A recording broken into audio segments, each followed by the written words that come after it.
All right, there we go. Let's see if Facebook cooperates tonight. Who knows? It is Friday. Well, we can have some fun with it, but maybe Facebook is. We didn't have any issues with it this morning, but that doesn't mean anything. So we got one more going there. Still spinning. I believe in you, Facebook. I believe Facebook can connect. You guys in the chat, let us know if Facebook's here. Welcome in, welcome in. It's day 2 of the NFL draft. We got a very handsome mustache on stage right now. I see some fun former players on the stage. My favorite day of the draft, rounds 2 and round 3. I think a lot of still known talent and a lot of starters, a lot of good players come out of this. So really excited. And I'm joined by the A team today. A lot of fun, Mile High Huddle's best. And we'll really get a chance to flex and talk today about all these prospects. I'm Nick Kendell, joined by Erick, Trickel, Sanderson, Dylan Von Arx, and of course, Carl Dumler. Let's kick it off to my morning co-host, Erick Trickel, out there in Alaska. Erick, the volcano has not erupted yet, it appears, Mount Spur. So you're still with us. Good to see you. You say you're still with us like I'm going to disappear when it erupts? I don't know, man. Hey, it could be. We could have a whole Pompeii situation here.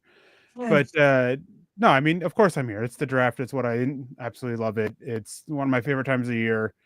And I'm excited for tonight. As we talked about this morning, I prefer day 3. That is my favorite day of the draft. But it gets, for me, I don't care so much about day 1. I care about day 2, and I absolutely love day 3. So I'm excited to get into it, and it seems like it's going to be a pretty fun and interesting night. Yeah, absolutely. Now kicking it to Lance out here. Good to see you out there. Hope you're doing well. Hope you had a good night. I did not get much sleep, and I don't think you got either. But how are you feeling today about day 2? Broncos 2 picks, 51 and 85, so 19th pick, I believe, in the second round. I'm not sure what order in the third round, but we have 2 for now. Will the Broncos move up, down? How are you feeling? Doing good. Mile High. Hello, everybody in Broncos country. Welcome in, and thank you all for joining us here on day 2. I'm doing good. It's been a long day. Got off work a little bit early today so I could make the beginning of the show. I almost hit a cow on the way to work today. My day started off a little bit rocky, but it went relatively easy. Some lady's cow got out in the middle of the road about a mile away from our house, and she was black with a white face, and she turned her head to look to see, standing right in the middle of the road, like, oh my god. It was a little scary, but no, doing good. I'm excited for today. I'm excited to see how this all shakes out, because the reactions from yesterday and Jahdae Barron being the first round pick at 20 overall of the Broncos, people are losing their collective minds in Broncos country. So I'm really excited to see how Sean Payton and George Payton go about day 2. Do they get that running back at 51? Do they trade up and get a guy like Trayvon, Henderson, Quinshon Judkins? Do they let the boards continue to fall to them, maybe pass on a running back altogether or wait until round 3? I'm very excited to see how this all plays out. And honestly, with the 3 6-round picks, it wouldn't surprise me to see the Broncos try to move up sometime today. Yeah, absolutely. And the Browns are officially on the clock here. Dylan, it's great to see you. I'll say the best looking face up here. So great to see you. What do you use? What do you use for your hair? What is that? I see we're pumped. The hair is pumped as well. Good to see you. It's actually a powder I put in. So, I don't like the hard gel, it kind of makes sticks and it gets annoying and stiff. Yeah. But anyway, I'm excited to be here, with the pick last night, Jahdae Barron. I was absolutely surprised. I forgot he was still on the board when the Broncos were picking. So I popped pretty big for that, having another corner to add to the room. Kind of a sneaky need. Didn't think it'd get addressed in the first round, but it was a pleasant surprise. Mm-hmm. Like Lance was mentioning as well, we could see a trade up today, maybe for an offensive weapon. Maybe they go defense again. I know the chat wouldn't be very excited about that, but there's some sneaky needs still on the defensive side of the ball. Overall excited to be here, though, and chopping it up with you guys. Yeah, and it is not out of realm to talk about, hair growth and everything in a draft pod, right? Mel Kiper, Field Yates now is starting to look like Mel Kiper with that hair, so it's great. Speaking of hair, Carl's, I'm so glad your beard's back. That one show you had where the facial hair was gone, I felt really out of place. I felt out of experience. I needed an adult. Good to see you. How are you feeling after sleeping on the Broncos pick of Jahdae Barron as we're waiting here for the Browns? I'm feeling good, and you're right. I felt the same way. Every time I looked in the mirror, it scared me. Didn't know who was looking back at me. Was ready to fight whoever's across the way. And so glad it's all back. Showed up on the screen this evening and didn't have my glasses on. Freaked out Erick. So I don't know what it is. If one thing is missing from me, people just freak out. So I've got to keep it all looking the same every single time. But no, glad for the draft to be here. glad to be with all of you guys. And, you know, Eric, I know if that volcano goes, you're just going to jump on your phone and be running from lava still figuring out the draft. That's what I keep picturing is we see this lava behind you and you're just sitting there talking about a 6th-round prospect going, oh, yeah, this guy, I remember watching about 3 of his games. And so that's just how much we love the draft. And we're glad that all of you are joining us in all of our craziness. And, you know, especially day 2, a lot of great names. Going to be some game-changing possible players picked for the Broncos here today. And we got Dennis Woods joining us with a super saying, will the Broncos trade up for running back? Very much a possibility. Sean Payton, it seems like day 1, George Payton has kind of put the reins on Sean Payton on trading up. Day 2, he says, Sean Payton, do your thing. You want somebody, you tell me who you want, I'll go get that guy. So wouldn't surprise me if the Broncos trade up for a running back. Wouldn't surprise me if they also stay put, wait for the talent to fall, just like they did day 1. And there's going to be plenty of good names at pick 51. Yeah, absolutely. And the Browns pick is in. I haven't seen it tipped yet or anything. So if you guys see it in the chat, you know, or do the hand raise. But we got it coming in here. Exciting. We'll see if it's, I know that Dane Brugler, the Athletics Dane Brugler said, what a start to the day for the Browns would be if they took Trey Henderson here and then Mason Taylor. And Eric, looks like you have it. Is it going to be one of those two? Carson Schwesinger. Wow. Okay. Well, that was one of my highest guys on the board. Eric, I know you were not as big of a fan of Carson Schwesinger, but in a very, at least maybe I'm putting words in your mouth here. We talked about it a while ago. I remember back in November, I fell in love with Carson Schwesinger watching him fly around the field and just beat the absolute crud out of my Iowa Hawkeyes out there in Pasadena this year. But one of the few worthy linebackers in this class in the top 100. I think there might only be like 1 or 2 more drafted today. So what do you think about Carson Schwesinger? Yeah, he's one that back in like January, February, we had some conversations and I wasn't super high on him, but he's one of those guys like with Amari and Hampton. I went back and I watched him and grew to like him a little bit more.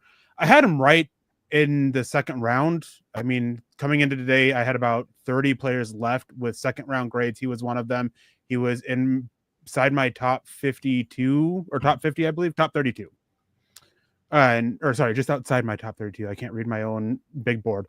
But yeah, he kind of grew on me a little bit. I still have a lot of issues with him working downhill, taking on blocks, but sideline to sideline, sorting through the trash to make a play, and then coverage, I really liked him, and he really grew on me in that aspect.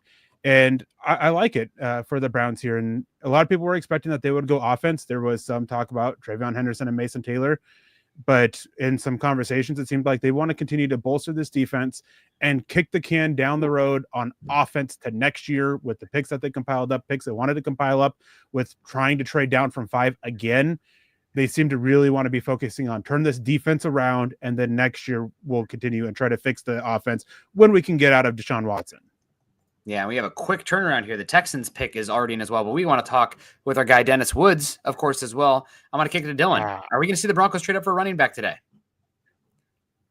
I think it's likely. I mean, Sean Payton loves his running backs, and we need someone. Obviously, Estime had his problems last year, but I also don't feel he had many opportunities to kind of rectify that at the same time. But there's been interest in Caleb Johnson. There's been interest in several running backs in the class. I believe Mike Kliss put out an article where he mentioned a handful of running backs here, including Trayvon Henderson, Caleb Johnson, and Quinshon Judkins, RJ Harvey, and DJ Giddens. Now, a guy they'd probably have to trade up for, I would say either the Ohio State guys, possibly Caleb Johnson as well, who I'm a big fan of. Absolutely, it's in the cards, especially with some of those 6-rounders we could use to move up here. Yeah, absolutely. And I know Dennis is eager to hear about Iowa Hawkeye running back Caleb Johnson with that logo there. EJ, oh my goodness, $100. Thank you so much. He says, thanks for all the work you do all year round to help keep us all informed.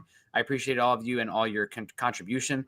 Well, we appreciate your contribution, EJ. My goodness, that is unbelievable. That's 5 digits on there. There's a decimal thrown in there too, but that's amazing. So God, man, I don't even know what to say. Thank you so much. Let us know who you want to pick. I'll call George. We'll make it happen. But or Sean Sean probably is the one I got to talk with, but appreciate you, EJ. That really helps us so much. And if you guys can't be like EJ with a super chat, please click the thumbs up, like, subscribe, all of that. That helps us a lot too. Not everybody can be as unbelievably generous as EJ was here, but that is a-okay. I know times are tough and everything. So EJ, God bless you, man.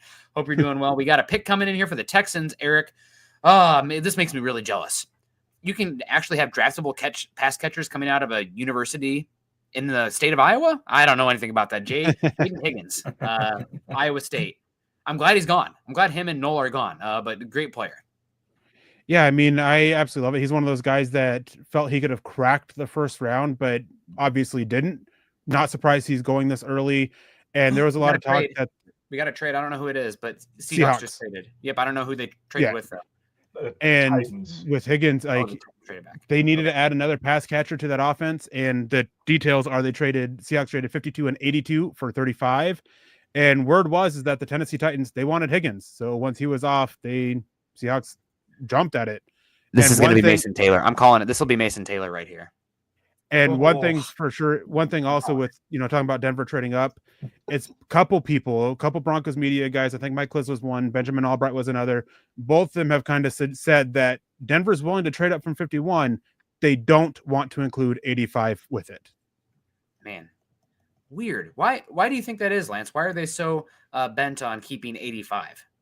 Well, they kind of talked about just the depth of this class going from, the second through the fifth round. They probably want to try to keep as many of those picks in that top 100 as they possibly can. And it makes a lot of sense given the needs that they have. Obviously, the running back, tight end position, interior defensive line. Why would you give up 51 and 85 to move up, a handful of places and only be able to get one of those three positions in this very rich and meaty section of the draft? I would much rather, if you're gonna try to move up, see if you can package 122 and then what's the highest 6th-round pick, like 191, I think is the one exactly that they have. Right. Yep. So if you do 51, 122, and 191, you can get yourself up to somewhere around the 40 area, maybe get in front of the Chicago Bears because I think that they have 39 and 41 as well. So if you can get number 40, get in there and try to get in front of the Bears for that second of their 2nd-round picks, that might actually be a pretty decent idea and pretty feasible if you ask me. Oh, and we have the pick for Seattle. Nika Manwari. Ooh, good pick for them. Ooh. That's a really good fit too. Holy cow. Well, the top of my board is flying off now, so not shocked about that. How far will Shadeur fall? How far will Will Johnson fall? What do you think, Dylan? I know you're not out there in Colorado. You're not a Buffs fan by any means, and we probably didn't do too much work. I didn't do too much work on the quarterback class. But do you have any spots for Shadeur today? I know that they said the Saints weren't interested, but I like him in that quick pass offense. I want to see him in a dome. Could we see him in the Saints, or is it going to be the Raiders coming up here? I'm not sure he even goes this round. It's a lot of character concerns with him, and if there's someone who's going to take that chance on him, maybe it's Pete Carroll, right? He's worked with quarterbacks with big personalities, as we know, with Russell Wilson. The Tom Brady connection, too. I think that's the big one there with the Raiders. And that's very true. It's just with all the attitude stuff coming out, throwing teammates under the bus and having your own draft room, or not room, but a big draft room spot built around you. Teams aren't really too keen on that. They don't want a diva at quarterback. And Cam Ward was the first overall pick, and he was very humble throughout the process. No, not very loud about it, but when your dad's Deion Sanders, you're going to get looks either way. And when you kind of have that noise all around you and your dad's not helping out so much, he hasn't really humbled him enough and hasn't really helped him in that way, it's going to be rough for you. And he's not as talented as his dad, so he can't get away with it. Yeah, I mean, I'm pulling for him. Honestly, I'm not pulling against anybody here. He seems, he's kind of a weird situation growing up being the son of Deion and the best athlete of the kids, right? So I am definitely not pulling against him. I hope he lands at a good spot. And if he goes to the Raiders, I'll be cheering like hell against him. But definitely not pulling against him. George Fox in here over on Facebook. Good to see Facebook's kicking it today. If you guys are over on Facebook watching right now, give us the reaction. We got a laugh from Frank Rabha. So thank you, Frank Rabha. I always appreciate the other reactions that we can get on there. He says, I want to thank all of you for a whole year of pods, but during the draft, no one can do it better than the way you guys do it. Hit the thumbs up, you guys. Thank you so much, George. We appreciate you coming in and supporting the show and just hanging out with us.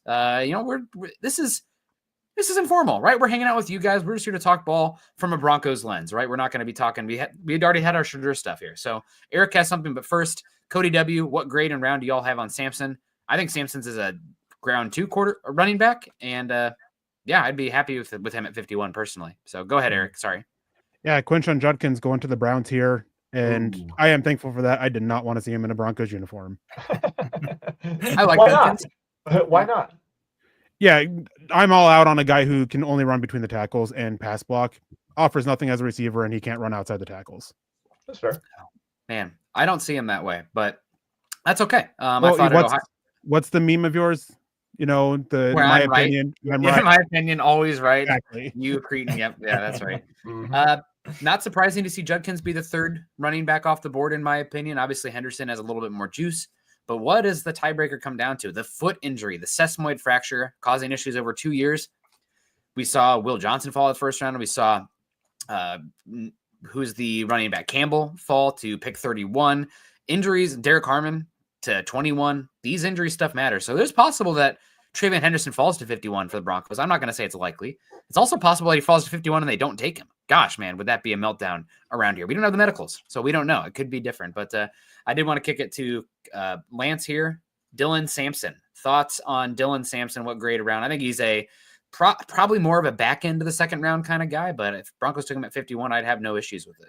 Yeah, I think he's a top 60 pick. His contact balance for a smaller running back is really good. Very effective between the tackles. Erick's one of the people that's really been pounding the table on that, especially in short yardage situations. I think he was one of the best running backs in college football in short yardage situations, given the fact that he's 5'9", 205, so a small running back. That's really, really rather impressive, if you ask me.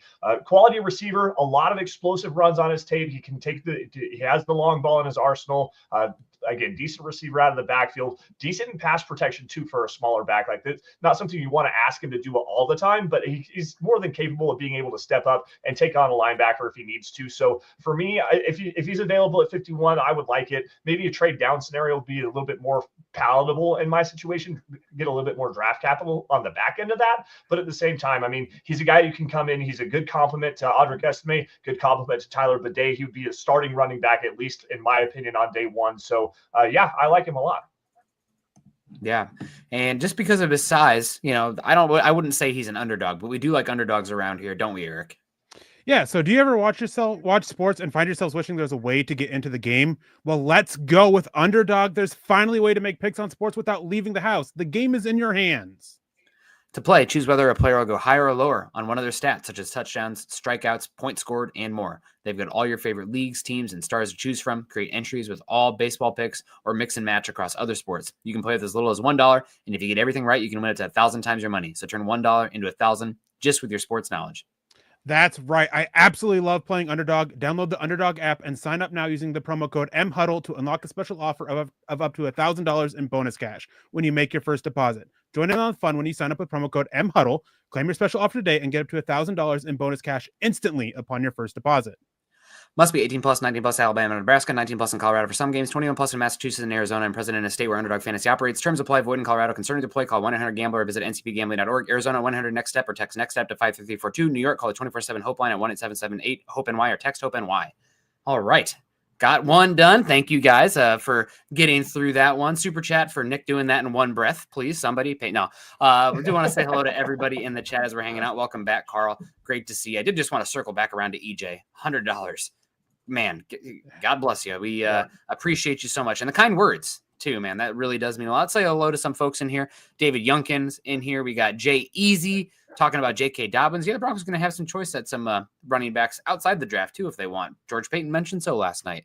Mike Thompson's in the house. Ernie Mays. Go Ernie Mays only. That's what I'm saying today. Mm-hmm. Duke Rose. Jason O'Neill.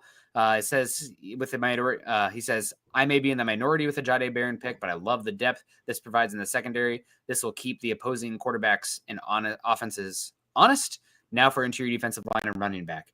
Yeah, to that point about the depth, Carl, do you expect Jaquan McMillan to still be on the Broncos roster come week 1? I'm really putting you on the spot there. Not for an insider or anything. I did the inside scoop here. He knows he's actually Jaquan McMillan's cousin. No, I'm just kidding. But what do you expect with Jaquan McMillan? I don't expect that he'll be on the roster. You still have KAD there. He can play the slot if you need him to for a backup role. I just think the Broncos are going to try to find a way to get any kind of value they can from him. And, he's still cheap, so he's got value. It's just going to be a day 3 kind of pick of maybe you're trading one of your 6th-round picks for a 5th-round pick kind of thing. And I'd be okay with that because, again, he's done good for what he's been, but you just got a huge upgrade in the slot. You still got your backup that's going to be cheap for the next few years. I just think that he's one of those players. If you can find any kind of trade, you go for it. Yeah, for sure. We'll see what happens. He's still valuable, right? And we kind of saw it last year, like young player. I'll be curious if they try to get him a little bit safety. There was like 10 reps in preseason where they had him at safety. And I was like, oh, what are we doing here with Jaquan? And we got something from Erick. Erick, go ahead. The Raiders are trading down with the Miami Dolphins. And there was a report out that part of the reason why the Seahawks felt it necessary to trade up for Emmanuel is that they felt Pete Carroll would have taken him at pick 37. That makes sense. That makes sense. Checks. So I got a quick question for you guys. I heard, I don't remember who it was talking about it this morning, but talking about Shadeur Sanders and talking about potential fits for him in this year's draft class. The 3 that they specifically mentioned were the McVay offense in Los Angeles, Mike McDaniel in Miami, and also Kyle Shanahan in San Francisco. Is this maybe a Shadeur Sanders destination here with Miami on the clock? I mean, I know they got Tua, but there's a lot of injury concerns there. Is this a maybe look to the future kind of move? I mean, I would love it. I do think that specifically McDaniel, McDonald's in Seattle. Mike McDaniel is on the hot seat where that feels a little bit of a luxury for a team that probably needs results right now. But for a scheme fit, and if you have questions about Tua, I'm interested. So we got Erick here giving the sour head face. What's going on? Jonah Savanea. Oh, yes. I love Jonah Savanea. Sorry, that's one of my guys. Good. I almost wanted the Broncos, I'm happy Garrett Bowles came back. But if you go back to December, there was some tweets like, hey, if the Broncos let Garrett Bowles walk, Jonah Savanea is one of my favorite offensive linemen in this class. Can't play center. Really not a pathway for him on the Broncos. But he tested. The guys his profile was the most were, oh gosh, who was Aquanu? Is one of the guys, his testing measurables was almost exactly like Aquanu. And he is built like did you guys ever play Mario Party? Yeah. Yeah. The cinder block guy that in the race you have to pick which one's going to win. He's the cinder block guy because he's Thwomp. So freaking womp. That's it. So Thwomp. wide. So I love him. Thwomp with a T. Okay. Well, there we go. See, I was this PlayStation kid growing up, not Nintendo. But I love Jonah Savanea, and this is a awesome pick for them. He's one of my favorite offensive linemen in the class. So I think he can be a Pro Bowl guard. I think he can serve at tackle. I think he can be a Pro Bowl guard. So I'm happy. Also, let's keep pulling for those offensive linemen to come off the board, folks. Let's not the next one be Marcus Bow. I love him too. Just an offensive lineman after offensive lineman. Let's keep it rolling here. Carl, welcome back. Good to see you. Make sure. Did you wash your hands? No, we're just kidding. But make sure you do. Go ahead. I had somebody knocking on my window and didn't realize I was in the show. And I was like, I got you guys taking over here for a second. I can go say hi real quick. And so, no, good to be back. And so far, I mean, the one player that the Broncos might have been looking at, Judkins, going to the Browns, I'm okay with that. Mm-hmm. I like Judkins, don't get me wrong, but there's some other running backs I still had ahead of him. So like I said, offensive tackle, keep going. Edge players, keep going. Cornerback, keep going. Well, no, I want some wide receivers. I know. I was going to say, stop there. I was going to say Higgins going kind of sad, but let's go there, right there. That's a good place. Yeah. Absolutely. We want to say a little more emergency top 5. Well, we got our top 5 right here. Good to see you. Drew's in the house. David Youngkin, Orange Crush. I hope we trade back. You're not going to get as much trading back from 51, but that's definitely something. Adam Strange, what's up? Broncos Maniacs. Always appreciate that coming in. Our guy 78 Leadhead. One of our true blues in here. Always appreciate you. Don't know this one. Deadly Pop-Tart. That's what happened to the Pop-Tart Bull, right? They ate him alive. The edible mascot. Gotta love it. Chase Wellner. Good to see you. Todd Ostendorf. one of the greats. DeAndre's in the house. Good to see you. Jake Levian says, let's go Broncos. Looking for one running back in either rounds 2 or 3. Henderson or Sampson would make me so happy. One of the 4 that I really like, day 2 is off the board in Judkins. And we're really reaching the pivot point coming up here. We got Patriots, Bears, Saints, Bears. This is your Trayvon Henderson area. Also, maybe a sneaky Mason Taylor spot with the Patriots coming up. So we'll see. But big turn here for the Broncos. Amy's in the house. We got our guy Doug. He says an A+ for Barron. We didn't give our grades for Barron yesterday. So, hanging out. That guy's wearing the exact same shirt as me on the commercial right now. Not actually, but he had the stripes the same place. But I want to hear from Dylan. What is your grade for Jahdae Barron? I think maybe we did actually at the end of the show, maybe did, but I want to hear from Dylan. We did. Last night, the blur, man. I don't know. I slept like 2 hours. So you've had time to marinate on it. You can come. It's like coming to the teacher, right? It's like, you know what? I've thought about it a little bit. You showed improvement. We're going to bump you up a little bit. So where are you at on your grade for that pick, Dylan? I'm at a solid B+ there. I absolutely love Jahdae as a player, physical in the run game, not afraid to get in there and make tackles, great in zone as well, and just a scrappy player in the slot that we need. I think Jaquan McMillan, while he's had splash plays quite a bit, especially in that Browns game, that pick 6 to kind of seal the game. He got bullied a lot there in the slot, especially when when teams recognized it was zone coverage. Didn't really hold up as well. So upgrading in that position, while not the first thing on Broncos country's minds, I think it's a solid addition to a secondary that's already very versatile and very aggressive. So absolutely love the pick, but I'll give it a B+ just because I feel like there were some other needs they could have addressed instead. But obviously, he was the best player on their board, so can't be too mad there. Yeah, absolutely. Zach Phillips in the house. When Weebs react, is that us? Said I'd rather dip into next year's picks than trade up and give up some extra ones. So yeah, that's definitely possible. Eric, where are you at? Are you still with I think you gave a B+ yesterday on your pick?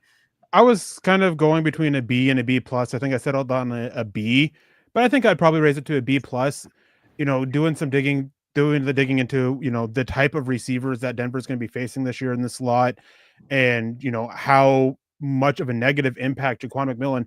He was the most targeted, one of the most receptions allowed. The yards out of the catch was insane. All of that, I think I bumped it up to for Jahdae Barron to be a B+ for me. Yeah, we got Andrew Baker in here, sub family. Diamond Rattler in the house. Good to see you, Diamond. Adam Sears says, longtime watcher for years. Thanks for all the amazing draft coverage, guys. You guys are the best. Fellow Iowan here. Oh, man, we're taking over. Look out, Eric. We're coming for you. Hoping for one of the Ohio State running backs with the second pick. Go Broncos. Thank you, Adam. We got Sean as well saying, yo, what's up, guys? Love the streams when you guys are all on. Yeah, absolutely. We don't do that very often, but it's a lot of fun. And Eric, you might have an answer for us with the Patriots. No, I was just looking over what the Dolphins gave the Raiders. Pick 48, pick 98, pick 135 for 37, and one of their fifth round, one of the Dolphins or one of the Raiders' 5th round picks. I love Sabanea. So, I mean, I protect Tua, run the football. He's a good enough athlete. He can run that outside zone. Mm-hmm. Yep. So, yeah, Nick should be an auctioneer. I've read that one a few times. Appreciate that coming in there. So we got the Patriots pick in. Does anybody have the word? What's the good word? I just tried to refresh. I haven't seen anything yet. What is it? Bird. Bird is the word. Oh, my gosh, you got me. Okay, and Eric, for everybody in the chat, how do you say Barron's name? First name. Jahdae. Apparently, it's Jahdae Barron. Not Jahdae, not the emphasis on the second syllable. Yes, the emphasis on day. Like, it's well known that I am probably the worst one. So having me be the one to properly pronounce it Who is it, Lance? Not the best. And Carl just put it. Carl just put in the chat. Trayvon Henderson to the page. The Patriots here at what is it? 37, 36. Yep. Okay. 38. Well, and running backs are coming off the board now. Guess what, guys? We don't need to panic. There's a lot of running backs still available for the Broncos. So we'll see what they do with pick 51. I'm curious if the urgency to trade up now stymies a bit. We'll see. I do think they would love to trade up, maybe for Mason Taylor. Maybe there's some interior defensive linemen. I am a little bit bummed to see both. I'll tell you, I bet you the Ohio State guys are pretty bummed to see both those running backs off the board. But I think there's going to be plenty of running backs still available. Dane Brugler on the Athletic Recap Show last night, this morning, came out this morning on the podcast streams. But he said, like, Broncos 51, like Trayvon Henderson would be great there, but there's so many backs. They shouldn't feel desperate to move up. And I agree with them. There's a lot of options. So I know, like, familiarity, right? Trayvon Henderson, we talked about it so much. He goes here at pick 38, but I'm not too worried about it still. There's going to be plenty of options here, and I'm going to trust the staff to identify a guy they want. Yeah, on this is, with Henderson, the big talk was the injury, Derek Harmon, the injury.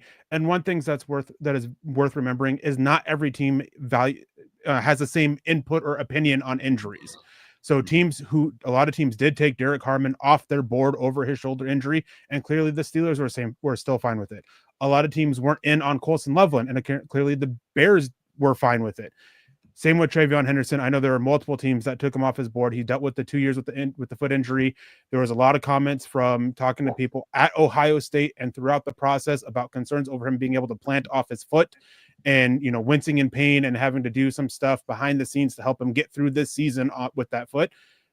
That was an issue for some teams. The Patriots here at this point, either it wasn't enough of an issue to make them pass, or it was a fact of they didn't care enough. They don't have it as an issue at all. And this was he just fell into their laps. So injuries for each team are different. And on that note, from what I've gathered, I don't think the Broncos were as in on Henderson as has been made out to be. Well, we'll see what happens. Now, a lot of guys coming off the board, but on the board, David McElrath. David normally does a $2 super. So we got 5 today. So I want to celebrate this. This is like a 2-for-1 going on here for day 2 of the draft. So good evening, Broncos country. My grade A for our rookie draft pick. Yeah, if you guys have questions about Jahdae Barron or anything like that, make sure you go check out any of his interviews and hear him talk, because you're gonna love that kid. He is just a professional. He understands the work that has to be done. If he doesn't succeed in the NFL, it won't be because he didn't maximize his opportunity and what gifts he has. So thank you so much, Papa Bear. Appreciate you coming in here, supporting the show, and just saying hello. We also got $5 from Tim Hall. Any talk of them potentially including a player in a trade tonight or tomorrow? If so, who's on the block? I already kicked it over to Carl for his cousin, Jaquan McMillan. Have you heard anything, Eric, about potential players being traded? I would imagine, we talked about Jaquan McMillan. Is there a few others that you can disclose? There's always options, guys on expiring deals who Denver may not end up paying. I think one of them is pretty obvious on the defensive line. And I just think that it's kind of gotten to a point where that he's going to stick around. There's a guy on the offensive side of the ball as well who is entering the final year of his deal, not Cortland Sutton, somebody else. Won't name drop him, that Denver could look at. They believe in a guy that's sitting behind him who can step in and start. So if they get the right offer, they could potentially make a move there. It was somebody that's on a rookie contract, wasn't drafted by Sean Payton. So that is a name that's been floated out there. Ultimately, I don't think they move. I think if they do trade anybody, I think McMillan is the one that does get moved. Yeah, absolutely. And we do have Mike Kliss coming in about Trayvon Henderson being picked. He says the Patriots take running back Henderson with their 38th pick. He was very high on the Broncos board, but they have other running backs they like. They have the pick 51. Chris Thomason also talked about the Broncos' interest in the first round or trading down and potentially taking Henderson. So somebody off the board, but guess what, guys? There's other talent available. So it's not a one running back class, anything but that. So we're going to be okay. We'll see about trades. I think it's more likely you see the Broncos trade away one of those 6-round picks and maybe a future pick to bring somebody in, running back, tight end, defensive line, kind of like we saw with John Franklin Myers last year, as opposed to trading somebody away. But you never know. You never know. So we're now with Bears picks here. Do we start to get really sweaty and nervous if a running back comes off the board here in these next one of these next 2 Bears picks? Caleb Johnson, they kind of need a workhorse guy. I've been saying, you can wait. There's plenty of options, and a lot of teams are going to have the running backs boards filled if they go with running back coming up here. But the number of guys start to get a little bit concerning. I got Fire Peyton calls in here. I think Jason Bonney was a little upset about it too. We're going to be okay, guys. There's never been a team that's like, oh my gosh, we didn't have the running back. I don't think you're going to be able to find one. What do you think, Dylan? I think we're going to be absolutely. Oh, his pick is in? Yeah, pick's in. Oh, okay. Sorry. I thought you meant you had it. No, Luther Burden. Oh, to the Bears. Oh, wow. Well, That's a good That's pickup for interesting. them. It's interesting. Yeah. Jeez. he's kind of similar to DJ Moore a little Yeah. bit. You know, Yeah. like, That's been the popular comparison. yeah. What about Amon-Ra St. Brown? I'd seen that one floated around a little bit. I don't see it, but I mean, I can understand bigger body, bigger physical player, I guess, would kind of work in that particular role. But I don't know. I don't see St. Brown because I don't see the technical route running from the slot. I feel like he's more of a scheme open guy, and he definitely doesn't block like Amon-Ra St. Brown. But I hear what you're saying as far as the running back, thicker build for the wide receiver and a little bit of slot usage. So Luther Burden, somebody that a lot of people thought was a top 10, 15 pick, and coming off the board here. So now we got the Saints. This is a potential Broncos trade up spot here. Mason Taylor keeps sliding. I wouldn't be shocked at all if they made a slight move up here. I don't know. The Saints, they took their medicine yesterday, right? An offensive lineman. Maybe they're learning something here, not making the big splash at quarterback, a slight trade back, get some future capital as well. What do you think, Dylan, to kick it back to you this time? Yeah, I would love to move up for Mason Taylor. He's one of my favorite players in this draft. He's very young, only 20 years old. And I think he's a very well-rounded tight end, and there's a lot of room to grow. The tight end position usually takes a couple of years anyway. So having him sit behind an Evan Ingram and learn would be really great, especially for this offense who needs a long-term answer at tight end, which Evan Ingram is not. He's a little older. He's got some injury concern, and to have someone behind him would be outstanding, especially since the rest of the tight end room is lackluster, to say the least. Yeah, we'll definitely see. Happy for Luther Burden, very talented player, tall, dark, and Mexican. Good to see again. It's been a bit. It says, us not taking a running back in the first hurt me. Lost out on the top 4 backs. What's left ain't much better than what we have. Dumb. I don't know if I agree with that. I think there's a lot of talent still available at the running back board. A lot of very diverse skill sets as well. I really think that if the Broncos miss out on this wave of guys that they really like, you could see them being active after the draft or day 3 to go pursue a Kenneth Walker, to go pursue a Tyler Algier, Breece Hall, keeping an eye on the James Cook stuff. I mean, there's going to be some veteran running backs moved and available that you're going to be able to pay pennies on the dollar comparatively to the draft pick, because they'd rather have guys who have 4 years of control and more tread on the tires. But any thoughts on that? Are we doomed, Eric? 4 running backs gone now. No, we're not doomed. It's how, I don't know how many times we can say that it's one of the best running back classes in the last 20 years. It's probably the best one in the last 10 years. And George Paton, Sean Payton, they've touched on it multiple times. George Paton saying specifically 2nd to 6th round. Yeah, 2 guys are off the board here. 2 guys came off in the first round. There are still a lot of names left. Still a lot of guys that Denver has been linked to heavily that are viewed as extremely high quality, that fit what they're looking for. It's easy to be all doom and gloom when you guys get your heart set on somebody. Trust me, we've all been there as draft analysts. There's always been, they pass on that one guy we absolutely love, and it's like, like they pass on this guy for this guy who we didn't like. It happens. Just got to wait and see. Yep.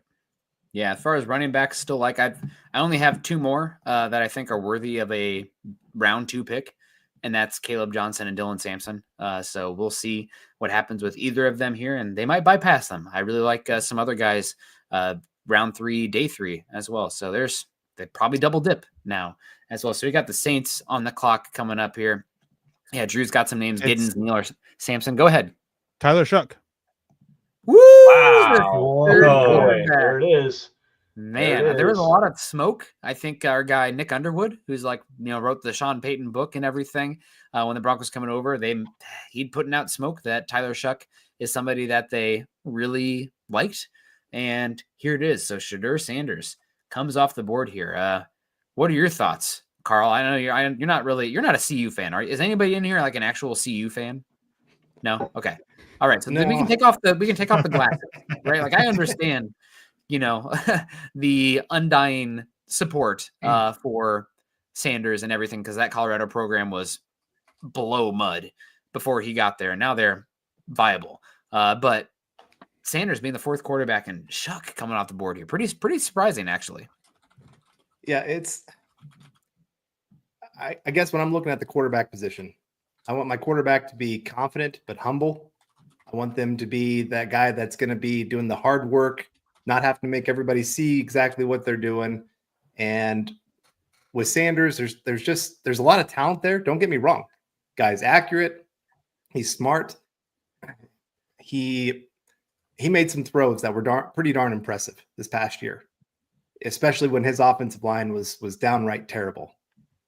But at the same time, you've got to look at the other side of it, because so much of the quarterback position is beyond what they do on the field. This is going to be the face of your franchise. This is going to be the guy that everybody else looks up to in the locker room. You hope, at least, they're going to follow his example and how he's going to be trying to play. And somebody put it well the other day or yesterday. They said, Shadeur Sanders is about to put I in team. There's just so many things that kind of point to it's about him. There was reports put out there. I think Tom Pelissero wrote an article about it, that some teams were saying that he went into their meetings and pretty much said, hey, this is what you're going to do for me. Not, hey, this is what I'm going to bring to your organization. This is how I'm going to try to help you guys. It's no, what are you going to do for me to make me happy here? And that kind of attitude, especially from your quarterback, teams just, who's going to want to put up with that? Mm-hmm. And now that he keeps falling, he's not going to be given that automatic, hey, you're the first round quarterback. We have to give you the starting spot eventually at some point.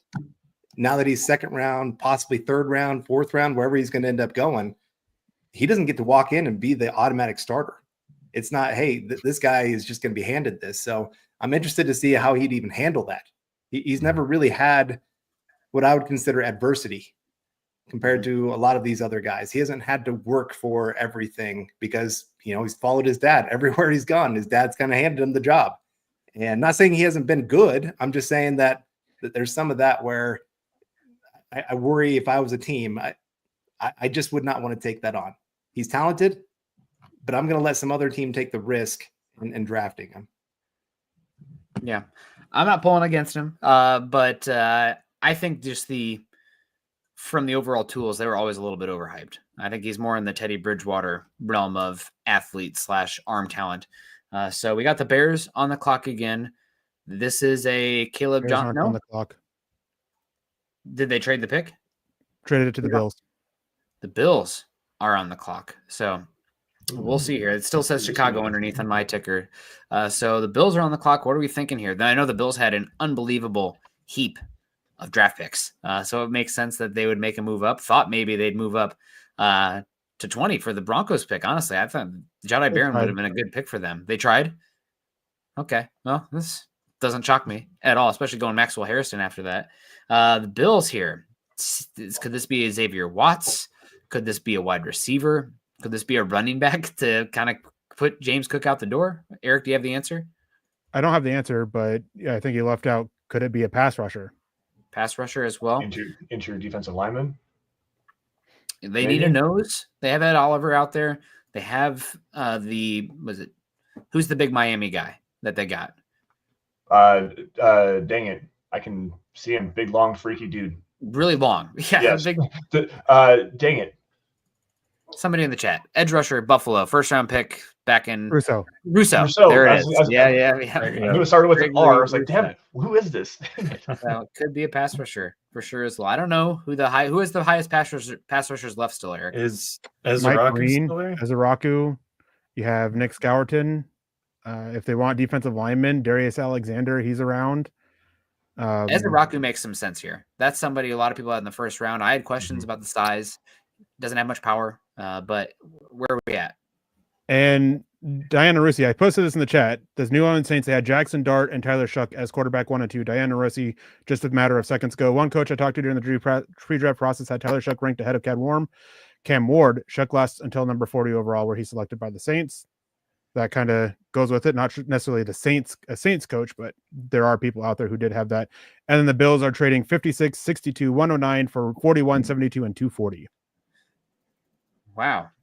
Well, there you go. They had those 2 second-round picks and a lot of day 2 picks. Where did they get that second from? I can't even remember how they wound up getting that additional second. But 2 picks that I definitely messed with in the mock draft simulator many times to get to the Broncos because I knew the Bills were looking to trade up at some point. So did we have who it was? I'm totally blanking right now. Who they took? No, I haven't. I haven't seen anything yet. Let me refresh Twitter didn't. again. All right. And for the Mason Taylor lovers in the chat or, at home, whatever, New York Jets on deck. If Mason Taylor falls past the Jets, there's a chance. I don't know, folks. I would be, surprising things have happened, but they were really love fest with Tyler Warren, right? I think Mason actually does compare decently well to Sam Laporta as a profile. So I wouldn't be shocked if we see Mason Taylor come off the pick 42 to the Jets coming up. And one thing I want to say here too is when we're talking about Tyler Shuck being so far ahead, and we do have the pick, we'll get to it here in just a second, is just remember teams' boards aren't public boards. It's not my board. It's not anybody's opinions board. It's their own board, and they get a lot more information in. They do a lot more research. They have private investigators look into all of them. And while I don't think there was anything for Cam Ward, there were some things on the field that scared off a lot of teams, and medicals were a big thing with Shook. And I heard that a lot of people were not concerned about his lengthy injury history, and that on the field, he was a better player than Cam Ward, and probably had he stayed healthy, would have gone much higher than this. So Saints, they got a guy that they absolutely loved. And then TJ Sanders is the pick here for the Bills. Thank you, Carl, for posting that in the chat. Bull Rush McIntyre, as Trevor Sikkema likes to call him on the NFL Stock Exchange podcast. This dude's powerful. Love this kid. He's so much fun to watch as a 4 technique. Yeah, he's an he's an interesting one for sure. The man, I gotta say though, watching the Gamecocks this year, it was hard not to see their superstar true freshman edge rusher. My eyes just went to the talent every time. I know everybody's all Jeremiah Smith love as a true freshman. I think Edwards, I think is his name, might give him a run for the money for that number 1 overall pick in 2027. So a lot of fun. The Jets are on the clock. We are definitely in Mason Taylor watch here, but the Jets have a lot of needs. They filled out their offensive line. Or they continue to go offense, or do they start to try to chip away on the defensive side of the ball? I see Boss Man playing his guitar in the background right now too. So that's having a good time, Chad, watching the draft, shredding. That's great. But what are we thinking here, Carl? The Jets are on the clock. Is this going to be the Mason Taylor spot? Somebody that the Broncos have been linked heavily with? I mean, it makes a ton of sense. I think there's a lot, like you said, there's a lot of spots that they could go. They're in rebuild mode. I can see defensive line. I can see them try to get a weapon, not tight end, go wide receiver even here at this point. They got Garrett Wilson, but not much else with him. So I could definitely see them lean that way, and wondering how many more wide receivers are going to be worth anything past this point. Safety, there's still a couple names out there as well. So yeah, they got a lot of choices here. You got to hope maybe tight end can fall, like you said. But even there, I'm not sure. Do the Broncos even lean that way when they get there? So I would probably lean towards maybe wide receiver here for them more than tight end. Do you have anybody that you're looking for as far as wide receiver? I know you're the wide receiver guy. Is it the other Iowa State running back? Do we see Kyle Williams, somebody pretty interesting that's been rocketing up boards? Wide receiver, who do you think? Yeah, Kyle Williams makes a lot of sense. I could definitely see them going that direction. Kind of a do-it-all wide receiver. There's Trey Harris is another really intriguing name that I don't know how NFL teams are going to feel about him, but he's one of those guys. He's very raw, but he could become the best wide receiver from this draft. And I think he'd be a fun one. Noel from Iowa State, Jack Betch, Jalen Royals is another one that some teams might have some interest in. So there's plenty of names here that I really like for the wide receiver position. I would probably lean Trey Harris if I was going wide receiver. Wow. Okay. I mean, I'm really hoping that it's Shadeur Sanders, because the more quarterbacks and stuff that come off the board before the Broncos pick and offensive line, they're not going to take offensive line. So let's make it a quarterback here. The pick is in for the Jets. My gut's saying it's going to be Mason Taylor, but we'll see. Any thoughts, Lance, Eric? If you guys have it, let us know. It's Mason Taylor. It is Mason Taylor. Oh man, That was no That one secret hurts. coming into today. Yep.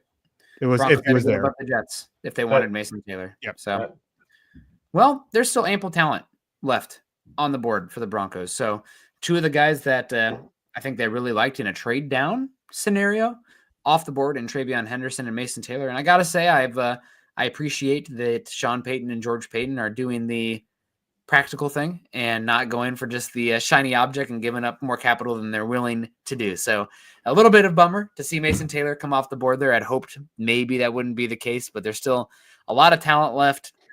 Eric, who are your top guys right now? Where are you leaning? Broncos now we're 10 picks away from Denver. We still got some wide receivers available. Could it be a dark horse offensive lineman? Do the Broncos have to go running back coming up here? What are you thinking? Yeah, I mean, Mike Green continues to fall, but there's some off-field there. Donovan Izaraku, they could look at edge with Nick Benito's contract situation. Uncertain. Will Johnson, he's still available, but obviously he's not one for Denver. Arianta Ursary, he could be an option, and I'm sure that would go over well if they took him. You know, he could be a guy that they look at for next year and potentially moving on from Mike McGlinchey. Caleb Johnson, Trey Amos, he's another corner that we can kind of throw away. Nick Scourton, another edge. Siobhan Ravel, another corner, kind of throw him away. Xavier Watts, Darius Alexander, Jalen Knoll, Dylan Sampson, Shamar Turner, Alfred Collins, Trey Harris, Joshua Farmer, Jack Besh, JT Tuamolalu, Azure Thomas, Kevin Winston, and Marcus Bow. Those are all the guys that I have left with second-round grades that are still available. Some of them obviously make more sense, especially those running backs for the Broncos, than, you know, the corners that I still have left available. Yeah, absolutely. And Skylar asks, what good is capital in the later rounds? It's worth filling out a roster for a competition, but the issue is that those later round picks are not going to move you up with pick 51. Like if you toss in one of those 6-round picks plus 51, you can maybe move up to 49, right? Maybe not even 49. It's just not as valuable, especially this year. So not super valuable for the Broncos to move up as high as they would have given the guys. If you're talking about moving up from 51, you're probably talking about next year's 2 and maybe your 4th-round pick this year with a pick swap of some sort in there as well, including 51. So, yeah, those late-round picks, it's kind of a exponential decay graphic for those at home. So the ones at the top worth a lot, and it loses exponentially value the further it goes away from pick number 1. So, yeah, those late-round picks, especially this draft, I don't think they're going to be worth very much. Bucky Brooks keeps saying in the day 3, you're going to see teams just giving up picks for lesser picks in future drafts just to get out of this draft class. So it is what it is. Pretty bummed about Mason Taylor. Where are you at, Carl? I don't know. I don't know where your feelings were on Mason Taylor. I liked him. I mean, we didn't get to really see the full potential of what he could have been there at LSU till really the end. It's kind of like Marvin Mims last year. It took him a while to figure out how to use him, and especially in the passing game. And so I think his best football is ahead of him. And I do have to point out who the assistant GM there, or the former assistant GM here in Denver, now the GM there in New York, makes sense that the Broncos and the Jets would have a similar idea of this guy. So good pick for them. I really like it, especially for Justin Fields, getting a guy that can attack the middle with that kind of size, that athleticism. And he's not a bad blocker either. So I think they got themselves a gem there. Like I said, was hoping that he would fall there to the Broncos at 50, 51. But now my list is shortening for sure at this point of guys I'm going to be really happy with at 51. But there's still a few names. So I'm holding out hope that we're going to have a guy that I'm going to really like. Yeah, there's still some wide receivers and defensive tackles available for sure. I'm not sure where you guys are at on Elijah Arroyo. All the injuries kind of scare me a little bit for somebody like that. But we're coming down to it here. I can see Denver on the ticker. Also, I can see we got a super chat coming in here from our guy, Zachary Hintz, saying, let's go Broncos. Thank you. He says, good evening, everyone. Did not catch the stream last night due to watching the draft. Let's go Broncos. That's okay, Zach. We're hanging out here now. Broncos got a pick coming up. We are now less than 10 picks away. So in the next hour, I don't know how fast this is going right now. We're just hanging out. But in the meantime, if you're busy waiting around and hanging out, maybe you should go check out DraftKings, right, Eric? You got me this morning not ready for it, and then you got me while stretching. But anyways, the great rewards hunt is on, so join the adventure with DraftKings Casino. For fun seekers, follow the trail to huge jackpots, 3 weekly bonuses and exclusive games, but the excitement is only getting started because new players sign up with code MileHighPod and wager a minimum of $5 to receive 500 casino spins on a featured game. Only on the most rewarding place to play, DraftKings Casino. Again, that's code MileHighPod. That's right. The crown is yours. Gambling problem? Call 1-800-GAMBLER. In Connecticut, help is available for a problem gambling. Call 888-789-777 or visit ccpg.org. Please play responsibly. 21 plus. Physically present in Michigan, New York, Pennsylvania, West Virginia only. Void in Connecticut and Ontario. Eligibility restrictions apply. New customers only. Non-withdrawable casino spins valid for featured games only and expire in 168 hours. See terms at casino.draftkings.com/promos. Ends April 27th, 2025 at 11:59 p.m. Eastern time. So appreciate DraftKings. Make sure you guys check them out. And they, man, if anybody put money on the DraftKings odds for the cornerback being the first Broncos pick, you probably made some pretty good money. They had pretty long odds for cornerback. I thought the smart play was defensive line, and it might have been if it wasn't for Derek Harmon's shoulder injury. Speaking of which, Derek Harmon is sharing in the chat. I don't know if you guys saw the sad news today about his mother passed away. Right after he was picked, he was able to go to the hospital and tell her, and she passed away pretty quickly after that. So thoughts to Derek Harmon. I mean, what a roller coaster. All the emotions coming here. So the 49ers are on the clock. Go ahead. Alfred Collins. Well, yep. That's okay. That one burns. Who did they go with their first pick?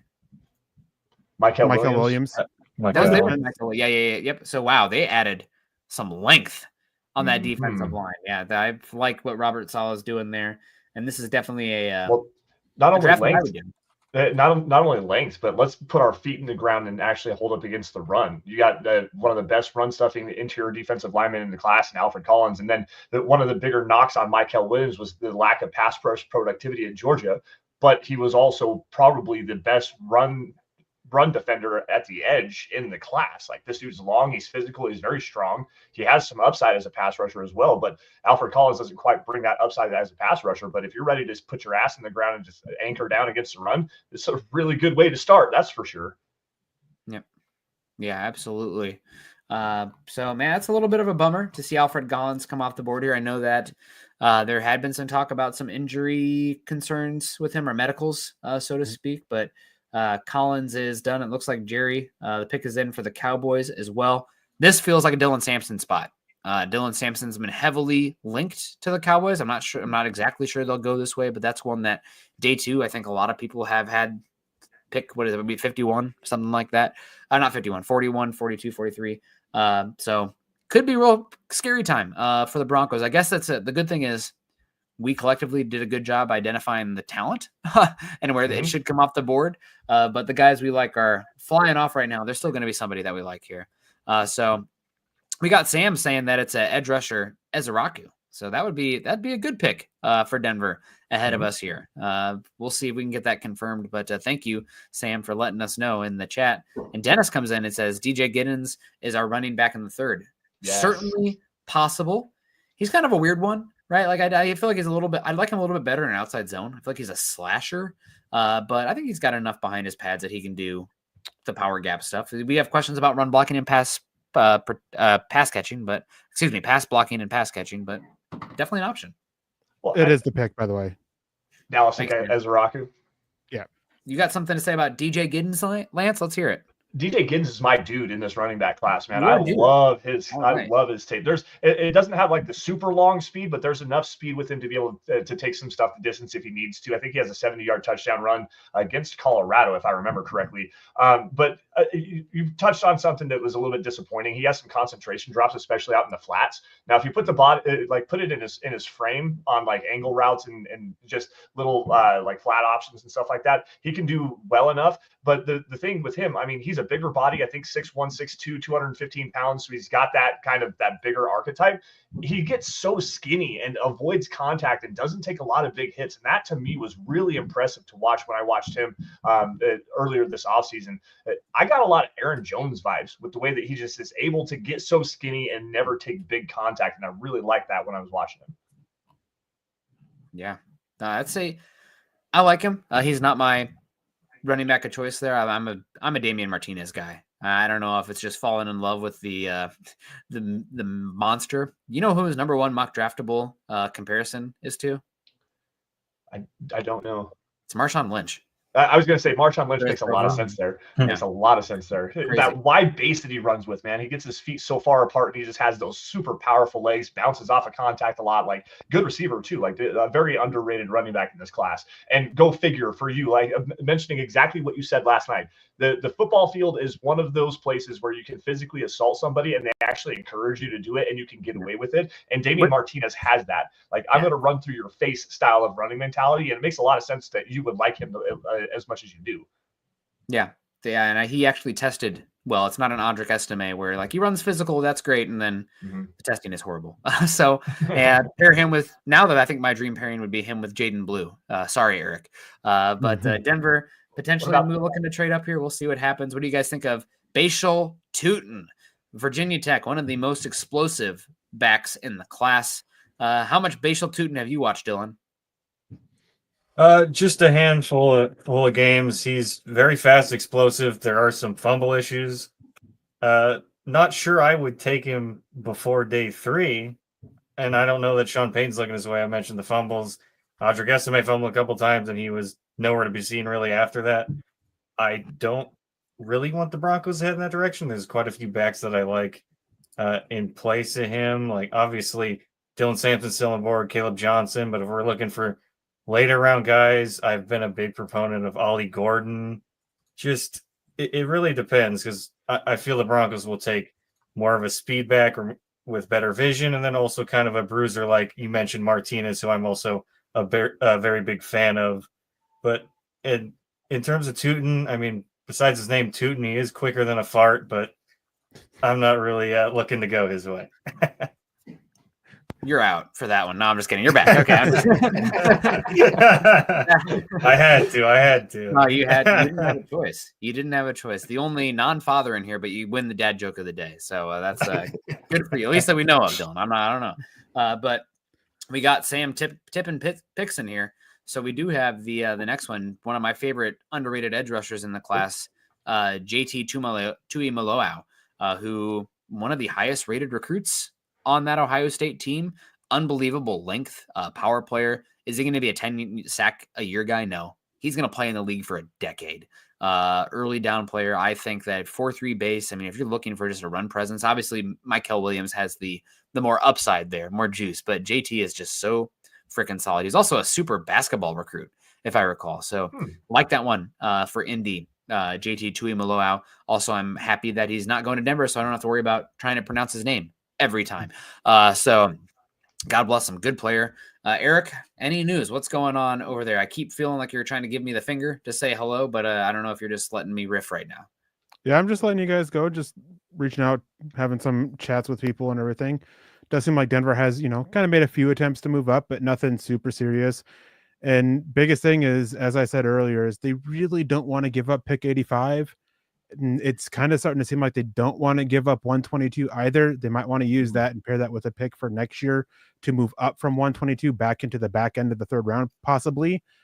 And so just kind of want to make those picks and just letting the board fall to them. There's a few players that they really like that are still left, still falling. Mason Taylor, that was the guy they did want. I'm sure that was one of the guys that they might have been trying to move back up for earlier today. Things kind of settled down. So it's just kind of wait and see mode a little bit and just see how things are falling. Obviously, they have a lot of guys still left, and to where they're not forcing, themselves to have to go trade up and go get the guy. And Denver's getting ever closer. We got some quarterback landmines coming up here.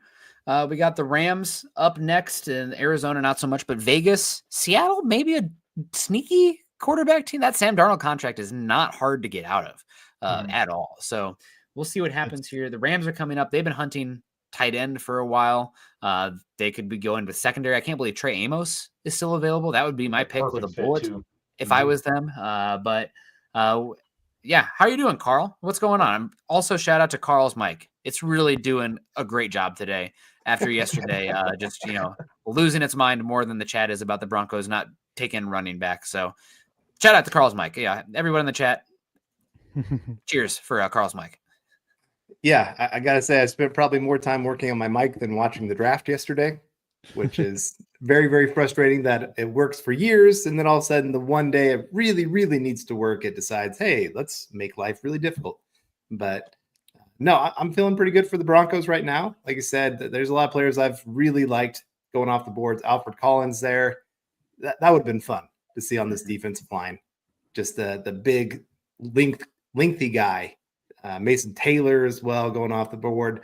Luther Burden, I did like him. There is a lot of talent there.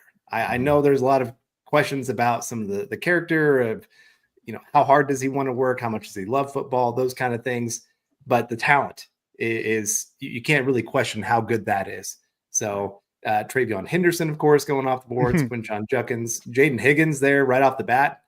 Man, that was one of my guys for the wide receiver position. He was he would have been my number 3 wide receiver in this draft. So those were some tough ones to see go off.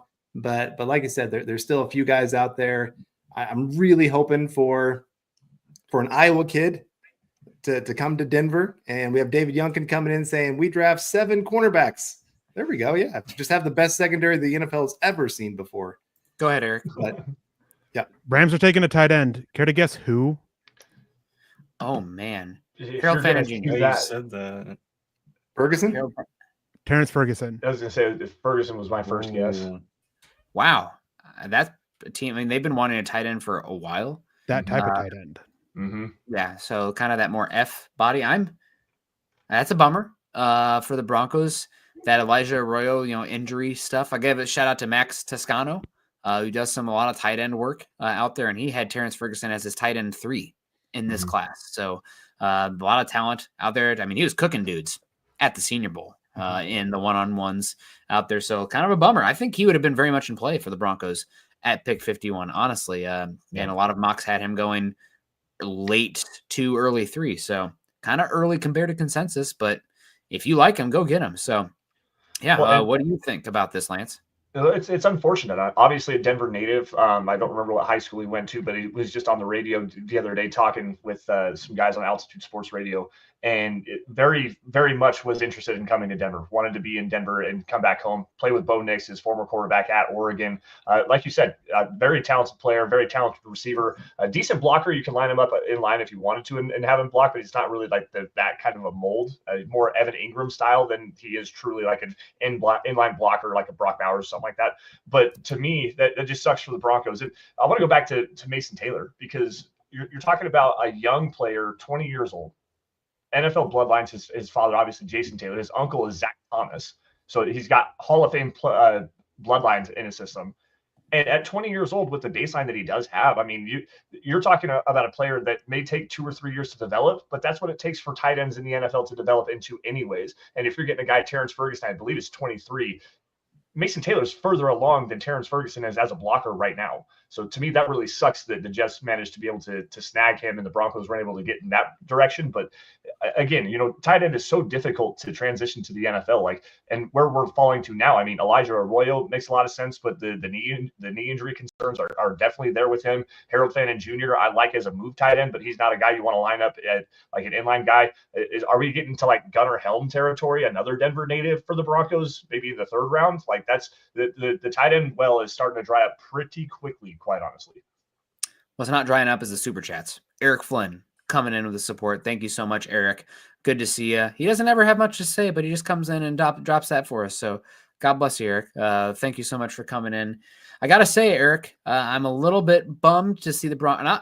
I'm happy with Jahdae Barron, but I thought, you know what? Yeah, corner, we're good now. Corner's going to fly off the board to start day 2. You got Siobhan Ravel. You got Trey Amos still. I'm sure there's somebody else. This is a thin class. Azaria Thomas, Jacob Parrish, fly off the board. Come on. I don't think we've seen a cornerback drafted yet today. We've only seen Nick Amanawari. So where's these offensive tackles? Where's this Ursery, Minnesota? What's going on? Why are these guys only taking the positions the Broncos need?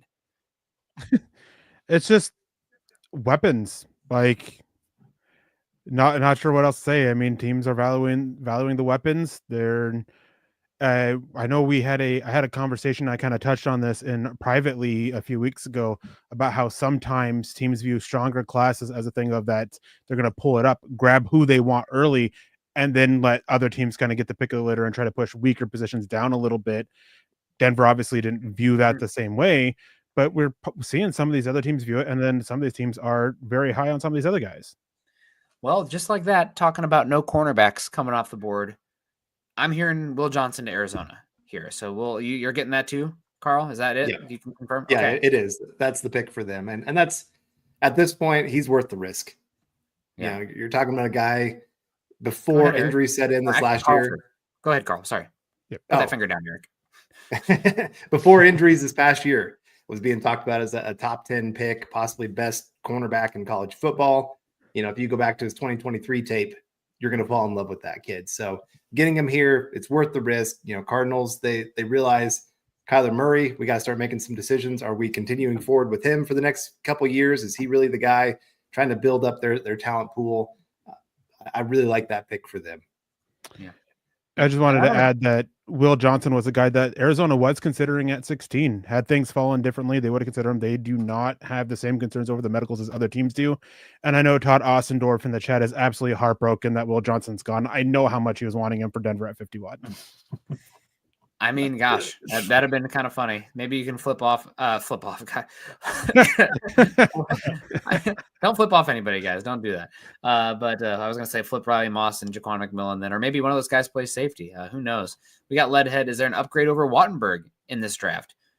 Oh, man, it's so hard because center is such a hard transition to the NFL. I think that maybe Wilson could be an upgrade.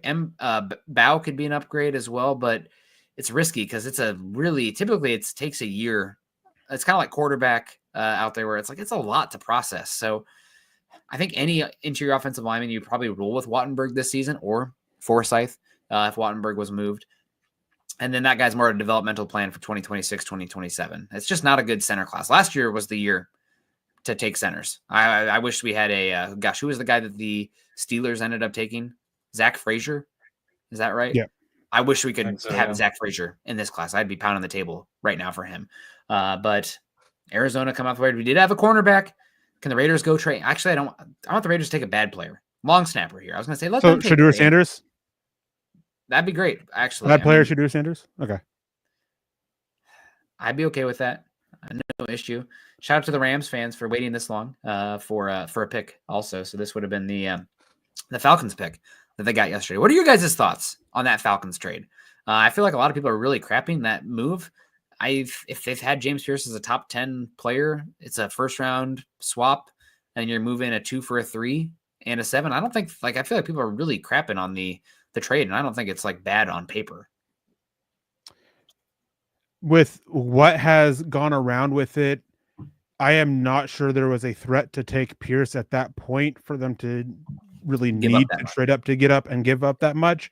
But of course, that could be complete nonsense. It can be complete smoke. And, even though the draft's going on, we always talk about smoke leading up to the draft. There's always smoke throughout the draft as well. Teams putting out misinformation about guys that they did want. So, hey, so I've said some things that have been incorrect, and it'll probably happen some more just because it's what's going out there. Yep. Overall, it's not bad if they feel like they have the right locker room, and the new defensive coordinator there, he's one of those guys that could help, try to correct some of the behavioral stuff with Pierce. Overall, I don't hate the move. There's just some questions with it for me anyways. Yeah. And we still have Mike Green falling as well. The stuff in the background must be pretty bad, I guess, if it's still happening here. A lot of the talk prior to the draft was that he was cleared. Now people liked the answers, but I guess not, right? If he's still here, because the tape is obviously top 40. I know people are mocking him like 9 to the Saints. But we got a gauntlet of 2 teams coming up. Oh, there's a trade.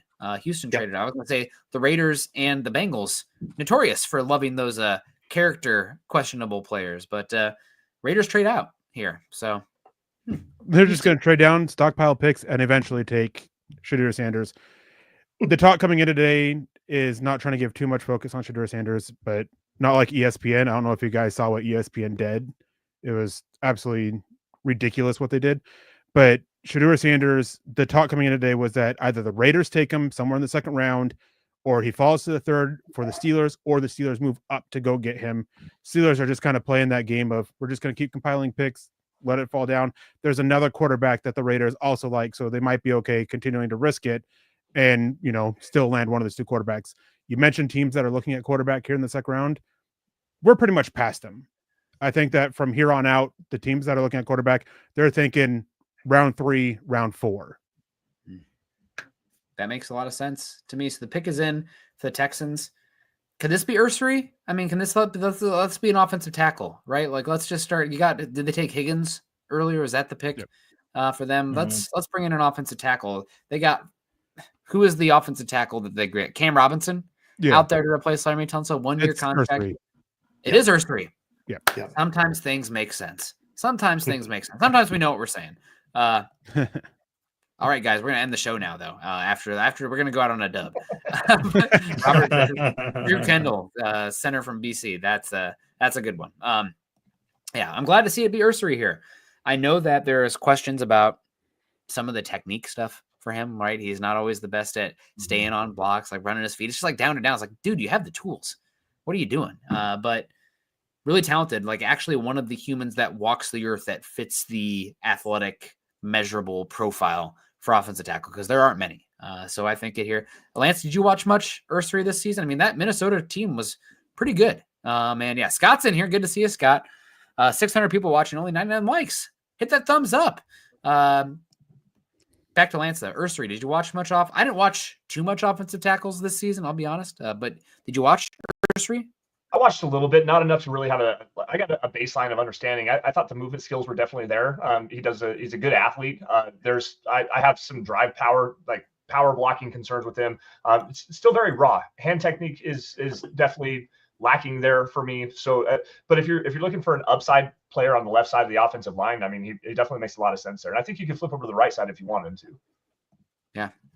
Yeah. I think he maybe is a little bit too tall, upright in a stance to play guard. I don't know if he actually has the flexibility to get down for that position. But I mean, middle of the second round, your odds at finding an offensive tackle aren't great anyway. Even if he just ends up like a mediocre starting offensive tackle, that's not a bad pick for a middle second round pick because they're hard to find. They're really hard to find. We got one right. We're wrapping up the show, guys. We're closing it right before the Broncos pick. Tell me who Denver's picking. Gosh, we're coming up here. We might as well start going around and saying who they're going to pick here. So it's a commercial. I don't know how far away we are. I'm getting distracted because my kid I'm in the basement and the kid found a toy that he's just dropping. Hopefully, guys, you don't hear that above me here because, man, it is loud. But I'll go with Carl first. Carl, put you on the spot. We can pick the same guys, but I'm really putting you on the spot here. Who are the Broncos going with? I know that Mike Green's up here. I think Mike Green might keep falling, folks. I think we might have a Tyreek Hill kind of situation where like can't help themselves until something happens. But no, Carl, more sunny side here. Carl, where are you thinking 51 is coming up? I'll go the easy choice, Caleb Johnson. It fits need. I think he's got good value here at 51. It's not a reach for me at that point. Broncos played a lot of zone run scheme last year. That's what he thrives at there at Iowa. Great guy in between the tackles. I think he's got the ability to do decent in the pass game. We don't know yet, so I'm not going to make that a negative or a positive for him at this point. And I think he's got a little more explosions, maybe not the right word, but the guy gets a lot of big plays. So he's not going to have the top gear that you want, but he makes people miss, and he still goes and picks up that 20-plus yard kind of carry that the Broncos were missing last year. And so I think that he would be a great pick for the Broncos at this point. I know I'm the Iowa guy. I just worry about some of the testing with him. And I know that I'd be curious the numbers, Carl. I always took Sean Payton more of as a duo guy with some inside zone sprinkling. It's a multi-scheme, but like outside zone, I don't recall too much pure outside zone last season, which Iowa transitioned from outside zone to mid zone, but it's still like, it just changes the landmarks. I think it's pretty similar for the running backs. But we're coming up. So Erick, now that Lance is gone, he's ditching us while Chad is still just rocking away on the guitar, man. God bless. I'm going to start pulling out my violin here for those of you at home that didn't know that. But Erick, where are you at on this pick? I think you got some insight probably. I mean, you would think running back, right? I mean, that's kind of this conversation. Caleb Johnson, I've shared some information there with him already. Dylan Sampson, he's a guy that Jeff Legwold has said a couple times that Denver is really high on. A couple other people have made that connection there as well. And it's just, again, they're just kind of waiting and seeing. It could be tight end. Maybe they, with Terrence Ferguson going as early as he did, which is a little bit higher. People were talking that he would crack the second round, but more so, late 50s, but somewhere from like 55 to 64, just the final 10 picks or so. Maybe that could scare them into like, maybe they like Harold Fannin Jr. And so they take him a little bit earlier. I hope to God I'm not talking that into existence. But Caleb Johnson or Dylan Sampson, that's my number 2 and number 3 running back in this class that are still left. I know there's a lot of like there for Denver, especially with Caleb Johnson. I think that while the concerns about, the zone to gap and duo stuff is valid, having talked with the running back coach, a good friend of all of ours and everything like that, we've talked about this multiple times over the years. It doesn't change a whole lot for the running backs. It's mostly changes a lot for the offensive linemen. So it's a pretty easy transition for running backs to make. And it's why one of those reasons why teams just run such a mixture of scheme stuff anyways and different concepts, because it's just a lot of the same stuff for running backs. It's more so of like, do they have the cutting ability, vision, things like that? Not so much, the actual reads they have to make.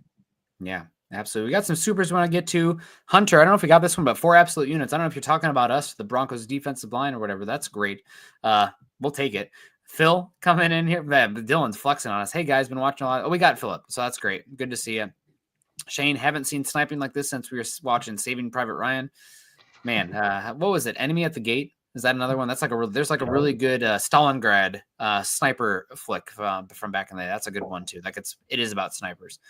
Haters in the house. Devin Neal or Scatabo are going to Denver. Possibly, I think Scatabo 85, Devin Neal 122. Definitely possible. Zachary coming in here. Good to see you again, Zach. I think is your 3rd super chat. God bless. And Ralph saying Scatabo wouldn't be horrible. At least Facebook is working tonight. That it is. We got the Bengals pick coming in. Do we have this one in, Carl? Yeah. Demetrius Knight. Oh, the linebackers are flying, baby. Dang it. For those at home, Dang we get it. Demetrius Knight at pick 85 for the Broncos. So in our war room. So one of the few linebackers, not a good linebacker class. I think this is probably a scarcity driven kind of thing here. But I like Demetrius Knight. I heard you saying, dang it, Dylan. What are you so bummed about this? Oh, no, I thought that was a great pick for them. I was more excited, Denver. actually. Why are you bummed about Denver for this? Because I don't fully trust Alex Singleton coming back. It was Achilles or ACL, one of those. ACL. But ACL injury, and he's getting older. Are we going to expect him to hang around much longer? I would prefer to have a developmental guy. And I think Demetrius Knight would be awesome to sit behind Greenlaw and Singleton there. And we really don't know what Drew Sanders is at this point. Are we ever going to find out? I'm not really betting on him. So Demetrius Knight was definitely a player I'd like to see develop in this Vance Joseph system. Yep. Yeah, I like him a lot. We got Carl saying Caleb Johnson. Who else? I'm going to just throw out a dark horse here. I'm going to go with Jack Besh just because he's been my guy for a bit. I'm going to say Jack Besh. You didn't get Mason Taylor. Let's get a wide receiver who can play the F role. Why not? Good player, smart player. Lance, where are you at on this pick? Well, I'm with you there on Jack Besh. I also really like Erick out of Stanford. There's some drop issues that are like inconsistent across his tape. Like I think he had 6 drops this last season. But you want to talk about a bigger body guy that works really well on slants and crossing routes. He's a good dig route runner as well. Cortland Sutton, potential replacement here. I see Erick's got something though. Go ahead. Seattle's pick is in. Denver is on the clock. Nice. All right, okay. well, let's go quick here. So who is your call, Lance? So I like Erick Iomaner. I think it's going to be Caleb Johnson, though. Like, that's the guy I really want here in Denver. The vision's there, the burst, the contact balance. Again, a higher upside as a receiver. We're going to be waiting a little bit longer. Denver's trading back. Oh, man. Sean Payton did it. Sean Payton did it. This is going to piss everybody off in Broncos country, as if they aren't already melting down over what's going on. Watching the running backs continue to fly off the board. Watching Jahdae Barron, holy cow! I wonder what the haul is going to be. This is crazy. Man. Yeah, you know what? If you have multiple guys that you still like because your tier of players are gone, what do? You trade back. Yeah. So I'm curious to see what who do they trade with? Do we have any idea? No, I haven't seen that yet. I'll refresh again. Oh man, well, it's a kind of a mix of happy. It's the Greek tragedy, right? The happy face and the tragedy, the comedy and the tragedy going on in the chat right now. We got Bob in here. Bob, good to see you. He says, per Mike Kliss, Broncos are trading back. Man, I never thought I'd see the day for the Broncos. Panthers. This is awesome. Panthers. All right. Giving us their future first, right? Totally. And I got to say, I don't know if you guys have seen it, but Quinshon Judkins, when he got the call from the Browns, he wasn't in the room when they called. So his mom had to answer the phone for him. Oh, well. Just one of those funny things. I absolutely love the little funny things that happen with that. But still waiting to see what the pick is or what the picks are that Denver's getting for it and who the Panthers coveted to move up for it.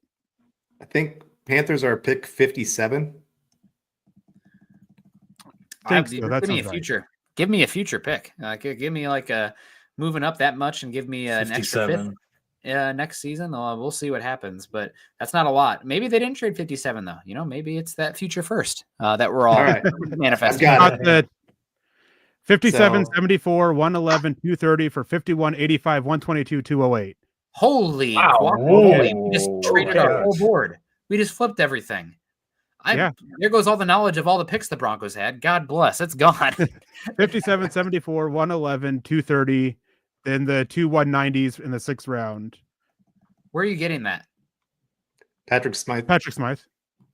Okay. Wow. All right. Well, we're going to put it up on the clock here. So shout out to Patrick Smythe, man. He should work in the White House, in my opinion, the way he is able to do everything for the Broncos. But let's pull that up here. Patrick Smythe, the one, the only. He's got like White Walker piercing blue eyes. So shout out to Patrick Smythe. We got Hader. Denver's taking Arroyo at 57. Great to see you. What a trade. Boss man, you better get that out there. I don't know if you're chilling, but we just got a trade announced. We're going to pull that up here from Patrick Smythe right now because we're hosting and producing at the same time because that's what we love to do. Pay no attention to the notifications and chat and everything like that. So there we go. Broncos receive 2nd round pick, mid 3rd round pick, an earlier 4th, and a 7th round pick. There's my pick for, who's the guy from Montana State that I love? Yep, there you go. The guy from Do It All.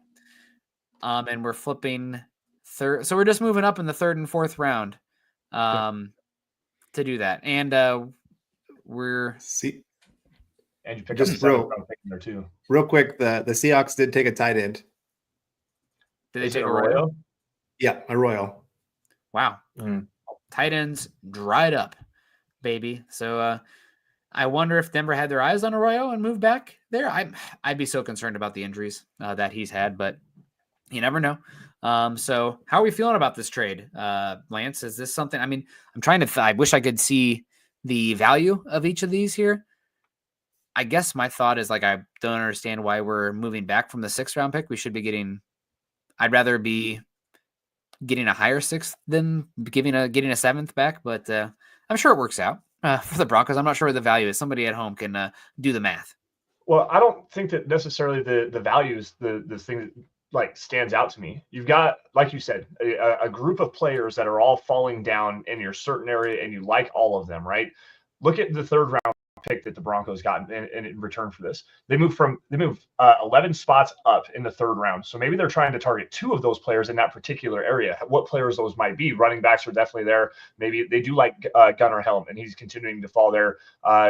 Interior defensive lineman, maybe it's a Omar Norman Lott. I mean, Jamar Cain is Omar Norman Lott's uncle, I believe is what he is. And Jamar Cain is the Broncos interior defensive line coach. So maybe they're thinking, with the way that this board is falling, we can still get a guy that we liked at 51, get him at 57. We're also going to be able to snag up a little bit and get that other guy that's falling that we don't think is going to be there at 85.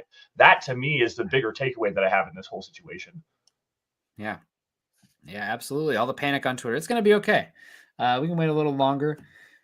Oh, man. So we're going to do it again, I guess. Coming up here, I can see Denver. We got Tennessee, Tampa. Oh. Denver basically lost a value of the 202nd overall pick with the trade. So they took a little bit less. They took less. Don't love that. And also, it's not technically more picks, Riptide. It's just we moved up 11 picks in multiple rounds and moved down. I don't really think there's probably too much of a difference between pick 230 and 208 in all reality, but that's okay. So we got the Panthers on the clock now. Pick 51. We have who they picked. Nick Scourton. Scourton falls here. Ooh. Hey, I want you to talk about this, Eric, because you've been banging the Baltimore drum for Scourton. Yeah, I heard that he was a guy that Baltimore was looking at. I'm not sure what happened there. Maybe something, popped up medically. Maybe there's something off the field that I didn't know about. But something happened, caused him to fall a little bit, because there was a lot of conversation there for him in the late first, early second. He was one of those guys. Goes a little bit later. He's lengthy. There's a lot of technical issues. There's some consistency issues with his pad level, with his use of what technique he does have developed, and the use of his power. Definitely a guy that needs a lot of refinement with what he's bringing. He's smart. He has a pretty good football IQ, has a pretty good sense, and I think overall he's a solid athlete. So just not sure exactly why he fell when, there's a lot of talk that he was probably going to be a top 45 player. And then Panthers clearly had him graded enough to where they're going to sit there and make this trade to move up and go get him. Yeah, and the good news, folks, for those of you at home, is that while we have to wait a little bit longer for Broncos to pick at 57 now instead of 51, we don't have to wait as long. Round 3, right? You got pick 74 now instead of 85, so it changes things. Eric, I want to hear about your big board. Where are we at right now? And appreciate everyone coming in. We got a lot of people in here. If you are new to the show, this is Mile High Huddle. I'm Nick Kendell, Erick Trickel, Carl Dumler, Lance Sanderson, and Dylan Von Arx in here. Join us. Dylan, what's the country of origin of the Von Arx? Is that Dutch? I believe it's German. It's actually my dad, his stepdad's last name, and he adopted that name on. So I guess it's not technically me, but no, it's dope. You. I like All it. right. Well, I was curious. I think it looks like a Netherlands kind of a name out there. But we got the Broncos coming up now. Eric, I want to hear your top players left on the big board. One of my favorites still available. Obviously, outside the running back stuff, tight ends kind of drying up. Still some good defensive tackles left. I really do like Darius Alexander. Yeah, I know he's a little bit older, but Eric, you do have something for us first. Femi Oladejo is going to the Titans. That's Scott's guy. Scott mouthwatering at the Senior Bowl watching Femi Oladejo from the UCLA team out there, the Bruins. But I want to hear your top big board guys left, Eric. I think third attempt. My only guy on the top of my big board left is Mike Green. And, well, when you have the asterisk next to your name because of character stuff or the plus because of medicals, all bets are off. But big board, where are you at? Yeah, Mike Green, same instance with you. He's the highest graded guy left. I also have Caleb Johnson and Trey Amos. Both of those had top 32 grades for me this year. Xavier Watts, Darius Alexander, Jalen Knoll, Dylan Sampson, Shamar Turner, Trey Harris, Joshua Farmer. They all round out the guys in the top 50 that I still have left. So still some talent there. And then there's a couple other guys that I didn't mention for either position or medical reasons as well that are following. So Caleb Johnson, Dylan Sampson, those are two guys there. As we mentioned earlier, I'm a big fan of Dylan Sampson, definitely higher on him than a lot of people on the consensus. One of the big reasons why is despite him being smaller, he gives it really good effort. He gets slammed for being a bad blocker, but I wouldn't say he's bad. The size definitely does show issues, definitely show up. But he's also was the most efficient short yardage back last year in college football. He just sees things and he knows how to make himself small. Obviously, there's some concerns about that offense and translating that over, some concerns about his usage as a receiver out of the backfield. But he's one of those guys that every step of the way that he's had a chance to, he's shown well as a receiver, showing that there might be more there than what you get to see on tape just because of what Tennessee did. And I always say it's not always right to judge what an offense does against the player. And just because they don't show they can do something doesn't mean they can't. Yeah, absolutely. And yeah, Ralph says maybe we can steal whoever the Raiders want. So that's great. I guess I'm just most bummed that this cornerback position is still so deep. Here we got Trey Amos, 38th on the consensus board. It's still available at 53. You got Benjamin Morrison, double hip surgery. Still available as Azrae Thomas. Darian Porter is still available too. Savon, Revel still available.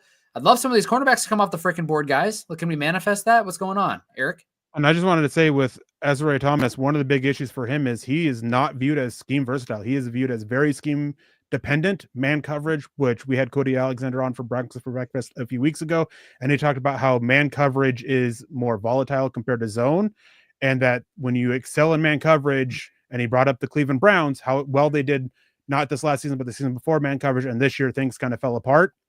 That's a big concern with Azare Thomas as to why he's a very, very limited in what he's bringing to a scheme. Yeah, makes sense. Oh, man, well, he's young. You're right. I'd love to see some of these cornerbacks come off the freaking board. Now that we got that's one position that Broncos are not taking at this point. God, Trey Amos would be a heck of a pick at this point for whoever takes him. But we got the chat. You guys let us know who you want. I see one in here. Dom calling a shot. He's saying Harold Fannin Jr., kind of an H-back type. He's not going to play in line, but he just moves so weird, and he's explosive. I mean, honestly, maybe he should have played edge rusher. He's just a weird profile, but he's that's my football brain, right? Everybody should be edge if they're an athlete. But yeah, Fannin, interesting there. We got running backs available as well. There goes Erick. Go ahead, Carl. Well, you got your wish. Benjamin Morrison, picked by the Bucks. There we go. There you go. That's great. That's fantastic. Well, we need more cornerbacks to come off the board. I think Ravel's got as high a ceiling as any pure cornerback in this class. So still plenty of options left. It is unfortunate running back and tight end. Those guys that we really liked are plumbing off the board, and the one defensive tackle I was really hoping for at 51 and Alfred Collins. I think that's been the only defensive tackle taken today, but there's still ample options left. We got Chris giving a name here that interests me a lot. Jalen Knoll, Iowa State. I think Dane Brugler's number 5 wide receiver. I like Jalen Knoll a lot. Blocks well, physical player, can get on you in a hurry. He's one of those ones that if he's even, he's leaving kind of guys if he gets square with you. I will say, though, Jalen Knoll would be time for Troy Franklin out there. It'd be like, oh, boy, well, I don't see a spot for you anymore. But yeah, Jalen Knoll is really talented. The consensus board has him, I think like the 45th player, 50th player. So talented at this point. Did we get who the Tampa Bay Buccaneers selected while I stepped away for a second? Yep. Okay. Wasn't sure if we got it. Yep. Yeah. No, Knoll would be a great one. He needs a quarterback that can throw on time. And Bo Nix is great at that. Yeah. Sean Payton is great at scheming up opportunities if a guy can get open in a hurry. So I think he would be great. Also have to say he is from Kansas. So Kansas players are pretty good. Just want to put that out there. But no, I would love that one. I think he'd be a great addition.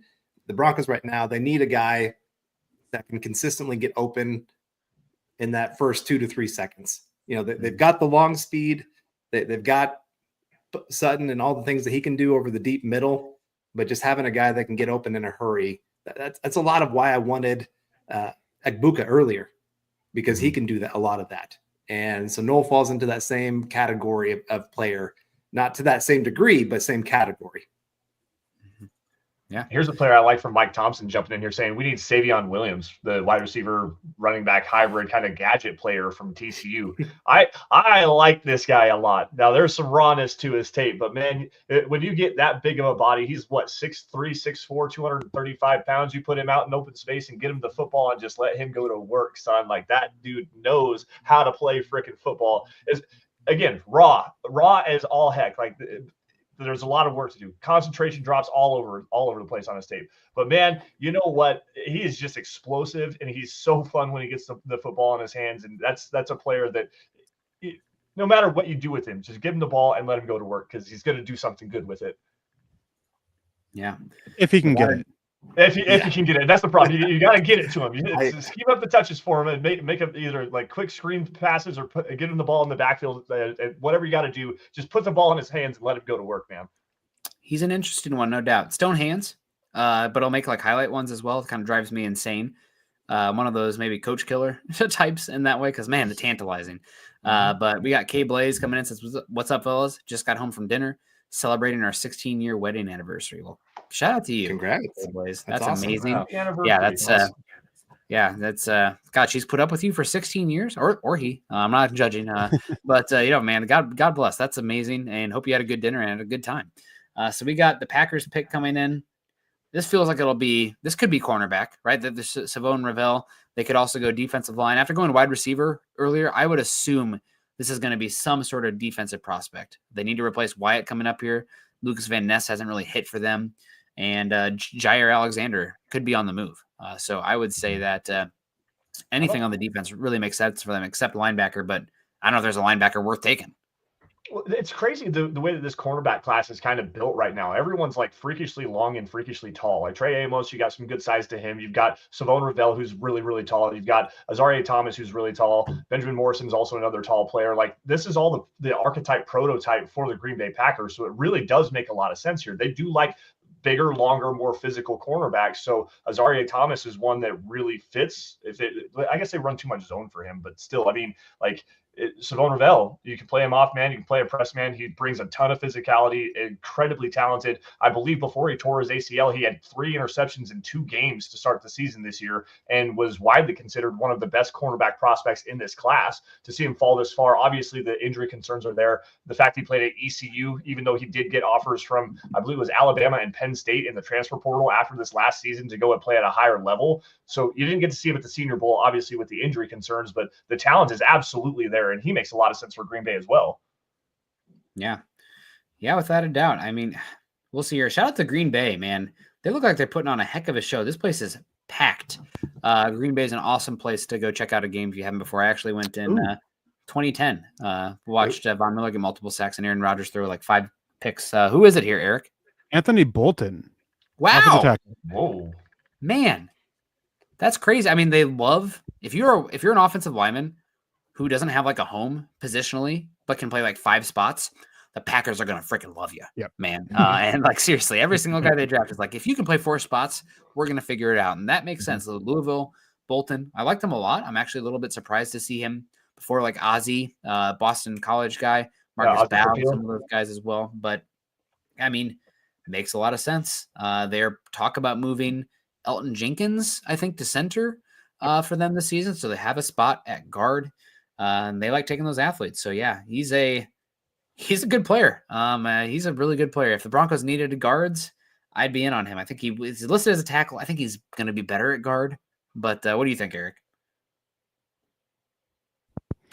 Yeah, he's one of those guys that, as you said, can move around, and that's one of the things that it's not. We talk about with Sean Payton. He loves those offensive linemen that can do more than one spot. Packers are the same way. They prefer them if you can play 3 spots. They also have Zach Tom there, who a lot of people felt was guard. They've kept him at tackle. They've given themselves options with what they can do with their offensive line too, where they can truly go find the 5 best on their roster and start them. Because there were times last year with some injury issues with their offensive line, consistency issues, and just general play issues where the offensive line was problematic for them. They have done this is a great piece for them to help their depth. And again, just find the best starting 5 and put them out there. Every single guy on their offensive line has positional versatility to play 2-3 spots. Mm-hmm. Yeah, there's no doubt about that. It's something that Gutekunst, love saying that name any chance I can, the Packers general manager, has done a lot out there in Green Bay. And they took the Josh Morgan, I think from Arizona last season, played guard, might be moving out to tackle. Keep fortifying those trenches. So the Chargers are on the clock now. They already took a running back. This feels like it could be a good wide receiver spot. Who'd they take? Trey Harris. They took Trey, so they're looking for an X. Oh. There's not a lot of X's in this class. So Trey, I don't know how I feel about Trey Harris. I feel like that Ole Miss offense, maybe it's who is the Mingo? The guy from there from a few years ago, like big athlete, but like can't run around to save his life.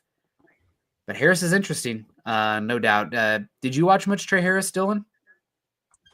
Yeah, I got a couple of his games. He's a very talented receiver. I think he's pretty raw, though. Not very many routes. He ran a handful. Lane Kiffin, so not maybe. A very diverse route tree. Yeah, exactly. So I think it's a solid pick for the Chargers, especially you got Ladd McConkey out there and not too much else. So they definitely needed an X receiver, and it seems they got their guy here. It'll be interesting to see how he fits in their offense. The Quentin Johnson or whatever his name is, the experiment, that's basically coming to an end. I mean, he can play wide receiver 3 or 4. Like that's fine, right? Get the ball on hands and stuff, but like actually as a beating press kind of guy out there, that's not very good. He's got to get the ball in his hands. Yeah, it's the TCU guys, besides Betch, who doesn't drop anything. We're on Chicago watch now. This is running back again. We're on running back watch. They need kind of a innings eater, so to speak.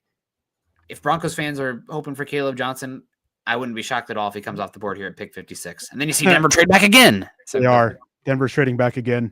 No Caleb way. Johnson? You're joking, dude. Mike Quiz, Broncos are trading back from the number 57 overall pick in the second round. Good. We're going to get a pick at some point, guys. Don't worry. That makes me think Caleb Johnson's coming off the board here.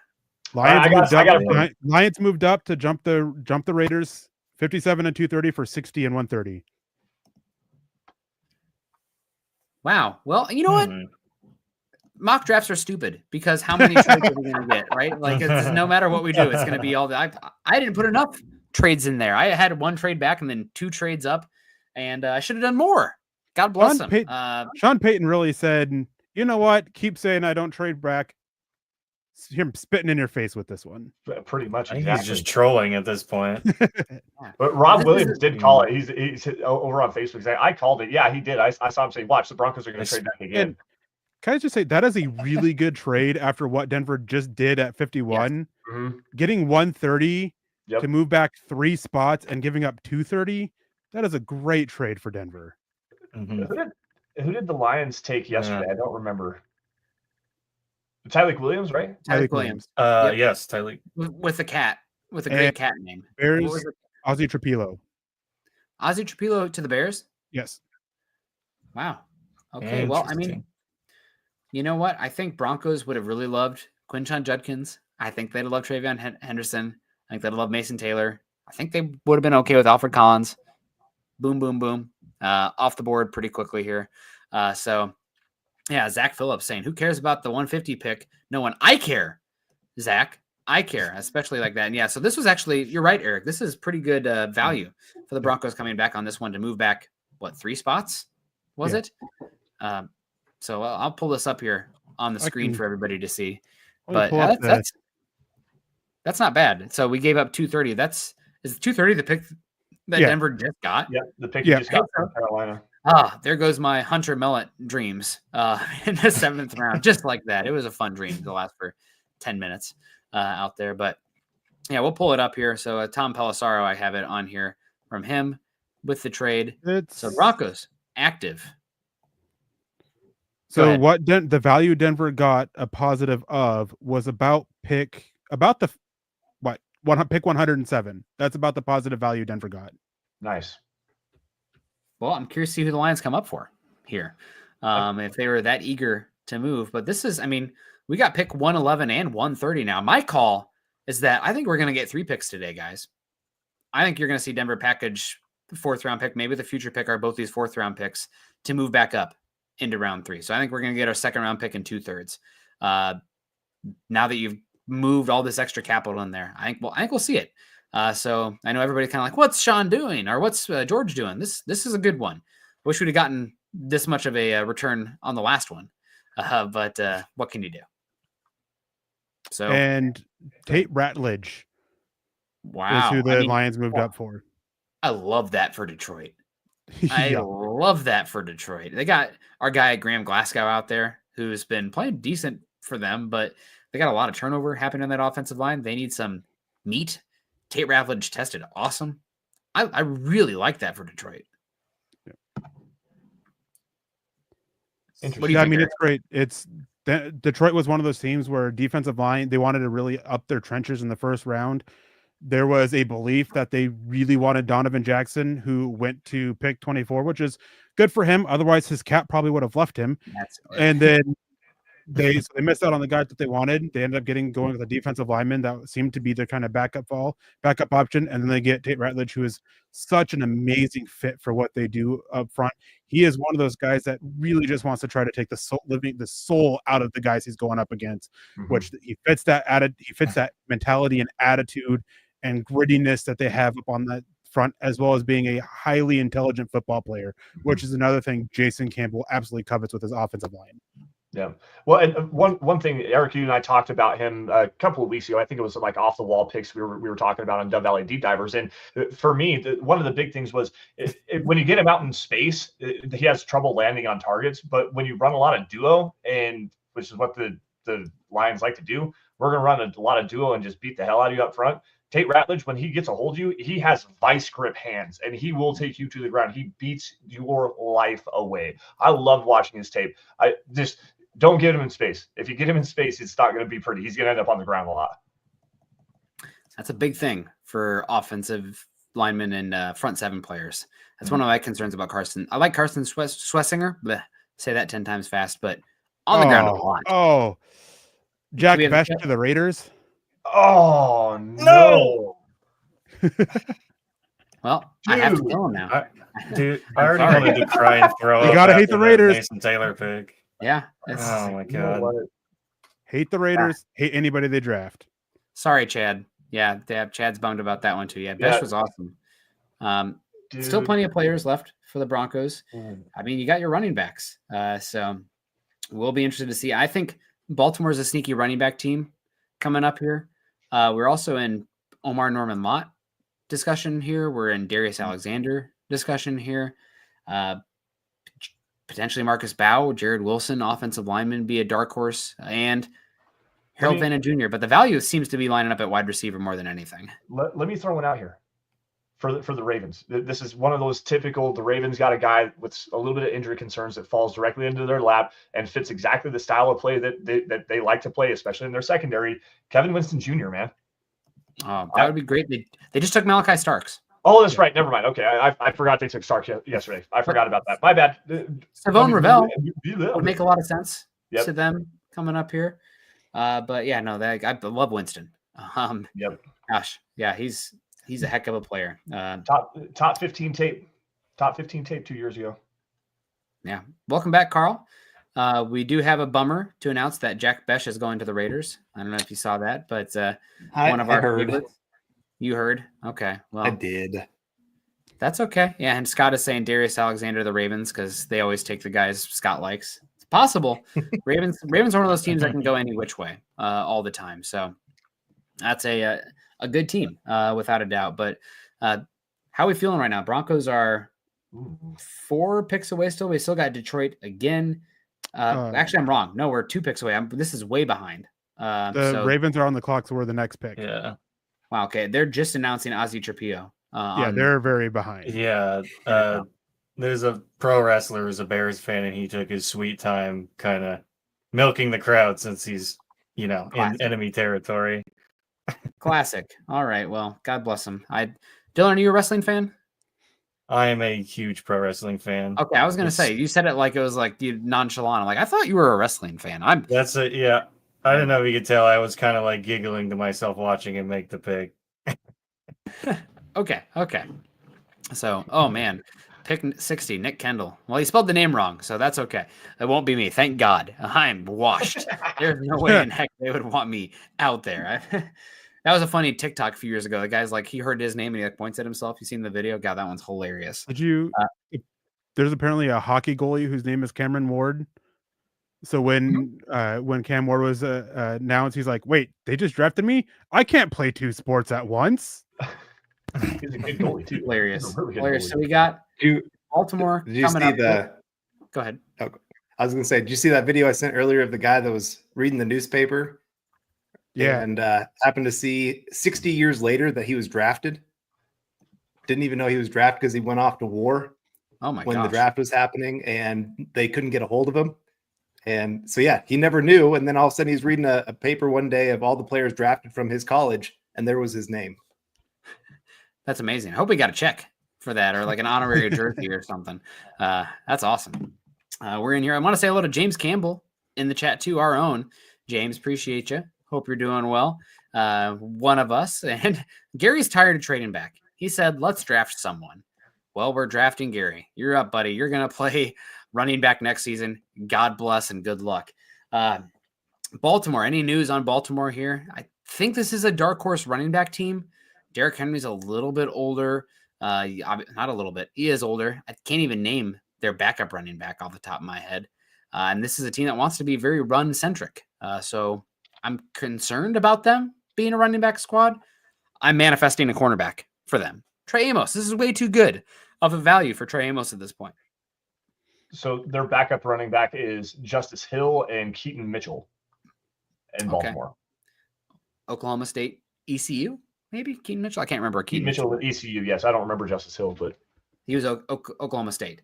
But man, we're coming up here pretty soon. We're gonna go around again. Is everybody still Caleb Johnson? Is that where we're feeling? That's or do you think he's gonna come off the board to Baltimore right before us? Please don't, Nick. Please don't. Why do you have to do that? I do have a question though, guys. Like we thought that there was gonna be a lot more running back action in the second round. Like, okay, never mind, Eric. Go ahead. I want to finish this question, though. That makes sense. Taking Mike Green. That makes a ton of sense too. Wow. And again, a player with incredible upside falls because of character concerns. And the Baltimore Ravens just do what they do. They let the board fall to them, and they take a player with incredible upside to add to a pass rush. They did it with David Ojabo, although he wasn't character concerns. He had the torn Achilles and his throat. Yeah, it was a medical deal. But they did it with Jason Owe as well. Just for some reason, he kept falling, and the Ravens just snapped him up. They've done this, 4, 5, 6 years in a row now? Man. Yeah. I'm so jealous of that organization, dude. Broncos are officially on the clock for now. I haven't seen anything about a trade yet, but you never know. So Broncos on the clock, says Chris Thomason. We'll see. Is it going to be wide receiver? Could this be Harold Fannin Jr. Here? I know that Mike Kliss has been banging the Harold Fannin drum. So is Cecil Lammey. No, I like all three of these from Drew. Kyle Williams, Jalen Knoll, Dylan Sampson, Caleb Johnson. Also, I mean, if you're going for a purely positional value, my highest guy would be Darius Alexander. But he's a little bit older, but defensive line, man. They have my heart.